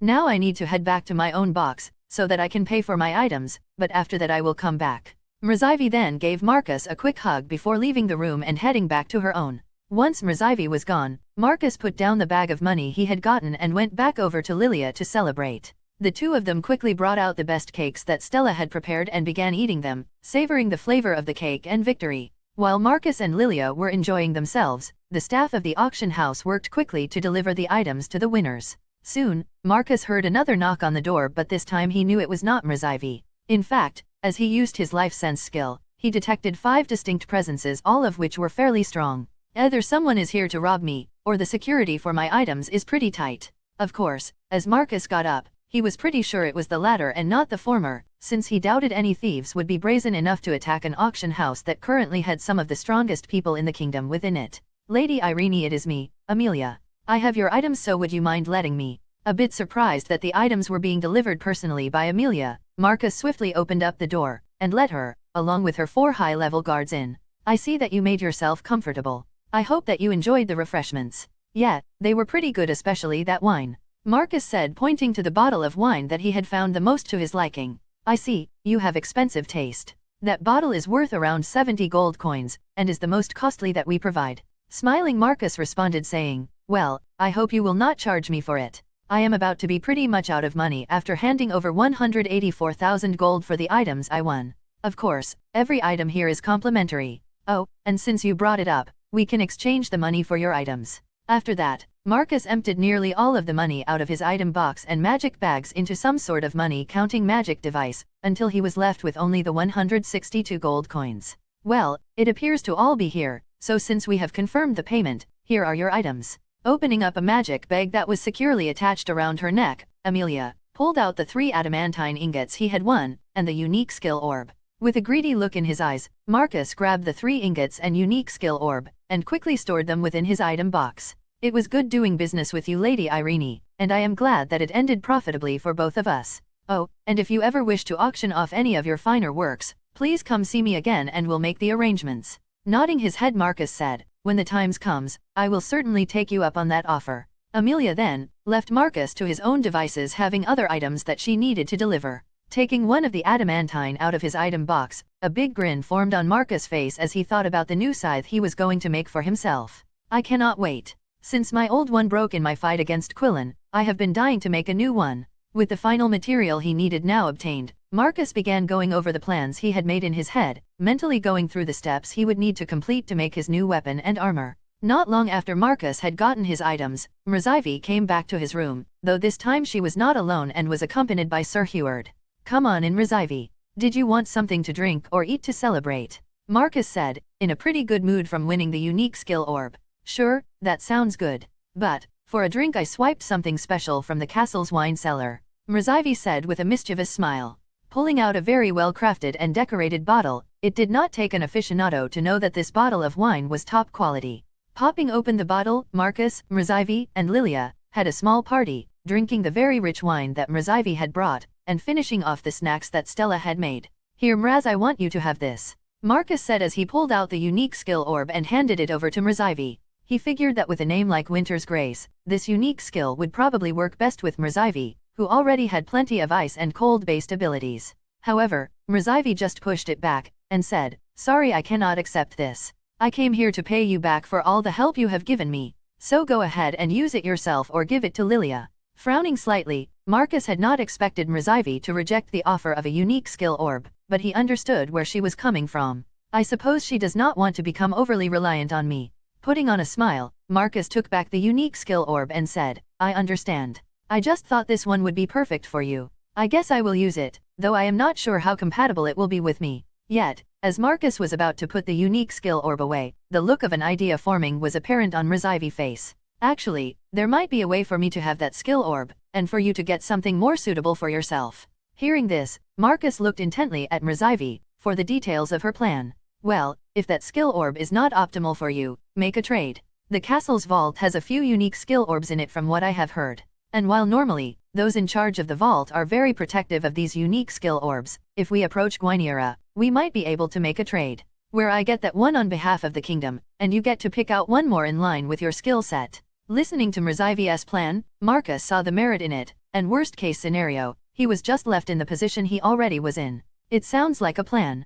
So, when I come visit the castle next, we can negotiate and see what we can get away with. Chapter 383, Heading Back Home. Transmigrated as a ghost. As Marcus and Mrzivy finished up their plan to trade Marcus' current unique skill orb for a more suitable one, another knock was heard coming from his door. Except this time Marcus had no idea who it was, and when he used his life sense skill, he detected 3 presences, all of which were around as strong as Mrazivy. Mraz, I do not know who it is, but there are 3 of them, and all of them are pretty strong. I do not know exactly how strong, but I would guess that of them are below level 40. Growing serious, Mrazivy took out her sword, and Sir Heward got ready to protect the 2 of them from any threat. Of course, it was unlikely that some hostile was on the other side of the door, but after receiving items worth hundreds of thousands of gold coins, it was better to be prepared. However, as Marcus was carefully approaching the door, a loud voice called out, Mrazivy, I know you are in there. Would you mind opening up for your Aunt Camilla, and introducing me to the mysterious high bidder in this room? Looking towards Mrazivy, Marcus nudged his head towards the door asking for her confirmation if she actually knew this person. Yeah, go ahead and let her in. I think that you know her as well. As Mrazivy said this, Marcus put it together, and now knew where he had heard this voice before. Opening the door, Marcus allowed Duchess Opheria to enter the room and greeted her with a slight bow. Duchess Opheria, it is a pleasure to see you again.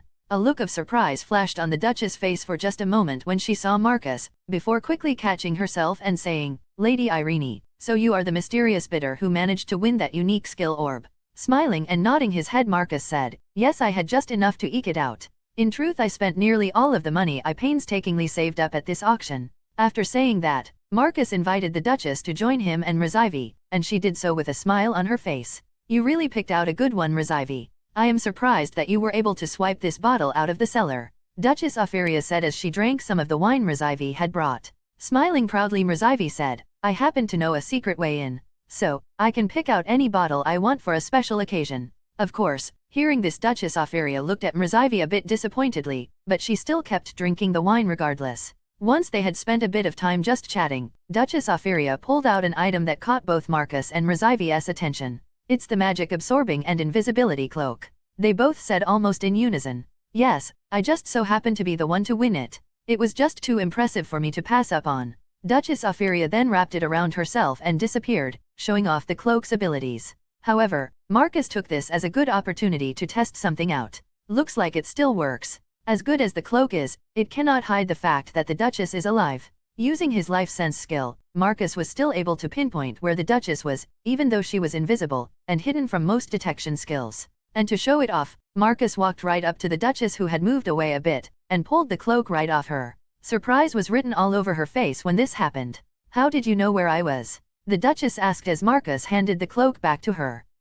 Let me just say that while it can hide you from most skills, it does not work on all of them. Nodding her head, the Duchess understood what Marcus was getting at. Even though this cloak was impressive, it was not omnipotent, and the wearer still needed to be careful. Well, this has been fun, but I think it is about time that I get going. You two take care. Now that she had found out who the mysterious bidder was, that managed to win the unique skill orb, the Duchess' curiosity was sated and decided it was time to leave. Then once the Duchess was gone, Mrazivy handed over the adamantine ingots she had won over to Marcus, and the 2 of them got ready themselves and went back to their carriages to return home. Well, I will see you again in a couple of days. Good luck on your forging, Mrazivy said as she got into her carriage. Marcus then waved goodbye to her, before going to his own carriage, and beginning his trip back home. Lady Irene, it looks like the main road is damaged and impassable. Should I take the detour, or should we turn around and go a different way? Clara said with a bit of concern in her voice. Of course, she was right to be a bit worried, as it was the middle of the night, and they had just purchased some extremely valuable items. However, as Marcus looked out at the road, he saw that it was not just simply damaged. There was currently a work crew and guards around, and it seemed that everything was legitimate. We will just take the detour. It should be fine. Oh, but Clara, I will sit with you just in case. That way I can react to any threats if necessary. Getting out of the carriage, Marcus took up the seat next to Clara, though his headmaid did give quite a bit of protest, saying that he should stay inside where it would be safer. Still, in the end she relented, as Marcus was not taking no for an answer and was the boss. Clara then directed Blitz down the detour that traveled down an alley that would connect them to another main road. Yet as they were heading down this alley, Marcus' danger sense suddenly started blaring in his head. In response, Marcus deployed his man barrier skill, spreading it out to encompass the entire carriage, even though it would become weaker and more brittle the further he stretched it. Still, as the arrows impacted against it, the mana barrier proved to still be more than enough to stop the dozen projectiles aimed at Marcus and Clara. Quickly, a few dozen guys in cloaks began jumping off of roofs or coming out of side alleys surrounding the carriage. Clara, get in the carriage, I will deal with this. Wait, Lady Geist, you cannot be serious. There are too many of them. Please let me fight with you. As your headmaid I cannot let anything bad happen to you. Clara? This is an order, get into a carriage and protect Lilia. I do not want either of you to see what I am about to do. Hearing his seriousness in his voice, Clara nodded her head and quickly got inside the carriage as the dozens of people slowly enclose around the carriage. My, that is very brave of you to face us all on your own. But do you really think that being inside that carriage is going to protect them? The lead thief said.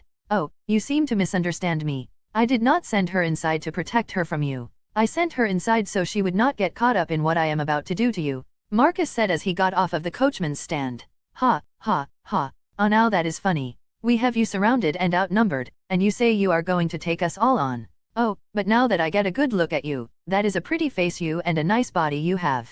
I like feisty girls like you, so I think I will make you my new toy. 38 of them within my life senses range. And that lead man is level 39, while around half a dozen of the others are in the mid-30s. These guys are not just your run-of-the-mill thieves. While the thieves' leader was busy grandstanding and talking about all of the fun things he was going to do to Marcus, he had been analyzing the battlefield and getting his strategy together. Ravenous Abyss.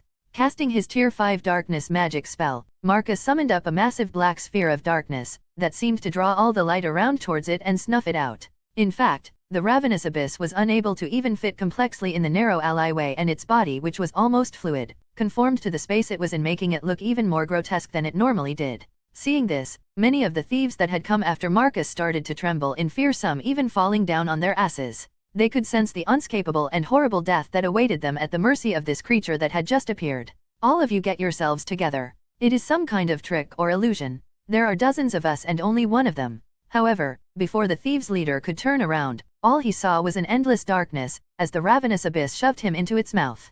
Kill them all. Do not let a single one of them escape. With a big and horrifying smile, the Ravenous Abyss did as Marcus had commanded, and dozens of black hands shoot out of its body, dragging all of the screaming thieves towards its mouth and eating them several at a time, until remained. Chapter 384, Dealing with the Issue. Transmigrated as a Ghost. With his Ravenous Abyss having killed all but one of the thieves, Marcus dismissed the magically created monster that liked to eat living beings. And for the poor unfortunate soul that Marcus currently had wrapped up with his tendrils of shadows, an even worse fate than being eaten by his Ravenous Abyss was in store for her. Well, I was hoping to get a hold of the big boss, but the creature I summoned got a little out of hand and ate him first. Still, since you had the second highest level, I am guessing you were privy to at least a bit of information. Struggling with all her might, the last remaining thief tried her best to break free from Marcus' tendrils of shadows, but to no avail as he simply tightened his grip around her. Please someone help, gagged. As the thief began trying to scream out for help, Marcus wrapped one of his tendrils around her mouth, preventing her from making any noise, and ending the last of her resistance. Then once that was done, Marcus walked up to her, and placed his hands right on her face, and activated his Soul Devour skill. The thief woman, feeling the invasion into her soul, instinctively fought back with all her will, but the difference between her soul's power and Marcus was too great. Soon her soul was ripped asunder, being broken apart and absorbed by Marcus, leaving only the dead husk of an empty body. Taking in her soul, the most prominent memories of the woman played out in Marcus' mind, forcing him to relive some of her life as he absorbed her soul. Luckily though, this woman, who Marcus quickly learned was named Selmia, did not have some tragic story or was a sadist with a warped personality, and had lived a fairly simple life. In fact, most of her important memories were just receiving promotions within the gang she was a part of and the pride she felt. However, at the end, there was one memory that was filled with absolute terror, and it was actually her last one, as Marcus slaughtered all of her friends and ate her soul. Ugh, I hate using this ability. But at least I found the information I wanted. Still, watching from the other point of view, I see how scary I really look. Shaking his head, Marcus got back to his senses and was somewhat grateful that his experience this time with his Soul Devour skill was not too bad. Clara, Lilia, it is done, you can come out now. Just a moment after Marcus said this, both Clara and Lilia rushed out of the carriage and looked around confused. Clara herself was especially confused, as just a minute ago, they had been surrounded by thieves, but now, all she could see was one body. Lady Irene, where did they all go? Clara asked, concerned that the thieves might still be around. No need to worry, Clara. They are all gone and will not be coming back. Looking around one last time, Clara wanted to be absolutely sure that there was no more danger. On the other hand, Lilia looked a bit disappointed that she had not gotten to fight. But while Marcus would normally be fine with her help, he did not want her to see the Ravenous Abyss eat people by the dozens, and him devour someone's soul. I am sorry. I put both of you in danger because I wanted to see who was targeting us. Like you, Clara, I understood that the damage to the road was most likely a trap, but I let my curiosity get to the better of me. Bowing his head, Marcus apologized to his headmaid and little sister. He had wanted to learn who was targeting them and for what reason, so he had willingly wandered into that ambush even though he knew it was coming. Please, Lady Irene, there is no need to bow to me, Clara said, somewhat flustered that her employer was bowing to her. Yeah, everything is fine, and you found out what you wanted, right? Lilia said. Raising his head, Marcus said, yes, I did. One of the staff members at the auction house tipped off a gang calling itself the Crimson Stalkers about the auction goers who he believed to be easy marks. So, we should head back to the auction house and inform Amelia, especially since we were not the only ones being targeted. After saying that, Marcus and Lilia got back into the carriage while Clara drove it back to the auction house. Once there, Marcus found one of the employees, though obviously not the one that had not been selling information on the bidders to the Crimson Stalkers. And showing this employee the silver card Amelia had given him, he was taken to a meeting room, and told that Amelia would see him shortly. Lady Irene, I did not think I would see you again so soon after the auction, Amelia said as she walked into the room, looking a bit exasperated. She then sat down across from Marcus and said, one of my staff said that you had something important to tell me, and I really hope that it is because I am quite busy since our auction just ended. Yes, it is of the utmost importance, Marcus said with a grave expression. I was just attacked by a group of thieves, and after interrogating one of them I found that an employee here tipped off these thieves calling themselves the Crimson Stalkers. Giving Amelia a moment to digest this information, Marcus saw the complicated expression on her face changed rapidly over the next few seconds before she said, do you know who it is, and do you have any proof? The employee's name is Jude, and as for proof I am afraid I do not have any. Unfortunately, the method I used to extract this information left the thief dead. Hearing this, Amelia winced, since this either meant Marcus performed a torture so brutal that it killed the thief, or that he used some type of skill that ripped the knowledge from them and killed them in the process. Either of which was extremely brutal. I am sorry, but even though I trust you, just your statement is not enough for me to arrest one of my employees. As their boss I have to look out for them, or I will lose their trust. Still, I will make sure that Jude is watched closely, and pass on the information you gave me about the Crimson Stalkers to the city guard. Shrugging his shoulder, Marcus understood that Amelia could not just throw one of her staff under the bus on his word alone. Oh, but I did also learn of the other targets that he gave to this gang. Marcus then gave the list of names to Amelia, who had a frown on her face. She recognized all of the names and they definitely were at the auction, and some of them had won some valuable items. However, there was one thing in common with all of them, and that was their lack of visible security, which was the reason Marcus was targeted. This is quite disconcerting. I will need to look into this more tomorrow and reach out to make sure all of them are okay. Thank you for bringing this to me. If I find that Jude really was involved in something like this, I will make sure he is punished to the fullest extent of the law. Chapter 385, Adamantine Equipment. Transmigrated as a ghost. Thanking Amelia for her time and help, Marcus bid her adieu, seeing how tired she looked. How did it go, Lady Irene? Clara asked as Marcus came back to the carriage. Everything should be taken care of. I told Amelia what I know, and she is going to investigate further, as well as tell the city guards. I am sure that it will not be long until this situation is wrapped up. Now let us go back home. Nodding her head, Clara got back on the coachman's stand, and drove the carriage back to Marcus' estate, this time making sure to only stick to main roads. Good night, Lady Geist. Should you need anything from me, do not hesitate to wake me, Clara said, as she left Marcus in his room, and headed back to her own. However, instead of going to bed, Marcus was far too restless to even think about sleeping, and stealthily made it over to his workshop. It has been a while, Marcus thought as he looked around his workshop. It had now been over a month since the last time he had been here, and he was raring to go. I will start off with something simple first before moving on to the adamantine. Powering up the magical formations within his forging workshop, Marcus got everything ready to begin. Then when the crimson ore furnace was extremely hot, he pulled out a mithril ingot and heated it up. After that, he made a few simple mithril items, though one he paid more attention to, which was a set of mithril scale mail he made for Clarissa. Originally, he was just going to let her pick out one of the ones he had already made, but all of them had already been sold when he last went to visit the forge. Still, this did allow me to make a more personalized set. Now, I am good and warmed up. Time to make my new gear. Pulling out the 9 adamantine ingots he had, Marcus stared at their entrancing green luster for a few moments before picking one up.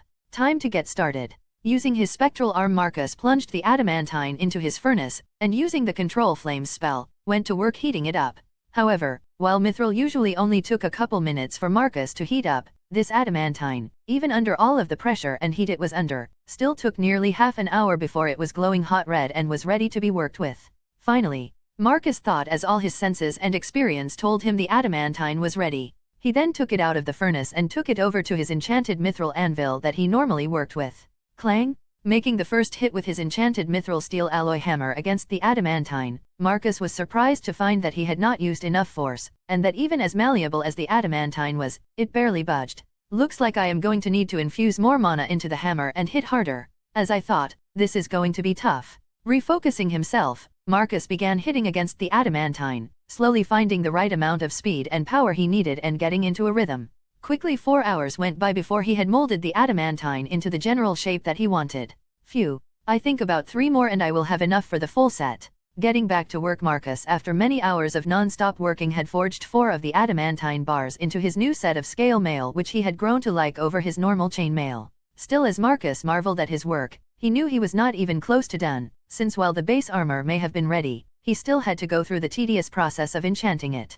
Pulling out his mana etcher, Marcus placed an ingot of celestial platinum inside the furnace attached to the etcher and allowed the metal to melt down. And while that was happening, he took out all of the materials he was going to use to strengthen the armor and began the tedious process of implanting them into the armor. Now I just need to etch in the enchantments. The only problem is if I will have enough mana. Grabbing his mana etcher, Marcus began pouring massive quantities of his mana into it, until it was strong enough to cut into the adamantine. Marcus then began the lengthy and focus-intense process of adding enchantments, connecting the main magic core he was using, along with subsidiary materials like elemental gems. With razor-sharp concentration, he etched in one enchantment after the other, using copious amounts of celestial platinum, which seemed to absorb into the adamantine at a much greater rate than even mithril. Still, this only meant that the enchantments were going to be stronger, and after around 3 hours of painstaking work, Marcus had finished up his new suit of armor. Ugh, that was difficult. To think even with mana regeneration, I am nearly out. But it is done. After giving himself a dozen or so minutes to rest, Marcus picked up the shimmering green pendant that was sitting on his workbench and put it on. He then activated the enchantment on the armor that allowed it to come out, and quickly the scale mail had fitted itself around his body. Time for a test. Picking up one of the mithril swords he had made as a warm-up, Marcus pointed it right towards his chest and stabbed with all his might. Hiss! As the mithril blade hit the adamantine armor, it made a loud scraping sound as the mithril blade slid off, unable to even scratch the adamantine armor. Trying again, this time Marcus activated the enchantments on the mithril sword and poured as much mana as the blade could take into it, before stabbing at himself again. Clang! This time, instead of sliding off, the mithril blade that was much stronger now, bounced back from the force of Marcus' quick thrust. Still, at the very least when fully charged up, the mithril blade had managed to put a small scratch on the adamantine scale mail. I guess without any mana flowing through it or its enchantments active, it can still be damaged by even common mithril weapons. I need to keep that in mind. Next, Marcus tried to see how it went when he channeled some mana into his armor, and this time the mithril blade was unable to even scratch it. And at one point Marcus got a bit wild and actually snapped the blade as he slashed it against his armor. Oops. I guess that a normal mithril weapon just cannot hold up to my full strength anymore. Oh well, I am about to upgrade anyway. More than satisfied with the toughness of his new armor, Marcus went outside, and summoned his iron golem, and tested the speed and strength-enhancing formation he had placed on his new armor. Boom! As Marcus delivered a full-powered punch to his iron golem, it was like his fist caused an explosion, and the iron golem's chest buckled in as it was pushed back dozens of feet. Yep, it is more like a power suit than normal armor. Still, I have to admit that it works better than I thought it would. Happy with the performance of his adamantine scale mail, Marcus turned it back into a pendant, and went back inside his workshop, ready to make his new scythe. Chapter 386, Adamantine Equipment, 2. Transmigrated as a Ghost. Back inside his workshop, Marcus grabbed 2 of his remaining adamantine ingots and put them in a large crimson ore crucible. He knew that he was going to need more than 1 ingot's worth of material to make the blade of his scythe, but less than 2. Placing the crucible into the furnace, Marcus turned up the heat as hot as he could and waited for the adamantine to melt down. While he was waiting, Marcus began pulling out the items he was planning to use to strengthen his scythe. First, he brought out the 2 cores he was planning to use, one being the core from the blade-armed demon, and the other being from the winged unicorn Vunlux. Along with those, he also brought out Vunlux's horn, and a piece of one of the demon's blade arms. He planned to melt these down along with the adamantine to further imbue them with the power of light and darkness. Then once he had the main items to make his scythe, he brought out the remains of his darkness, light, and lightning elemental crystals. He pretty much planned to make a copy of his last scythe, though he did intend to add a few more enchantments, and obviously it was going to be much more powerful. When the adamantine had finally melted down after a bit over an hour of being blasted by incredibly extreme heat, Marcus carefully pulled out the crucible, and poured out around 25% of the adamantine into a smaller ingot mold. This was the amount he was not going to need to make his scythe blade, and he stored it away for later use. After that, he placed the fragment of the demon's blade arm along with Vunlux's horn into the molten adamantine and melted them together. However, as he did this, the two opposing elements of the darkness-based demon, and a light-based beast, refused to meld together, and even as Marcus used his embodiment of Eclipse, he could not force them to fuse. Yet, as he was struggling to keep things from falling apart, an idea formed in his head. But even though he thought what he had just come up with might work, he winced imagining how much it was going to hurt. Still, it was all he could think of to do, since he needed to stabilize the adamantine that was close to splitting into two distinct parts. So, with no other option, Marcus plunged his left arm into the roaring heat, and with an incredibly swift movement of a mithril blade, cut his arm off into the molten adamantine. Feeling the searing pain of having his arm cut off, Marcus gritted his teeth and took it. He had lost an arm before, and even been cut in half. So, he fought through the pain, and kept his focus while acting fast. His arm began dissolving into a grey mist almost immediately as it was cut off,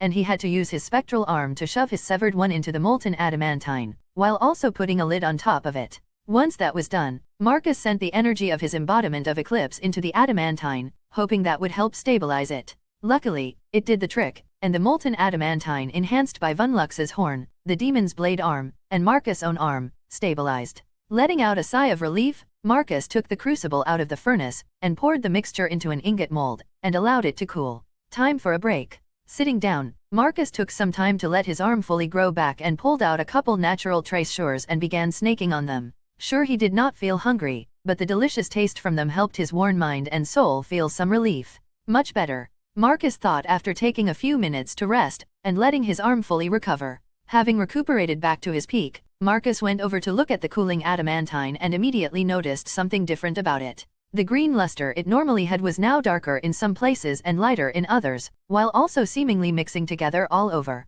I never got anywhere close to this kind of result while using mithril. It must have to do with the materials I added to it. I suppose that they were strong enough to warp the adamantine into something else. Taking the now cooled down ingot, Marcus placed it back into the furnace so that it would heat up enough to be worked with. When the metal had begun glowing brightly, Marcus took it out of the furnace and began hammering away, shaping it into a blade. Except as he made his first stroke with the hammer, Marcus noticed something was different. It felt as if his instincts were guiding him even more than before, and while the first time he used adamantine was fairly difficult and full of errors, now it almost felt as if he was having a much easier time. I knew it. Opening up his status, Marcus found what he had been expecting and saw that his forge skill had leveled up to 6. This helped explain why he felt much more comfortable forging the adamantine, even though it was only his second time working with it. Still, I need to be careful. Even with the increased skill level, if I get carried away, I will start to make mistakes. Turning his status screen off, Marcus refocused on the task at hand, and heated up the adamantine once again before finishing up the process of turning it into a blade.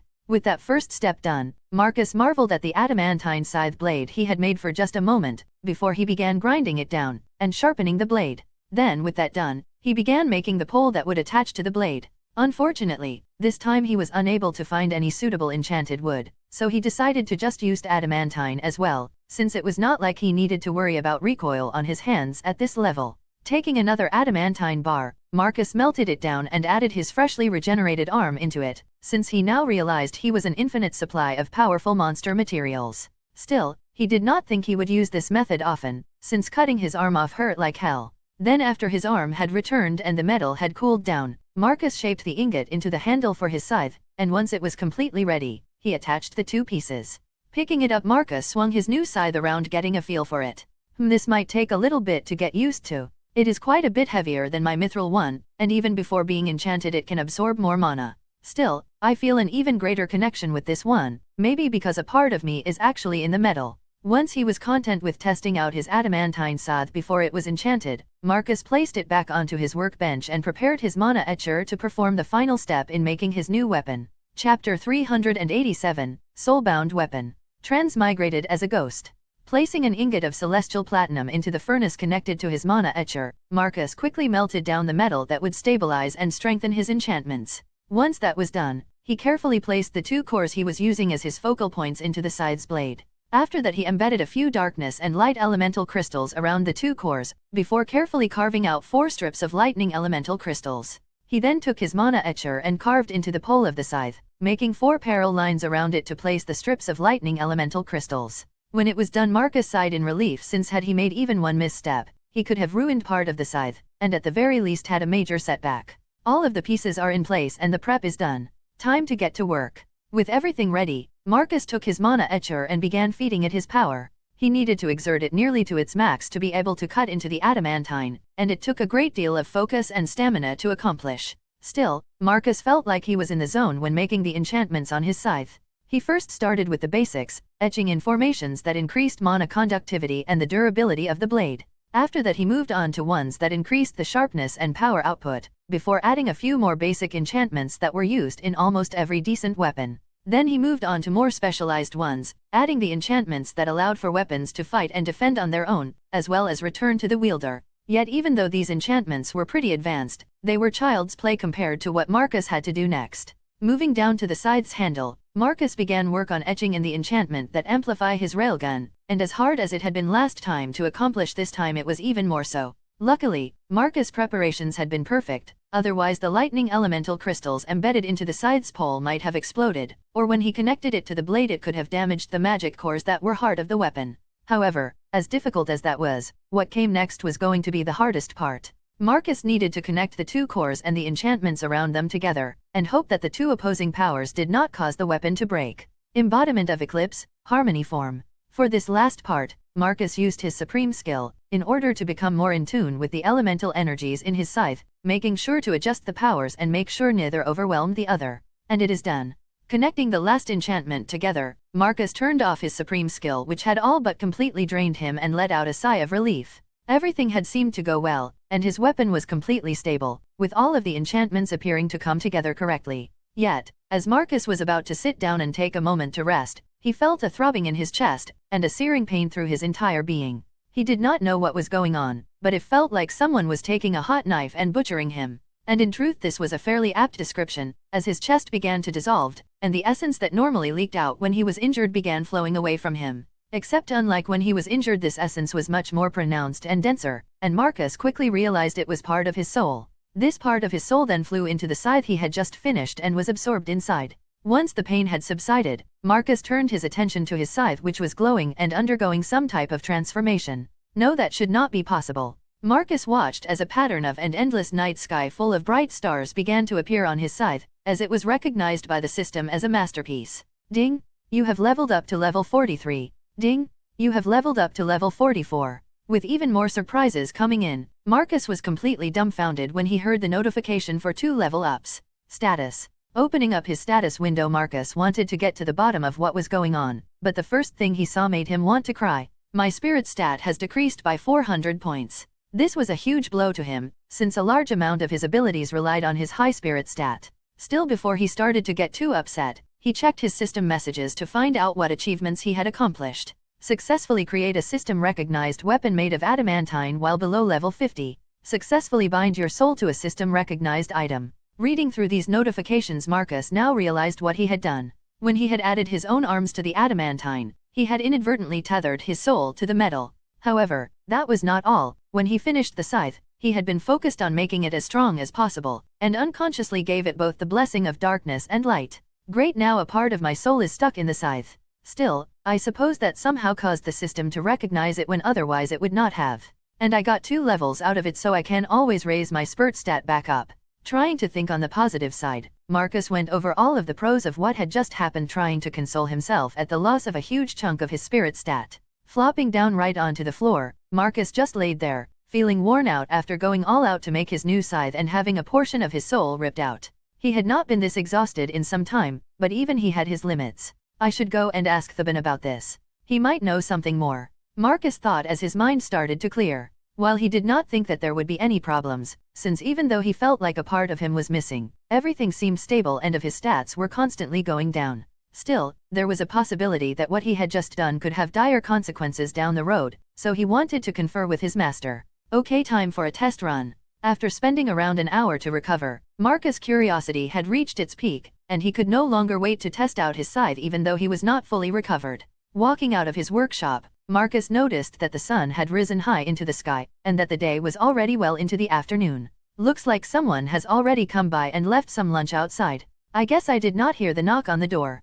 Picking up the covered food, Marcus stored it away into his item box, before moving over to a nearby clearing and summoning his iron golem to use as a practice dummy. Chapter 388, Weapon Testing. Transmigrated as a Ghost. Attack. Dropping his scythe, Marcus activated its remote attacking enchantment and sent it right towards his iron golem. And flying forward, the scythe began its assault on the iron golem, cutting into it like butter. Of course, Marcus had given his golem the command to fight as defensively as possible, and it was doing a good job of keeping the scythe from chopping it to little bits. However, it was not long before the scythe started to ramp up its attack, much to Marcus' surprise, since it started throwing in feints and maneuvering for angles, which the enchantment should not have been able to do. Normally, the auto-attacking enchantment just had the weapon attack straight on with rapid attacks more meant to occupy the opponent than actually defeat them. Yet, it was what happened as the scythe got under the iron golem's guard that really caught Marcus off guard. When the scythe had the perfect angle for a devastating attack, it began glowing with mana, before activating the powerful slash skill and cleaving the golem in two. Seeing this, Marcus could only stare in disbelief, since there was no way his weapon should have been able to use one of his skills on its own. Except that is what had just happened, and Marcus even felt the mana being drained from him to activate the skill. What the hell is going on? Looking at his scythe that was just floating in the air over the destroyed iron golem, Marcus was trying to figure out what was going on. Weapons could not activate skills on their own, or come up with complex attack strategies, but his could, and the reason was quite obvious. Since his new scythe had a part of his soul in it, it was almost like a living weapon, that could think on its own and use Marcus' skills. After figuring this out, Marcus tested to see what other skills his scythe could use and found that it could only use his weapon and unique skills. Still, its use of the skills were weaker than Marcus' own, but the fact that his scythe could fight on its own was very impressive. I wonder, will this work? Feeling the connection he had to his scythe, Marcus willed it to come back to him, and the scythe, instead of flying back towards him, actually seemed to warp right into his hand. Surprise all over his face. Marcus had never expected that to happen. He had not put any type of teleportation or dimensional enchantment on his scythe, so it should not have been able to do that. In fact, what he was really trying to test was whether he needed to give verbal commands like normal to activate its return enchantment. Testing it over and over again, every time he sent his scythe far away from him, when he called it back it seemed to disappear before operating into his hand. The best Marcus could surmise was that since the scythe had a part of his soul in it, he could call it back to the rest of his soul. After that he tried to see if it worked both ways, but unfortunately, he could not appear next to his scythe, only the other way around. Even so, it is still a useful ability. But now it is time to see what it can really do. Now that Marcus had satisfied his curiosity on the abnormalities that his scythe exhibited, he turned his attention to seeing just how powerful his new weapon was. Iron Golem. Summoning up another Iron Golem, Marcus charged towards it, his scythe at the ready. Boom! Slashing with his scythe that he had fully charged with mana, Marcus sliced through his Iron Golem's fist and into its body. However, he had overestimated the amount of power he would need and sent out a blast of mana that caused a massive explosion, creating a crater in his yard. Oops! Marcus thought, seeing the 30-foot deep hole in the ground he had caused. Naturally, after causing such a disturbance, a handful of his maids and the estate's guards began running towards the disturbance. Marcus apologized to all of them, saying that he was testing out his new weapon he had just created. Yet as he showed everyone the scythe he had in his hands, their eyes went wide, since not only was it an adamantine weapon, but it had also been recognized by the system. Lady Irene, did you make that? Clara said, still not sure if she could believe her eyes. A system-recognized adamantine weapon was considered the peak for most people. Since Amethyst was so rare, not many even knew it existed, and even less ever thought of being able to acquire some. Oh yeah, I just finished making it a couple of hours ago.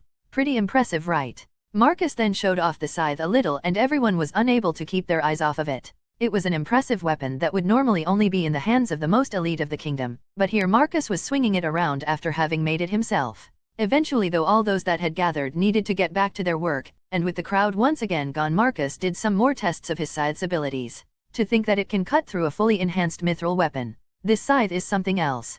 Trying all types of different tests, Marcus quickly noticed how naturally the scythe felt in his hands. It felt like an extension of his body, and in truth it really was. Unfortunately, He was unable to test the full scope of his power, as even when he simply tried using his embodiment of light, one swing from his scythe decimated the landscape around him. It channels my powers almost too well. I will need to test it outside the city sometime so that I can get a better feel for it and learn a bit more control. After having tested the limits of what he could while on his estate, Marcus attempted to store his scythe into his item box, but to no avail. His scythe simply would not go inside, and the reason became apparent pretty quickly. Anything alive or possessing a soul, even a fragment of one, could not enter the item box or a magic bag. Damn, now how am I going to carry this thing around? However, an idea quickly formed in his head, and he focused on the part of his soul that was within the scythe. He then used his Master of Soul and Body unique skill to turn the scythe ethereal, before he began absorbing it into himself. It actually worked. Marcus thought as he could now feel the scythe inside him. It was a somewhat weird feeling, but he figured he would get used to it in time. Testing this new application of his unique skill a few times, Marcus found that it was quite seamless to take the scythe in and out of his form, actually being just a tad faster than when he used his item box. I suppose I should go see Theban now, since tomorrow I am heading back to the castle, and after that my schedule is going to be pretty packed. Going back to his workshop, Marcus cleaned everything up, and put all of his important supplies back into his item box, before heading out to the Blazegram Forge. Chapter 389, Theban's Reproach. Transmigrated as a ghost. Blitz, come over to me. Sending a telepathic message to Blitz, Marcus waited for only a couple of seconds before the intelligent lightning stag rushed over to him. Kneeling down, Blitz allowed Marcus to hop onto his back and asked, "Where to, my liege?" "To the Blazegram Forge. I want to talk to my master about the armor and weapon I just made." Following Marcus' direction, Blitz bounded out of the estate and onto the streets of the city, moving incredibly fast towards the Blazegram Forge. "Wait here, this should not take long," Marcus said as he tied Blitz up outside the forge. After that he entered the forge and gave a customary greeting to everyone that was working before going back to Theban's room and knocking on his door.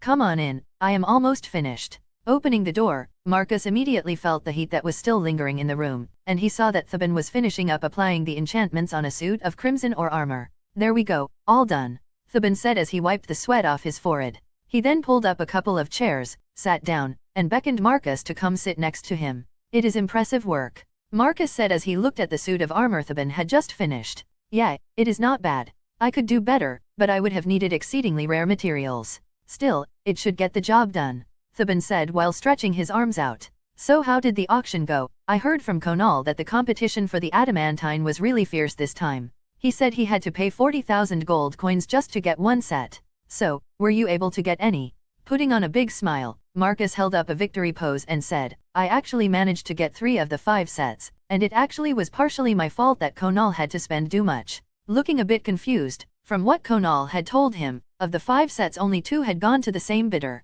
and seeing the perplexed look on Theban's face, Marcus remembered that he and Razivi had been bidding separately and told Theban that a friend had bought him 2 sets to repay him. "You must have really helped this friend out for them to feel enough gratitude to purchase so much adamantine.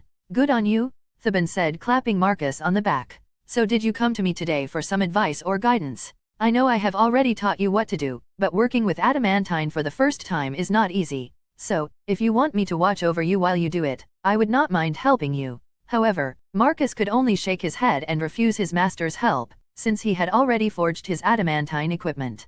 Of course, Theban's misunderstanding was logical, as how could he believe that Marcus could have already forged a set of armor and a weapon in under a day? Naturally this would not be possible for most people, but with Marcus' near endless stamina and regeneration skills, he was able to complete the work that would take most at his level a few days to finish, in just over 20 hours. Telling Theban this, he first had a skeptical look on his face, but when Marcus pulled out the pendant around his neck and activated it, he was shocked to see the set of scale mail armor. "Impressive, you actually made this in such a short amount of time."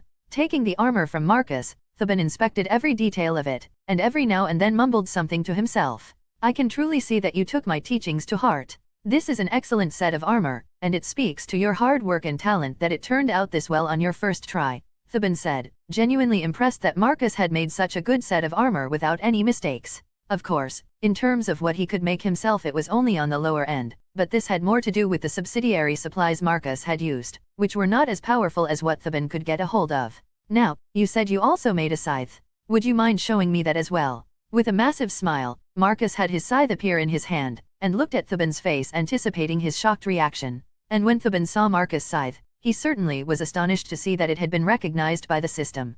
Seeing this, Theban blinked a couple of times, wondering if his eyes were playing tricks on him. Never in his wildest dreams did he think that Marcus would be able to make a system-recognized weapon out of adamantine so soon. Even he only had around 24 adamantine masterpieces recognized by the system under his belt, and they were all some of his finest work. However, his surprised expression soon turned grave as he looked more intently at Marcus' scythe. Irene, hand that over to me now, Theban said with anger in voice. Hearing this, Marcus was now the one to be surprised, since he had never heard his master become angry. He was often stern and certainly could get a bit harsh when Marcus made a mistake, but he had not once expressed any anger. Doing as Theban told him, Marcus handed over his new scythe and Theban practically ripped it out of his hands and began looking at it in great detail. As he did, his expression turned darker and darker, until after 5 minutes he set the scythe down, and looked almost hatefully at Marcus. Who taught you how to do this? I certainly never once even mentioned something like this to you. So, who did it? Tell me which bastard told you to bind your soul to a weapon,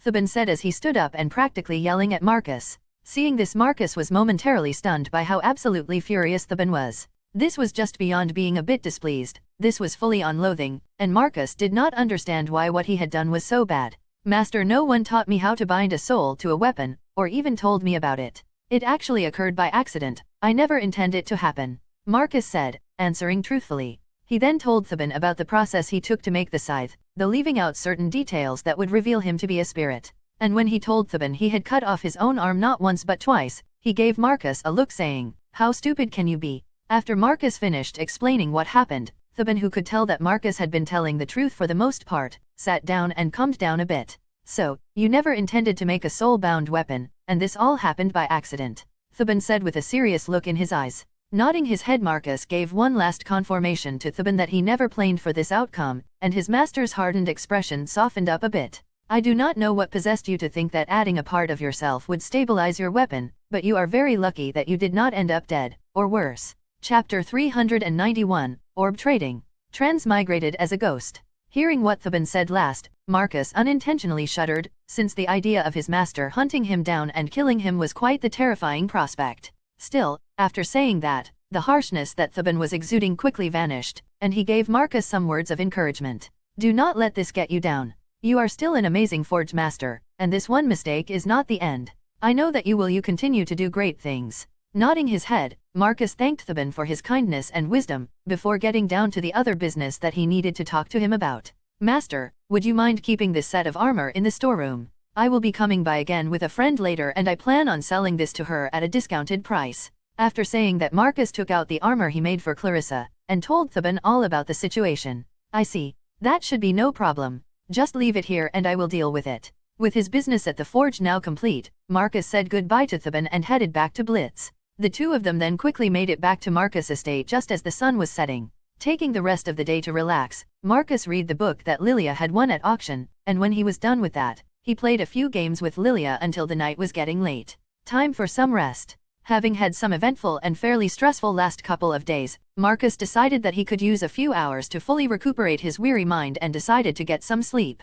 Then when the next day had come, it was time for him to head back to the castle and see Mrzyvi before she went off on her next adventure. When he arrived, Mrzyvi came and met him, and took him immediately to see Gwyneira, who she had already told about the unique skill that Marcus had won at the auction. Wow, I am surprised that they auctioned this off, Gwyneira said as she looked over the Winter's Grace unique skill orb. She had a racial ability that all true dragons had to see the true value of things, allowing her to understand the properties of the unique skill even before learning it. Even as far as unique skills go, this one is pretty powerful. Very well, I will authorize you to pick out a unique skill orb from the castle's vault in exchange for this one. And since you are about to do me a personal favor by helping out Salvia, I will agree to your request to give this to Mrzyvi. Hearing this, both Marcus and Mrzyvi had to hold back their cheers, but their elation was quite obvious on their faces. After that, Gwyneira pulled out a sending stone and made some calls to a couple of people, one of which was the king, in order to confer with him. And though she did get into a bit of an argument with the king, eventually everything got resolved. Well, Aaron was a bit upset about handing over a unique skill orb at first, but I convinced him of the benefits and told him that it was part of a payment for the job you are about to do for us. Though he did put his foot down about letting you choose from any of the unique skill orbs in the vault, so your choices will be a little bit more limited. But I am sure you will still find something suitable. Shrugging his shoulders, Marcus was still fine with this. At the end of the day, he was getting a unique skill orb, and he was able to give Winter's Grace to Mrazyvi. So, it was a win-win situation. Gwyneira then personally lead Marcus and Mrazyvi to the kingdom's vault, being their guide and guard as per the king's request. Soon they made it deep into the depths of the castle, where its most secured area was. To get there they had gone through numerous checkpoint areas guarded by powerful magical formations. However, when they made it to the vault, Marcus' eyes went wide. In front of him was a wall that was made out of adamantine, and Marcus could only guess that the entire vault was made of it as well. Impressive, isn't it? You would not believe how long it took us to gather all of the adamantine necessary for this. But Boreas said he wanted the strongest vault in the continent. Gwyneira said, a slight smirk on her face seeing Marcus' reaction. But of course he was stunned. He had just spent a great deal of time, effort, and money to get 9 ingots of adamantine, and here the royal family had an entire vault made out of the stuff.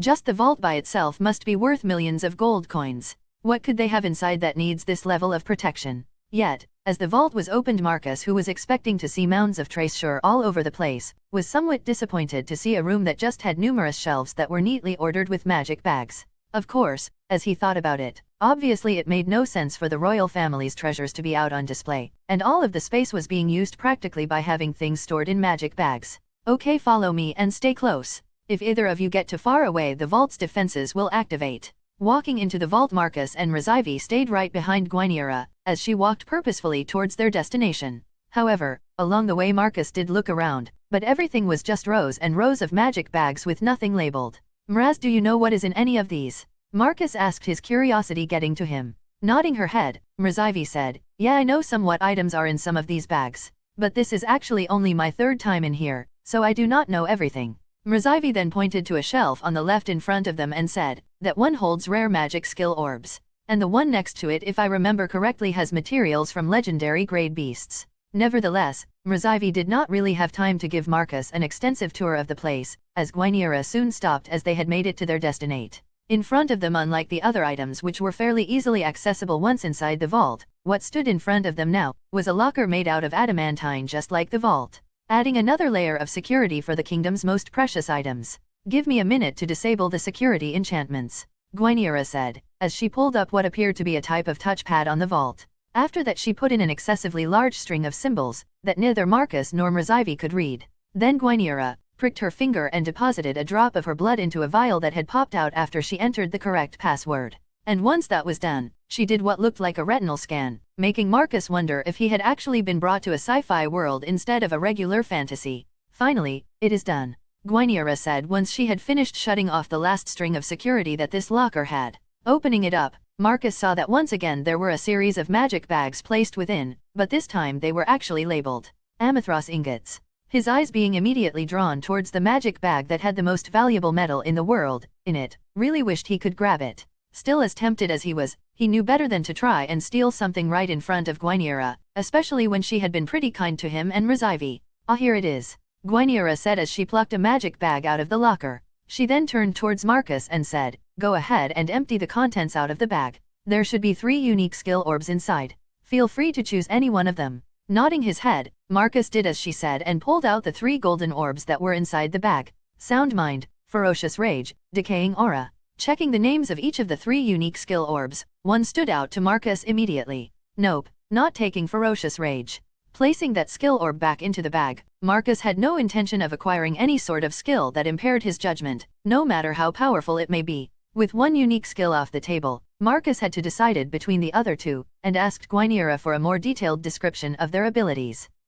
Both are pretty strong and have their merits. Marcus, though, after Gwyneira had told them what each did. Sound Mind would make him impervious to any sort of negative mental abilities, while also boosting his intelligence stat by 20%. On the other hand, Decaying Aura would allow him to create a field around himself, where any sort of organic matter would begin to rot into nothing. And this skill apparently did not disregard the user, but luckily Marcus was a ghost, so that was a non-issue. Looking at the 2 unique skill orbs, Marcus was having a difficult time choosing one of them. But after 5 minutes of going over their strengths and weaknesses, he finally came to a decision. Chapter 392, New Unique Skills Acquired.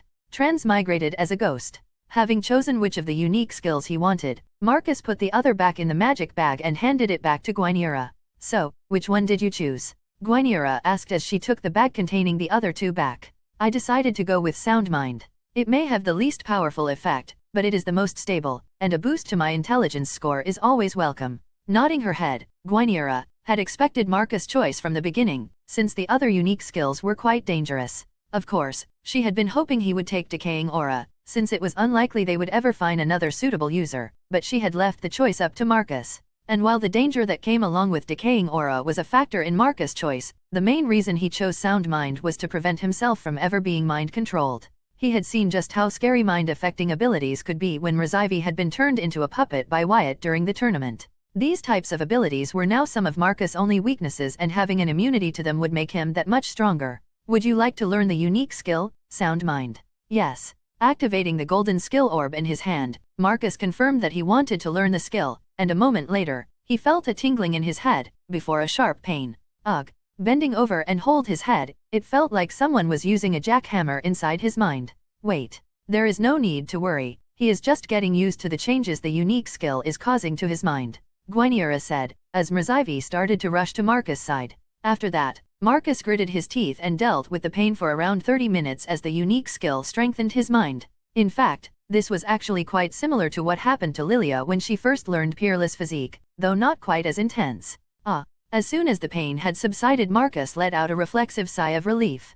Damn, that hurt even more than cutting of my own arm. Marcus then closed his eyes and focused on his mind, and he certainly was able to sense a fundamental change. He was able to think a bit clearer and faster, and he just felt more secure in general. How are you doing? Mrzyvi asked as she saw Marcus no longer writhing in pain. I am doing fine now. It just hurt for a bit, nothing I cannot handle. Now that Marcus had adapted to his new unique skill, and was doing perfectly fine, Guinevere led them back out of the vault and back towards the royal family's quarters. Oh, before I forget, here you go, Mrzyvi, Guinevere said, handing over the unique skill orb containing Winter's Grace. Go ahead and learn it. I can already tell you that you will be very happy with the effects, Guinevere said, right before disappearing in a puff of mist. With the two of them being alone once again, Marcus and Mrzyvi headed back to her room, and let Mrzyvi sit down before learning Winter's Grace, just in case it came with some pain just like Sound Mind.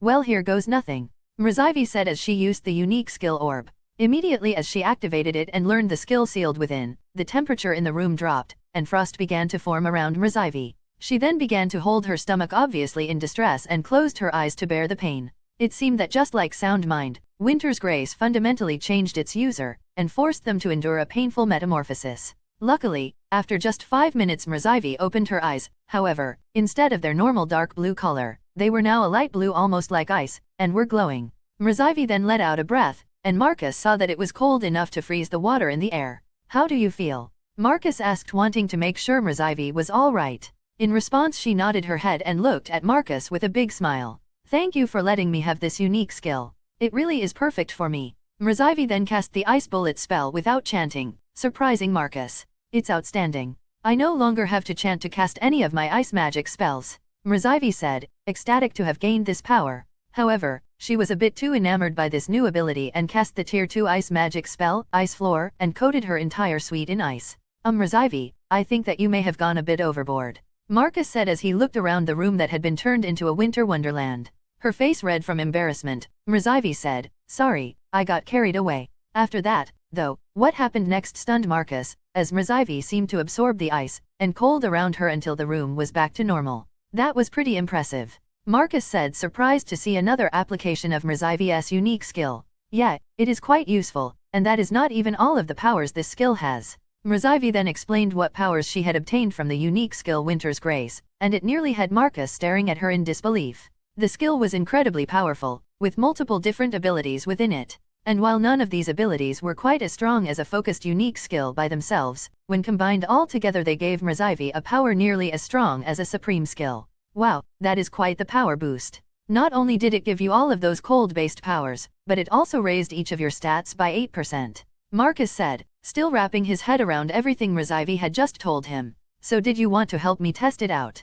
Mrzyvi said, her excitement plain to see. Nodding his head, Marcus agreed to Mrzyvi's request and the two of them head towards the castle's training grounds. However, when they arrived, Marcus told Mrzyvi to warm up without him as he need to take care of something really quickly. Status. Name, Marcus Ferris/Irene Geist. Age, 31/20. Race, Unbound Ghost, Great Spirit of Light and Darkness. Titles, Baroness, Great Spirit, Prince. Level, 44. HP 22560/22560, MP 16640/16640, STR 1095 plus 197, AGL 1032 plus 237, VIT 889 plus 160, INT 1410 plus 254, SPR 1023 plus 184, Stat Points 1052, Skill Points 103,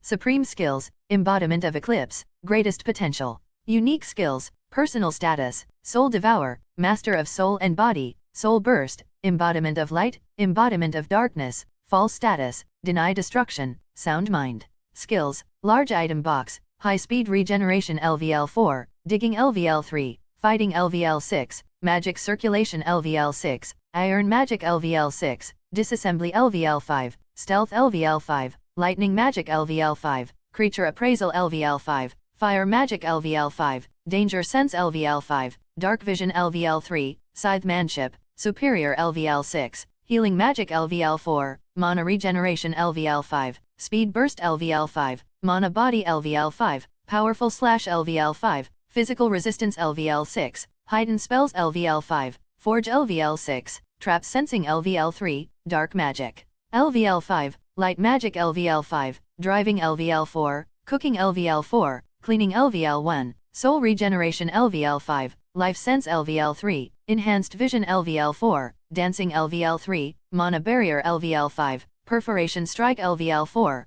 Grand Swing LVL 3, Magic Resistance LVL 6, Maxed, Telepathy LVL 6, Maxed, Death Dance LVL 6, Maxed, Blessing of Iron, Exalted Blessing of Light, Exalted Blessing of Darkness. Race abilities, Invisible, Ethereal, Chill Zone, Float, Possession, Undying, Spirit Portal, Summon Spirits, Ruler of Light, Ruler of Darkness, Confer Blessing. Spectre Powers, Ghost Sounds, Spectral Arm, Phantom Pressure, Life Drain, Tendrils of Shadows, Spirit Healing. Looking over his stats, Marcus went wide-eyed when he saw his intelligence stat. After obtaining the Sound Mind unique skill, it had skyrocketed and was far and away above all of his other stats. However, when he looked at his currently crippled spirit stat, Marcus felt a hollow sense in his chest, as his former highest stat was now below even his agility and strength stats. Yet when he saw the number of stat points he had gotten from leveling up, he felt a fire burning within him, and did not hesitate to dump 700 of them straight into his spirit stat to bring it back up to its former glory.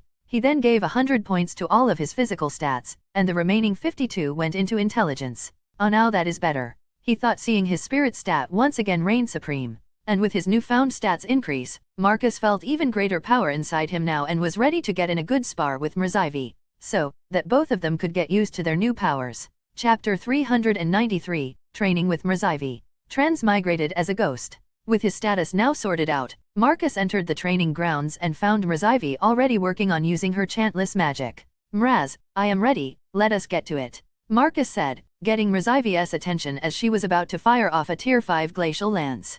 However, instead of firing it off into the distance like she planned, she aimed it right at Marcus and fired. Seeing this, Marcus was definitely caught off guard, especially because her spell was much faster and stronger than it had been before. Still, Marcus did not back down, and summoning his scythe, cut the Tier 5 spell straight in half. That was a good try, but you are not going to catch me off guard with such a straightforward sneak attack. Oh, that was not a sneak attack, just a greeting to make sure that you were on your toes, Mrzyvi said while smirking. Yet as her eyes focused on Marcus' new scythe, a look of disbelief came over her and she ran right up to him to get a better look at his phenomenal new weapon. Wow, did you really make this? Yep, it was not easy, but I got a bit lucky, and a little unlucky with making this scythe, Marcus said with a proud smile. Hearing this, Mrzyvi gave Marcus a confused look, wondering how it could be unlucky to make a system-recognized weapon. Seeing the perplexed expression Mrzyvi had, Marcus explained to her what had happened. I see, so you made something called a soul-bound weapon. Well, I have not heard anything about them, but I will keep it a secret like you asked, Mrzyvi said after listening to Marcus' explanation. After that, the two of them began practicing their respective skills, each learning how to better control their massively increased strength. Still as strong as she had become with her new unique skill, Mrzyvi was having difficulty keeping up with Marcus, who was a league stronger than her. Raging Blizzard.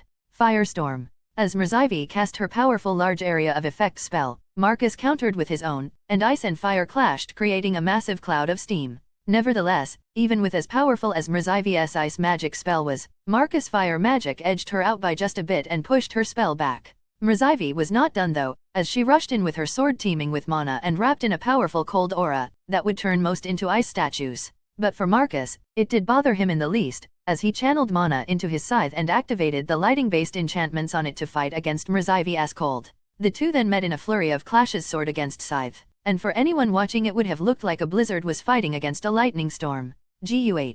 Unfortunately, as intense and powerful as Mrzyvi was, Marcus was just too strong for her to currently handle. And after they had exchanged blows a few dozen times, Marcus expertly parried Mrzyvi's sword, and delivered a swift hit to her gut with the handle of his scythe. Flying backwards, Mrzyvi felt the soreness in her stomach from where Marcus had hit her, but what was really hurting was her powerlessness. She had been trying her hardest to get as strong as possible, but she always seemed to be a step behind Marcus. Even now, after acquiring a new and very powerful unique skill that was perfectly suited for her, she was barely holding her own. Apex of Winter. Using the strongest ability that came with her Winter's Grace unique skill, Mrzyvi entered a temporary state where all of her stats were increased, and she could unleash devastating waves of cold and ice. In fact, this ability was quite a bit like Marcus' embodiment unique skills, although not quite as powerful and could only be used once a day. Frigid Blast.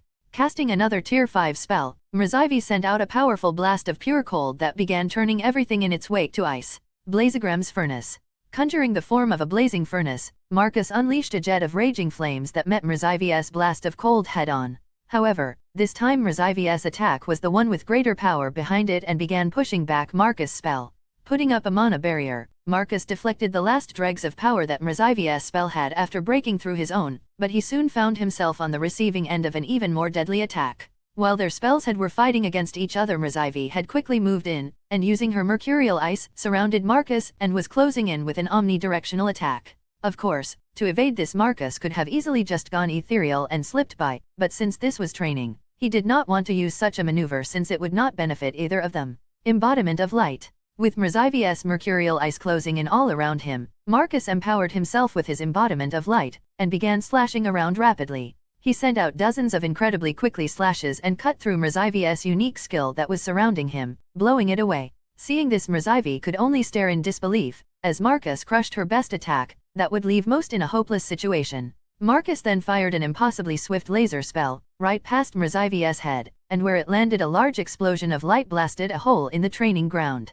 Understanding what had just happened, Mrzyvi collapsed to her knees, and the power that was all around her quickly dissipated as she sat there defeated. Running up to her, Marcus crouched down and asked Mrzyvi if she was okay, and in return she grabbed a hold of him and buried her head in his chest. Why am I so weak? I have tried as hard as I can to get stronger, but I am still weak. I lost to Wyatt in the tournament, and watching you and Quillen, I could not even follow most of what was going on. And now, even after getting this power, you still beat me effortlessly. Why? Why am I not strong enough? Hearing the frustration in her voice, Marcus wrapped his arms around Mrzyvi and said, Mraz, I know you feel weak, but you are strong. Your drive to get stronger is greater than even mine, and comparing yourself to me and Quillen right now is not fair to yourself. Quillan is already evolved and was trained by a great master, while I have received a portion of my power from some outside source thanks to a lucky encounter. And while you may be weaker than either of us now, I know you will catch up soon. I promise I will not leave you behind and that we will both go on a grand adventure and reach the heights of this world together. Returning his hug, Mrzyvi thanked Marcus for his encouragement, and the two of them slowly stood back up, and looked at the carnage they had created in the training grounds. It looked as if someone had carpet bombed the area with missiles filled with liquid nitrogen, and both of them felt a bit bad for the people that would have to fix up the training grounds. Well, I should at least clean up all this ice, Mrzyvi said, seeing the frozen field around them. She then began to absorb the cold towards herself, turning the ice back into liquid, and leaving water that quickly got absorbed back into the ground. After that, the two of them went back to the castle and enjoyed the rest of their last day together before Mrzyvi embarked on her next exploration trip. Of course, they also made time to play with Eis, who they had already promised to hang out with, and they spent most of the day entertaining the youngest princess until the late of night. Good night, Eis, we will be back in the morning to say goodbye, so do not stay up too late, Mrzyvi said as they left Eis to go on their way. The two of them then headed back to Mrzyvi's room, and once inside, Marcus changed his form from Irene back to himself. Oh, are you that eager? Mrzyvi asked with a teasing tone, seeing how quickly Marcus had changed back. However, Marcus just shrugged his shoulders and said, You were the one who so boldly asked me once we had finished training. Smiling, Rzyvi walked up to Marcus and gave him a long passionate kiss before saying, "Well, this is going to be our last night together for at least a couple of weeks, so I am not going to let this chance go by." Taking the initiative this time, Marcus gave Rzyvi a kiss of his own, before picking her up and saying, "Very well then, but do not expect to get much sleep tonight." Marcus then carried Rzyvi back to her room, and placed her onto her bed, before the two of them indulged in a night of passion. Chapter 394, A Goodbye and a New Set of Armor. Transmigrated as a ghost. As the sun began to rise, Marcus turned his head towards Rzyvi, who still looked a bit worn out from their nightly activities, and gently shook her awake. "Mraz, it is morning. You need to get ready to leave." Grumbling lowly, Rzyvi sat up in bed and let out a long yawn before sleepily rubbing her eyes. How long was I asleep?" Rzyvi asked to Marcus, who she had requested to be her alarm clock, so as to not oversleep. "About 2 hours. Sorry, I got a bit carried away last night." Shaking her head, Rzyvi said, "No, I also kept going with you and knew I was not going to get much rest. Anyway, I enjoyed it as well." Rzyvi then gave Marcus a kiss on the cheek before getting out of bed and saying, "I need a bath, care to join me?" Smiling, Marcus got up and followed Rzyvi to the bath, where the two of them enjoyed a nice relaxing soak before getting ready to leave. "Well, it was good to see you before you left. And once I have finished up everything in need to here, and have completed my other mission, I will come join you. Make sure that you do. I can't wait for us to have our first real adventure together. Oh, and you had better give me updates every day. I heard that your sending stone is finished, so make sure to call often." Nodding his head, Marcus agreed to Rzyvi's request to call daily, before turning towards the other person that was seeing the two of the off. "And I am glad that we got to hang out with you, Princess Eis. We had a good time playing with you yesterday." "Yeah, I was happy to get to see you again, Eis, and when I get back, I will make sure that you are the first person I come and see," Rzyvi said to her little sister.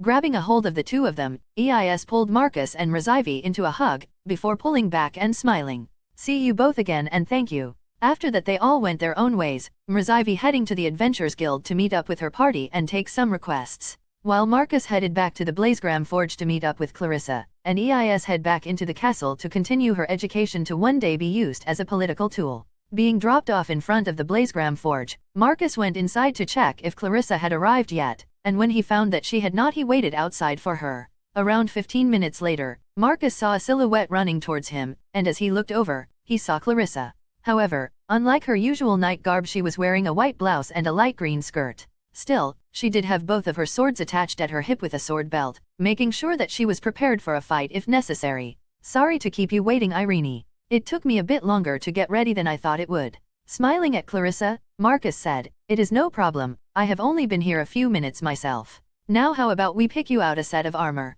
Marcus then led Clarissa into the forge's storefront and took her into the back where they stored excess stock that was not yet on display. And as they walked back there, Clarissa looked around very interested, looking at all the different weapons and armor. "Here it is. I am sorry to say that this is the only set that has not sold, so it is the only option," Marcus said, trying to make it seem like he had not made this armor specifically for her. Luckily though, Clarissa seemed to buy his act, and since Marcus was doing her a favor, she had no complaints about the lack of choice. Activating one of the enchantments on the armor, Marcus had it collapse back into a pendant, and handed it over towards Clarissa, who looked stunned. "Wah, what is that? Your armor just turned into a pendant," Clarissa said, unable to hide her astonishment. Naturally she had never actually seen armor like this, and while she had heard about it, she thought it was something only the elite could have. "Irene, there is no way I can accept something like this. It must be incredibly valuable." However, as Clarissa said this, Marcus made a slightly confused expression and said, "No, this armor is not that expensive. I would only charge around 2,000 gold coins for it." Hearing this, Clarissa looked at Marcus with disbelief, since he just made it sound like 2,000 gold coins was pocket change instead of a sum that would take her years to make. "Sorry Irene, I know you want to help me, but I really cannot afford this," Clarissa said as she tried to hand back the set of armor that was currently in pendant form. "Nope, you are taking that armor. Remember I said that I would accept payments in installments. Also, you are my friend, so I will give you a bit of a discount. So just accept the armor before I permanently affix it to you." Seeing that Marcus was not going to budge, Clarissa bowed her head, and said, "Thank you, I will treasure it just like the swords you made me." She then placed the pendant around her neck and activated the armor, testing it out. Immediately she could feel how light it was and that it was far sturdier than the standard enchanted bronze full plate she had gotten for being a knight. "So how does it feel?" Marcus asked, already knowing it was a perfect fit but still wanting his armor to be praised. "It is great. I can move around so easily. Actually, with his on it feels like I can move even better. Also, it is incredibly sturdy. I feel like it could even block the claws of a manticore. Crossing his arms and holding his head up high, Marcus had an obviously pleased expression, and thanked Clarissa for the compliments. Here, this is all I have right now, but I promise that I will pay you back for this armor even if it is the last thing I do, Clarissa said as she handed Marcus a pouch of money. 142 gold coins.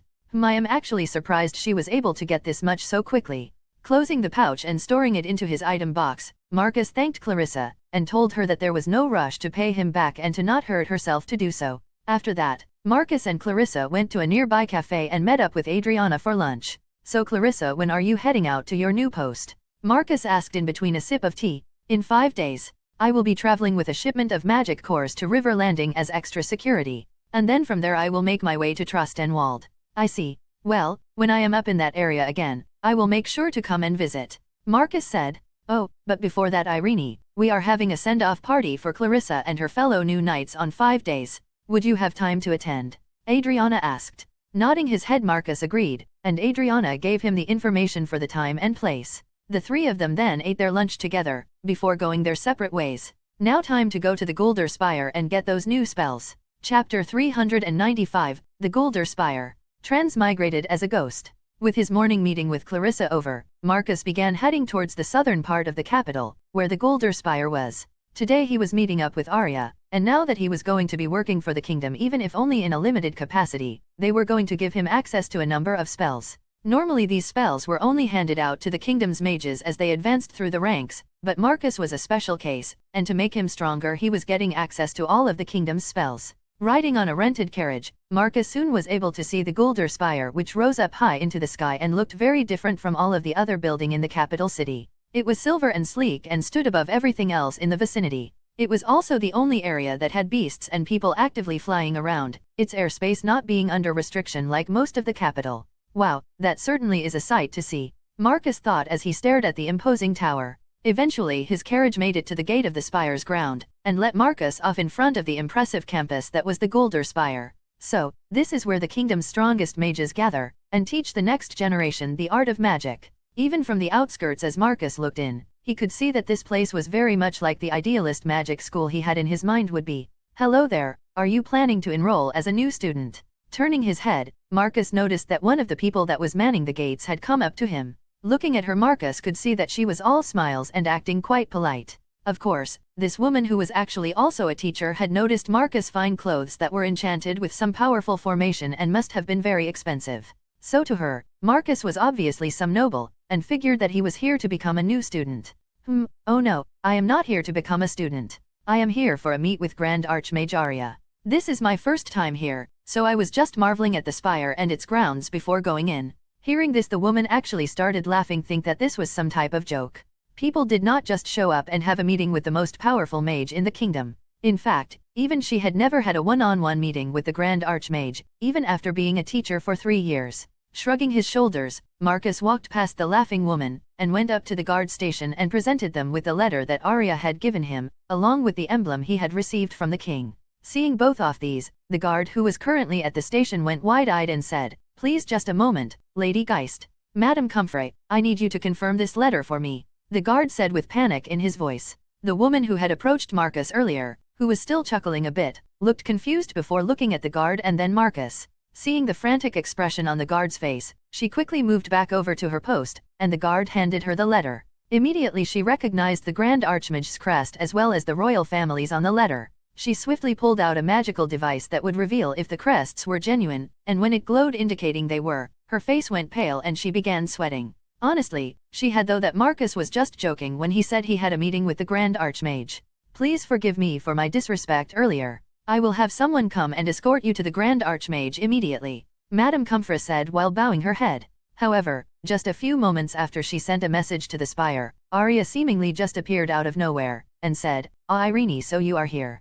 Come along, I have a lot to show you." A second later, she grabbed a hold of Marcus and the two of them warped away, stunning Madame Comfrey and the guards on duty. Reappearing, Marcus felt pretty shaken up, and was certain that if he was still flesh and blood, he would be throwing up right now. "What was that?" Marcus asked, confused on how Arya had just warped them here. He had been teleported before in the Ocean Bluff Temple, and this felt nothing like that. Oh, that was just a simple tier 6 spell I created called Sound Travel. It allows me to slip into sound waves and travel along with them, though it would not work as well if I left the range of this. Aira then flicked a floating crystal that was over her desk, and Marcus heard it emit a loud humming sound. Looking around the room, Marcus saw that Aira's office was full of wondrous-looking objects, as well as rows and rows of books lining her wall. Here you go. These books contain all of the Guldur Spire's known spells for the types of magic you possess, Arya said, gesturing to a small pile of 8 books that sat on a table.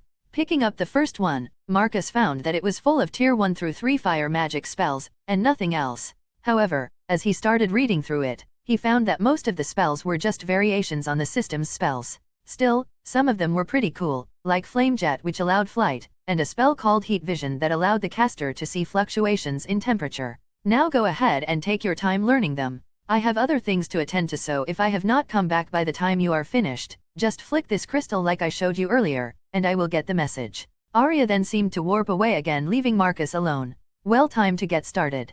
Going through the books, Marcus learned every spell he thought might be useful, which was less than he thought. Some of the spells were just carbon copies of spells from different magics, like Lightning Shot and Fire Lance. And Marcus did not want to waste his mental capacity on pretty much worthless spells. Still, when he got to the higher tier spells, he found some more standouts, like the Fire Phalanx spell that Kaze had used. Unfortunately, while Marcus managed to pick up some good fire magic spells from the tier 4 and 5 list, there were actually very few spells at that tier. If even fire magic only has a dozen tier 4 and 4 tier 5 spells, how is it going to be for the other types? Moving on to lightning magic, Marcus quickly scrolled through the tier 1 through 3 spells, picking out the few that seemed useful, or could have niche uses, and quickly made his way to the higher tiers. As I thought, even less. Learning the tier 5 and 4 lightning magic spells, Marcus moved on to darkness and light, which were even more sparse. However, it was actually iron magic that was the smallest, with every spell being put into one small book that only actually had 24 spells, from tier 1 to 5. Well, at least there is one tier 5 spell, and it is pretty powerful. After spending a few hours to learn all of the spells he wanted, Marcus got up and flicked the floating magic crystal. Then a few minutes later, Arya appeared in the room and said, "Done already?" "Yeah, I learned all of the ones that I wanted to, though there were less high-tier spells than I thought there would be, and I did not see even a single tier 6 spell." Shrugging her shoulders, Arya said, "Yes, well, tier 6 spells are closely guarded. I know that some of our mages have them, but it is not like they are going to share their trump cards. In that regard, there are plenty of tier 5 and 4 spells that people and families keep to themselves as well." Sighing, Marcus understood what Arya was getting at. If he came up with a really powerful spell, he would not want others to be able to use it against him. "I suppose that at some point I will need to learn to make my own spells." As Marcus thought this, almost as if she could read his mind, Arya said, "Would you like me to teach you how to craft your own spells?" Nodding his head, Marcus most certainly did want to learn this skill, but unfortunately, Arya told him it would take quite some time to even teach the basics.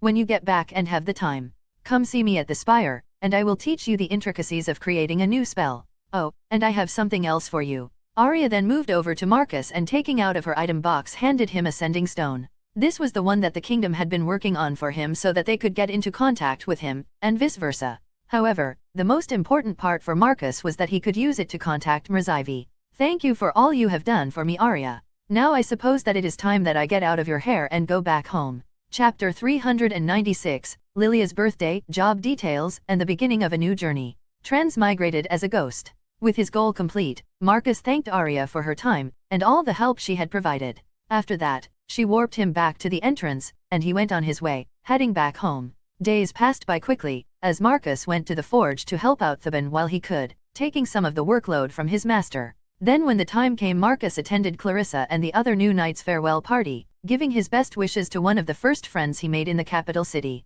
And finally, the day of Lilia's birthday had arrived. This was the last thing Marcus had on his agenda before he left to find the great spirit of nature for Lorius, and he was going to make the most of it. So, getting up early, Marcus went to the kitchen and began preparing Lilia's birthday breakfast that she had every year. And it is done. He, this year it is going to taste even better, Marcus thought as he stared at the simple meal he had just prepared. However, as simple as it was, this time Marcus used his higher cooking skill and knowledge to bring out the best of each part of the meal. For the goat sausage, he had used a slightly different spice blend that paired better with the goat. And for the honeyed porridge, he used the small amount of the tunnel bee honey he had left as a sweetener. Satisfied with his work, Marcus quickly ran up to Lilia's room to wake her up. But when he got up to her room, he found she was already awake, and had a sending stone in her hand. "Thank you, Alaric, and I cannot wait to see you later today." Lilia then put the sending stone down and had a big smile on her face. "Oh, now where did you get that from, Lilia?" Marcus said, wondering where she might have gotten that sending stone. The one he had given her only went one way to the twin that he had in his possession, so he knew that this one was a different one. Looking up with a guilty expression, Lilia instinctively hid the sending stone since Marcus had used an accusing tone. Seeing this, Marcus immediately felt bad since he just felt like teasing Lilia a bit, but now she thought he might be upset with her. "Sorry, Lilia, you are not in any trouble. I was just playing around a bit. So would you mind telling me where you got that?" Nodding her head, Lilia told Marcus that she got it from Alaric as an early birthday present so that the two could still talk to each other over school breaks, and that just now he had called to wish her happy birthday. "I see, so he beat me to it. And here I thought I would be the first to tell you," Marcus said almost defeatedly. Getting a bit frantic, Lilia pushed against Marcus, who had slumped over on her bed dramatically, saying that he was still the first to see her in person. Hearing this, Marcus began smiling and sat up abruptly and gave Lilia a hug while saying, "Happy 12th birthday, Lilia." After that, Marcus brought Lilia downstairs where they enjoyed their meal together, and Marcus was happy to see the smile on her face as she ate the nostalgic meal. "Okay, now let us get ready for your party," Marcus said as they finished up eating. Once the two of them had changed clothes and Marcus had gathered up Lilia's presents, the two of them got into the carriage and began making their way to the Skalbeck estate. When they arrived, Marcus was impressed by their estate that was very large and lovely, showing the power and wealth of the family. Entering onto the grounds, their carriage pulled up to the front of the estate, where Lilia's friends along with their parent were out there waiting for them. As they exited their carriage, Lilia's friends all ran up to her and Marcus went to join the parents and give the kids some space. "Lady Irene, it is good to see you again," Viscount Skalbeck said, taking the initiative since this was his estate. A round of greetings was then had between Marcus and all of the other parents, and Bianca told Marcus that they would need to talk later. "Well, now that we have all greeted each other, how about we move inside? There will be some more guests coming in around an hour, but for now we can enjoy the festivities," Bianca said.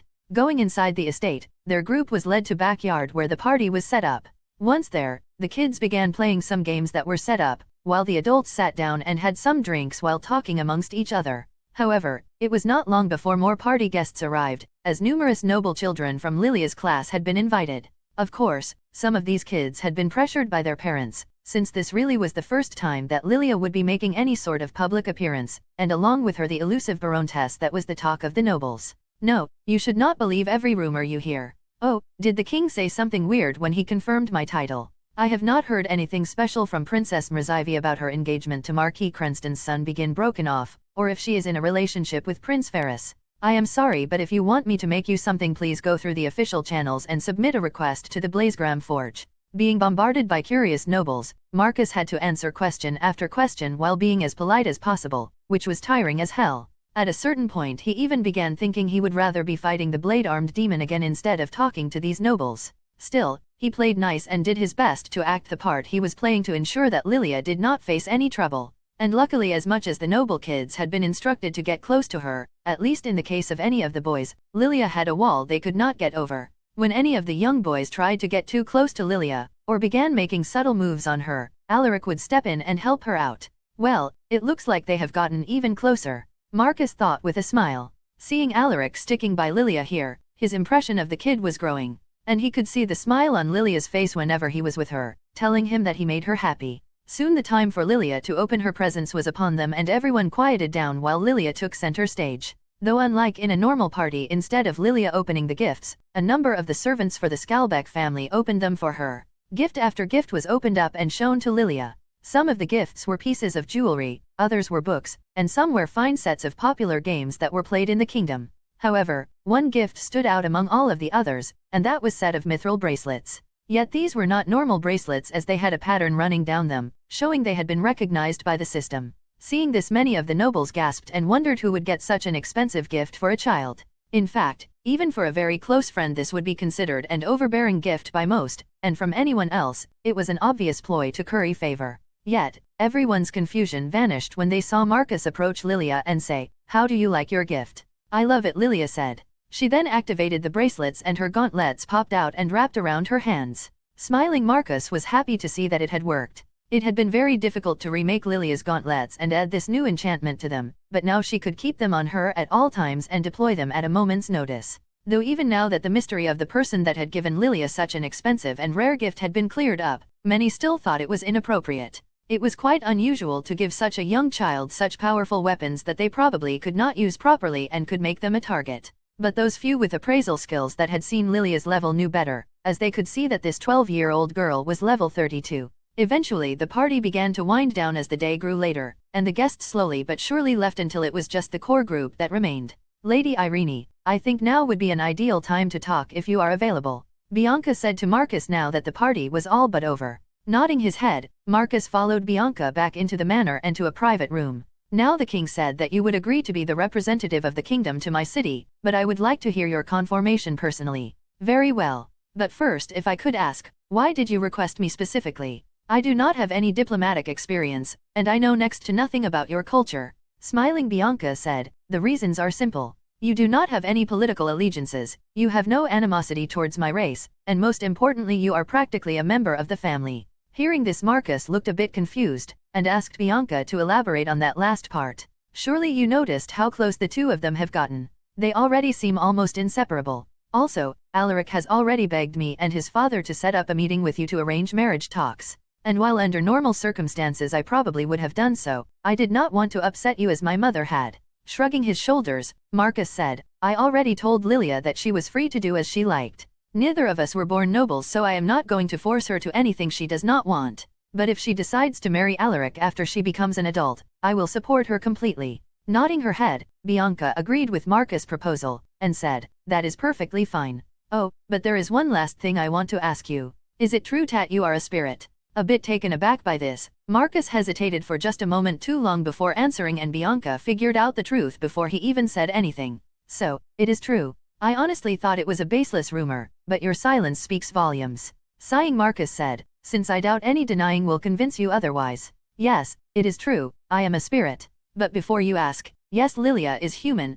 and is my sister. It is complicated, but I did used to be a human before becoming what I am today. Marcus then told Bianca a sort of true version of what happened, but left out anything to do with his identity as Marcus. So is this going to be a problem? Marcus asked Bianca. However, contrary to what he believed, Bianca said, no, this is actually quite good. Tilting his head in bewilderment, Marcus had no idea what Bianca was getting on about. And seeing this expression, Bianca said, as I am sure you know, my people and the Kingdom of Boreal have a rocky relationship. There are still many in Glenriada that remember the failed invasion and loathe humans. However, with you being a spirit you will be more openly accepted. Understanding Bianca's point of view, Marcus asked her for the details that the position of representative entailed. Oh, it is nothing difficult. You will mostly be there to bridge the gap between our people and present the kingdom's interests to our council. There will be a meeting here, a dinner there. You will need to live in the city for at least part of the year as well, but you will not be shackled there. Even as an ambassador I make sure to go home when I can. And if relations start to improve further, it will be easier for me to bring my own family back with me. After that, Marcus and Bianca hammered out the details for his new position, and ultimately decided that he would come to Glenriada and stay there during part of next spring to get everything situated. Thank you for agreeing to everything. I know with your help, that the kingdom and Glenriada can once again regain the strong relationship they once had. With their business concluded, Marcus and Bianca rejoined the party, which was pretty much over, and soon went their separate ways. So did you have fun? Marcus asked to Lilia as they began their ride back home. Smiling and nodding her head, Lilia told him that she had really enjoyed it, and that she could not wait for next year. Once they had arrived home, both Marcus and Lilia went to their rooms, and got some much-needed rest after the long day of partying and socializing. The two of them then spent the next couple of days together playing some of the games Lilia had received as presents and enjoying each other's company, until it was time for Marcus to set off on his journey to meet with Ferlorius. Chapter 397, Leaving the Kingdom of Borealia.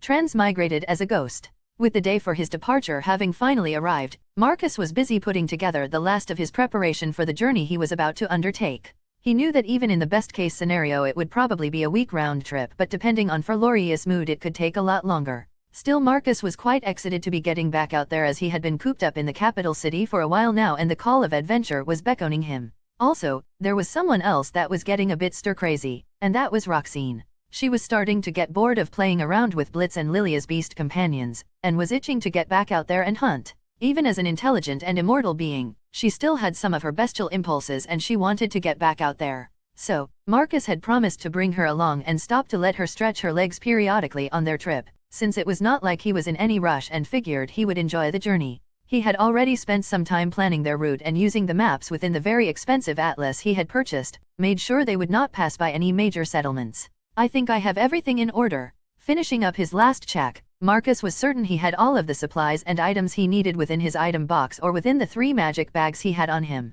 Roxine, it is time to go. Meet me at the front entrance. Marcus said telepathically to his beast companion. Finally, I have started to get bored senseless. I can only dig up freshly planted foliage to get a rile out of your maids so many times. Sighing, Marcus now knew who the mysterious culprit digging up his garden was, but he really did have to put some of the blame on himself for leaving Roxine alone for so long. Going downstairs, Marcus found Lilia along with the majority of his maids there to see him off. Good luck at school and keep safe. Also, if you need anything from me, do not be afraid to use that sending stone to message me and I will come as fast as possible. Marcus said to Lilia as they shared a goodbye hug. Marcus then turned to all of his maids and thanked them for their hard work and looking after the estate. With his goodbye said, Marcus walked up to his carriage finding Roxine already inside and waiting. Hurry up and get in. I am ready to get out of here, Roxine told Marcus. Smiling, Marcus patted the top of Roxine's head and said, Clara, it is time to go. Take us to the southern gate. Following Marcus' command, Clara directed Blitz, and soon they were barreling down the city streets towards the southern gate where Marcus would be leaving from. Take care, Clara. I trust you to keep everything running smoothly in my absence. Yes, Lady Geist, I will do my utmost to keep the estate pristine and make sure that Lady Lilia is well cared for. After saying one last farewell to his headmaid, Marcus and Roxine walked towards the southern gate and exited the kingdom's capital. Okay, Roxine, are you ready to stretch your legs? Marcus asked once they had walked a few hundred meters from the city's gate. Nodding her head, Roxine began making a low growling noise, before her body enlarged as she activated her supreme skill. Many of the people that were currently waiting to get into the city saw this and went wide-eyed, but before any sort of inquiries could be made, Marcus had jumped on the Roxine's back, and the two began rocketing down the road.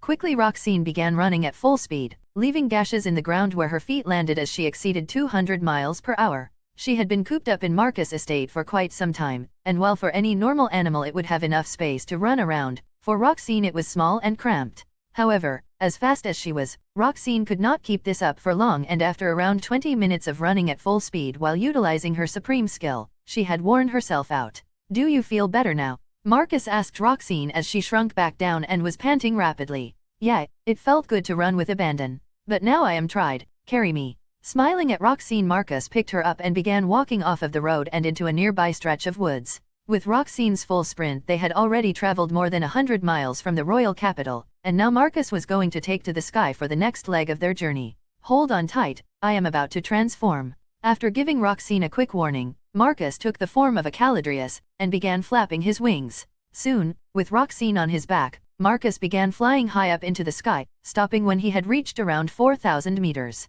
Once at this height, Marcus began flying south towards the border of the kingdom. However, when they were around 100 miles from the border, Marcus stopped and landed in a large rolling hills area which many different types of magical beast called home. Okay, Roxine, feel free to go have some fun, just try not to pick on something you cannot handle. Oh, it will be fine. I doubt there are any beasts around here that can harm me. Roxine then began running off into the hills, while Marcus felt like she had just raised a flag. Luckily though, as much as Marcus expected for Roxine to lead a stampede of beasts back towards him, when she came back, other than her fur being a little ruffled, she was perfectly fine. Though Marcus did notice one new thing about her, and that was that she had leveled up. You must have fought pretty hard to level up.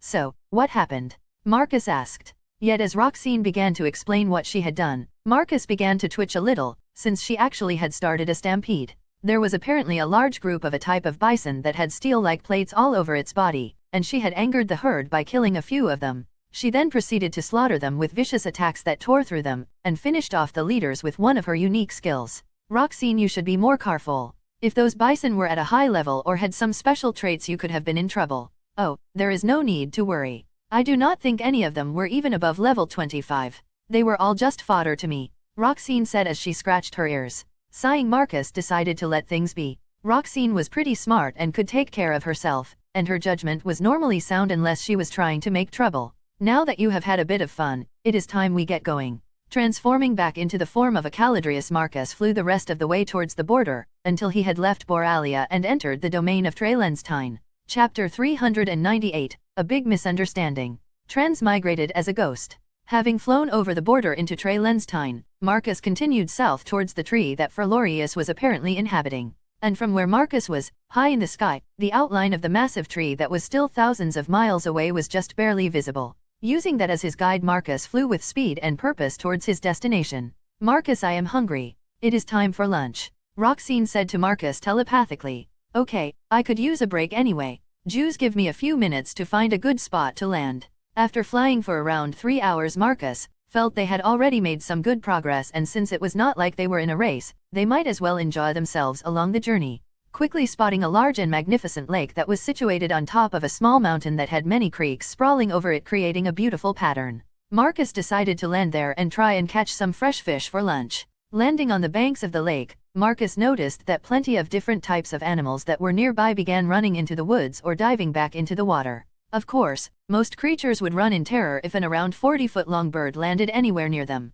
Still, this massive bird quickly transformed back into the shape of a normal human, causing some of the creatures that had been fleeing to do a double take as they looked back. Oh, it is good to be back in my normal form. While being a Caladrius lets me fly much faster, staying that way for so long feels a bit unnatural. In the end, my original form feels the best. No longer needing to worry about appearances, Marcus was once again freely using his own form. Though he did use his magical hair clip to change his hair color to brown, since his normal platinum hair was a bit too eye-catching. I am going to go and look for some fruits, mushrooms, or nuts. While I do that, make sure to catch us some delicious fish, Roxine said before bounding off into the surrounding forest. Smiling as Roxine left, Marcus pulled out a chair and his scantily used fishing rod and cast out a line. Naturally, he had dozens of different ways he could go about this to catch fish faster, but he wanted to enjoy the process and relax while fishing. Oh, it looks like something like the goat meat I was using a bait, Marcus thought after getting his first bite after around an hour. Feeling the tugging on his line, Marcus yanked back with a bit of force, and felt the mithril treble hook he had made catch into the creature's mouth. After that, the battle began as the creature tried to swimming the opposite direction with its full force, while Marcus tried to reel it in. The creature began putting up quite the fight, and Marcus quickly realized he had not hooked some insignificant fish. Whatever was on the line was quite large. Still, while it probably would have been an absurdly hard fight to bring this creature in if it existed back on Earth, Marcus was leagues stronger than it. Yet, as Marcus was starting to gain some real ground, he felt the line go slack, and thought he had lost his catch. However, a moment later he realized he was wrong as the creature that had taken his bait surfaced, and it had a very angry expression on its face. Oh, it is some type of catfish, Marcus thought, seeing the behemoth of a fish sitting at the top of the water. The catfish, as Marcus had identified it, was far larger than the average catfish that might be found on Earth, already being over 500 pounds and 8 feet long while still being a juvenile. Level 17, not bad for a random fish that took my bait. But as Marcus was busy APPRizing the catfish, it began making angry grunting noises, before sending out a blast of water from its mouth. Seeing this blast of water coming for him, Marcus easily sidestepped with a quick movement, getting out of the way. Except after he had dodged the catfish's first attack, he realized something. My chair. Looking behind him, Marcus had forgotten his chair, which had been right behind him, and was now busted up into multiple pieces, having taken the catfish's water blast. Groot. Letting out a few more disgruntled sounds, the catfish, who was still hooked by Marcus, began wiggling its whiskers back and forth, before jamming them deep into the water and further into the ground. A moment later, Marcus saw the water blow upwards and a shockwave began traveling through the ground towards him. Though instead of being afraid, Marcus was more enamored to see a catfish that could cause a small earthquake. Raising his foot, Marcus slammed it into the ground with all his might, and the shockwave caused by the catfish was completely blown back, as Marcus caused an even greater shaking with his raw strength, causing cracks to form in the ground all around him. Seeing this, the catfish, while not an intelligent beast, still had its instinct screaming at it to flee, understanding that it was no match for this adversary. Unfortunately, it was hooked by Marcus, and with one good yank, the fish came flying out of the water and crashing up on shore. Sorry, but you are going to be mine and my companion's lunch. After saying that, Marcus cast one of his new Tier 2 iron magic spells and created a large spike that impaled strength into the catfish's brain.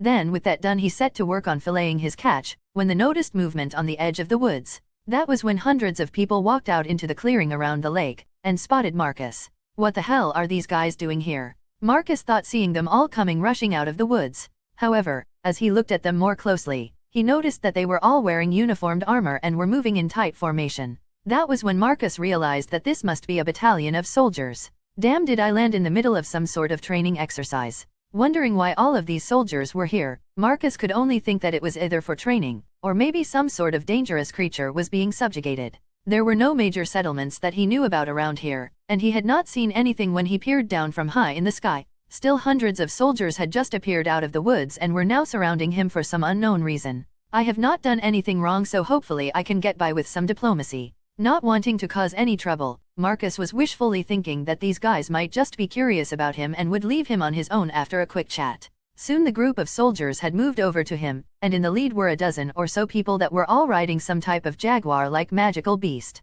"You there, identify yourself," one of the lead men said. "Oh, hello there. My name is Jed. What can I do for you fine soldiers?" Marcus said, giving the fake name he currently had in his status while also trying to sound as polite as possible. Yet before the man who had originally addressed Marcus said anything else, one of the soldiers next to him whispered something in his ear. "Sir, I just apprised him, and his level is fairly high at level 24. There is a good chance he is a scout." The lead man that had addressed Marcus then looked at him suspiciously, wondering if he was one of their targets. "Jed, you are under arrest on suspicion of being a part of the rebel forces. We will be taking you into custody and performing a thorough investigation. Come quietly, and should you be proven innocent, we will release you unharmed." Hearing this, Marcus now understood what a unit of the army was doing all the way out in the middle of nowhere. Looks like the mounting tensions have grown into a full-blown rebellion. Sighing, Marcus began using his appraisal skill on all of soldiers around him. And what he found was a bit surprising, seeing that their leader, who had so far been quiet, was level 46, and the other mounted soldiers ranged from level 35 to 42.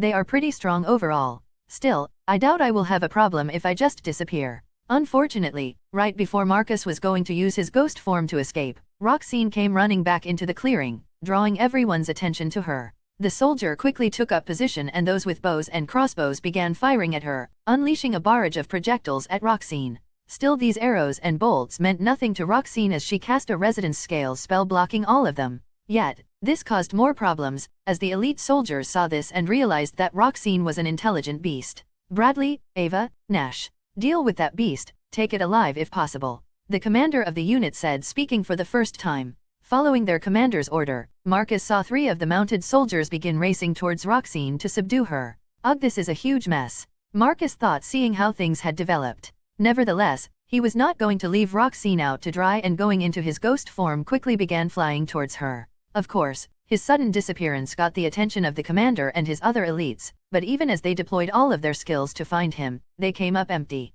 "Back off," Marcus said, reappearing right in front of Roxine and brandishing his scythe. "Roxine, get into my companion storage and we can get out of here." Nodding her head, Roxine began moving towards Marcus to do as he said when the chaos began. Spells and projectiles began raining down on the area, and both Marcus and Roxine had to take evasive action as an explosive arrow landed right in between them. "Rah!"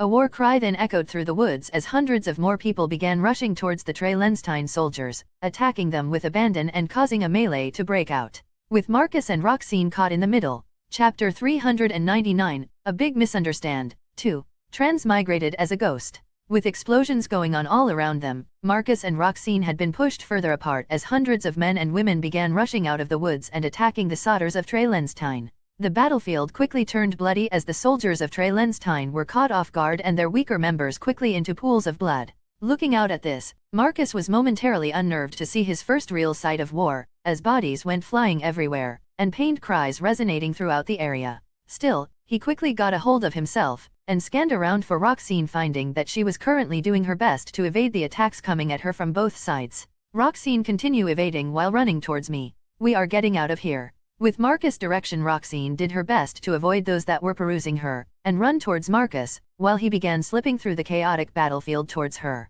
Yet, as Marcus was closing the distance, his danger sense started going off like crazy. Stopping and turning towards his left, Marcus reacted just in time to deflect a top-tier mithril glaive that was aiming to pierce right through his torso. "Oh, you are good, as I would expect of the leader of the kingdom's Mountaineer Brigade," the man said. Hearing this, Marcus was entirely confused, since he really had no idea what was going on and was just an innocent bystander. However, he soon realized why this man thought he was some type of commander, and that was due to his scythe. Only the strongest people would have such a powerful weapon, and from this guy's point of view, Marcus was the strongest enemy on the battlefield, meaning he must be the enemy commander. Level 47, and he seems pretty strong. Damn, if I bring him towards Roxine, she might actually get hurt her. Listen, I am not with Mountaineer Brigade as you called it. I am just a bystander that got caught up in this. Would you mind letting me go, and I promise I won't make any problems you or your companions. Marcus said, hoping to defuse the situation.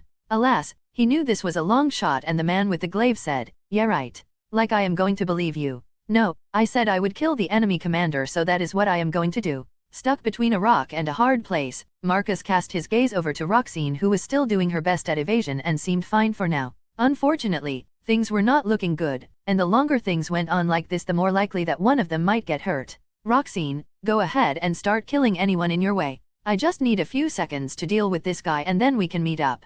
Marcus said to Roxine, allowing her to stop holding back. He had hoped to get out of this without killing a bunch of people, but now that push came to shove, he was going to put down anyone in his way. Keep your eyes on me, the man wielding the glaive said as Marcus cast his gaze towards Roxine, taking this opportunity to attack. Yet as his blade should have chopped Marcus' head off, it passed right through his neck, leaving the man stunned. Die, Marcus thought as he used this opening, swinging his scythe for the man's head. But as the tip of his scythe was about to pierce the glaive-wield man's left eye, a mana barrier appeared around his head, blocking the scythe for an instant. Nevertheless, the man's mana barrier was unable to hold up to the power behind Marcus' scythe and shattered an instant later. Shin! A new shining blue barrier appeared in front of the man's face, and the necklace around his neck began to glow. "Whew, that was close," the man said as he jumped back, his second defense saving his life. Crack! Shattering the life-saving magic item he had on him broke into pieces, stunning the man since it should have easily held up to a few attacks. "Well, you are stronger than I thought.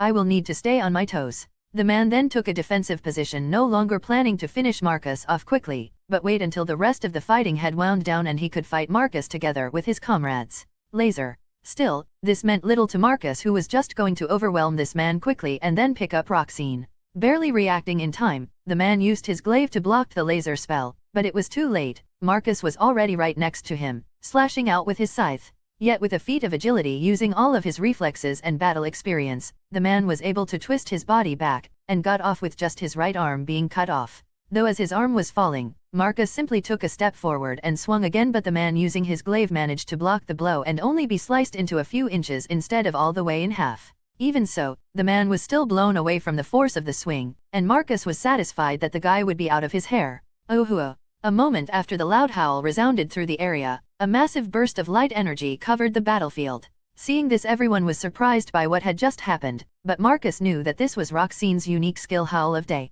Shit, she must be in trouble if she had to resort to that. Looking back, Marcus saw the scorched earth around Roxine as well as the numerous bodies from the people that were attacking her. Time to go. Going into his ghost form, Marcus took his opportunity to fly towards Roxine, so the two of them could get out of here. Yet as Marcus was flying towards her, the man with the glaive began rocketing for her after seeing the damage she had done. He was aiming right for Roxine with his glaive in front as he launched himself like a missile. And unfortunately, with Roxine panting and worn out from using her unique skill, she was in no condition to block or dodge this kamikaze attack. With his only option to meet the attack head-on, Marcus reappeared and swung his scythe forward, infusing it with a massive amount of mana while activating all of its enchantments. The two of them then clashed, and the man pushed against Marcus, trying his best to break through and kill both Marcus and Roxine, who he perceived as the biggest threats. Nevertheless, he was horribly outmatched, and within less than a second Marcus had deflected the glaive out of the man's remaining hand. Then bringing his scythe back down, Marcus aimed to end this nuisance once and for all, when the man shouted out, "Captain!" And instant after, Marcus saw a blur moving at blinding speed, and two blades met his scythe, stopping it in its tracks right before it ended this man's life. Chapter 400, Marcus vs the Rebel Captain. Transmigrated as a ghost. Looking at the person that had stopped his attack, Marcus was surprised by their characteristics. That was because they looked like a young girl that was around maybe 16 or 17, but also because they were a fox beast person. Yet the most striking feature that Marcus noticed was her 3 fluffy golden tails that matched her hair. However, as stunned by her appearance as he was, Marcus could feel a sense of danger emanating from her and jumped back, getting away from her. And even though he had his entire attention focused on her, so far, she had barely glanced at him as her attention was on the man he had nearly killed. "Nox, report, who is that?" The Golden Fox girl said, wanting to know Marcus' origins. "Ah, Captain, is that not the commander of the Mountaineer Brigade? He has the most powerful weapon and felt the strongest." Nox said, still assuming Marcus was the enemy leader. Sighing, the girl seemed exasperated by Nox and said, I keep telling you that you need to read the reports now that you are in a command position. The commander of the Mountaineer Brigade is a middle-aged man with black hair and fights with a 3-section staff. This person is obviously not him, or any of the other officers of the brigade. Rubbing his head, Nox looked a bit embarrassed and said, then who is he? He is really strong. For the first time, the captain of what Marcus could only assume were the rebel forces, took a good look at him and a scowl appeared on her face. I do not know who he is, but he does seem familiar. He might be a high-ranking agent that works directly for the crown, the rebel captain said. She then turned back towards Nox as if Marcus' presence was no threat to her and said, take this. You sure, Captain? This is your emergency elixir. The man who was apparently named Nox said. It is fine. I cannot have you dying on me when we only have so many capable fighters. Nodding his head, Nox drank the elixir and his wounds quickly healed and even his arm began to regrow. After that, the Fox Beast girl turned to look at Marcus and said, I am sure that you have already noticed, but the Mountaineer Brigade is all but wiped out. I have already killed the commander and all of his officers, so do not expect any help to come. Now if you surrender and give us any information you might have, I will let you live out the rest of your life in a cell. Level 53. Not only does she have a high level, but she gives me a similar feeling to Quillen. Also, those adamantine kukris she has are pretty high quality. Even just looking at them from here, I can tell they were one step away from getting the system's recognition. Analyzing the situation, Marcus was a bit curious as to what was going on, and now that he was not actively getting attacked or having to dodge explosions, he had taken a moment to assess everything. Also, Roxine had already quietly snuck back to him and entered his companion's storage, so he was ready to disappear in an instant, and had just been watching for curiosity's sake. Well, this has been an interesting development. But right now, I need to make my way to Ferlorius. So, I should take my leave. Marcus thought. Putting his scythe away, Marcus held up his hands as if surrendering and said, as captivating as this whole situation has been, I must be going now. Goodbye. After saying that, Marcus went into his ghost form and began floating up and away, leaving almost everyone that had surrounded him flabbergasted. However, there was one person who kept their calm and began searching for Marcus, and that was the rebel captain. But when all of her normal senses failed to locate him, she channeled spiritual energy into her eyes and spotted Marcus floating away. You are not getting away. Fight to the finish. Thinking he had made a clean break, Marcus began talking to Roxine about what had just happened, when he suddenly felt a tug on his back. It was an alarming feeling since he had no idea where it came from, how it was affecting him, or why his danger sense had not warned him. Turning around, he saw it. What appeared to be a translucent chain was attached to him, and following it down he saw that the other end was affixed to the rebel captain. Grabbing a hold of the chain, Marcus tried to rip it apart, but it would not budge no matter how hard he tried. You are not going to break that connection unless you kill me, or I release it. I am going to give you one last chance to surrender. The rebel captain set up into the air towards Marcus. Of course, all of her fighters wondered why she was yelling into the air, since as far as they could tell there was nothing up there. Sighing, Marcus figured that this chain must have been some type of unique skill, since even when he tried Soul Devour on it, nothing happened. Floating back towards the ground, Marcus resigned himself and reappeared. Very well. Then I guess I will have to kill you. Pulling his scythe back out, Marcus charged towards this fox girl who had used some type of skill to tether them together. However, even as he approached, she just smirked and readied her twin kukris. Slashing with all his might while activating the enchantments on his scythe and using his powerful slash skill, Marcus aimed to blast the girl back and then unleash a barrage of powerful spells. Yet that is far from what happened, as her kukris lit up with bluish silver flame and she met Marcus' attack head-on with one of her blades, while cutting towards his neck with the other. Luckily, while she had spiritual energy channeled in her eyes in order to see Marcus if he was ethereal, she was not yet using it to enhance her blades. So, Marcus sprung past her, making the area where the kukri would have cut into ethereal, as he brought his left fist straight towards her head. Inferno Fist.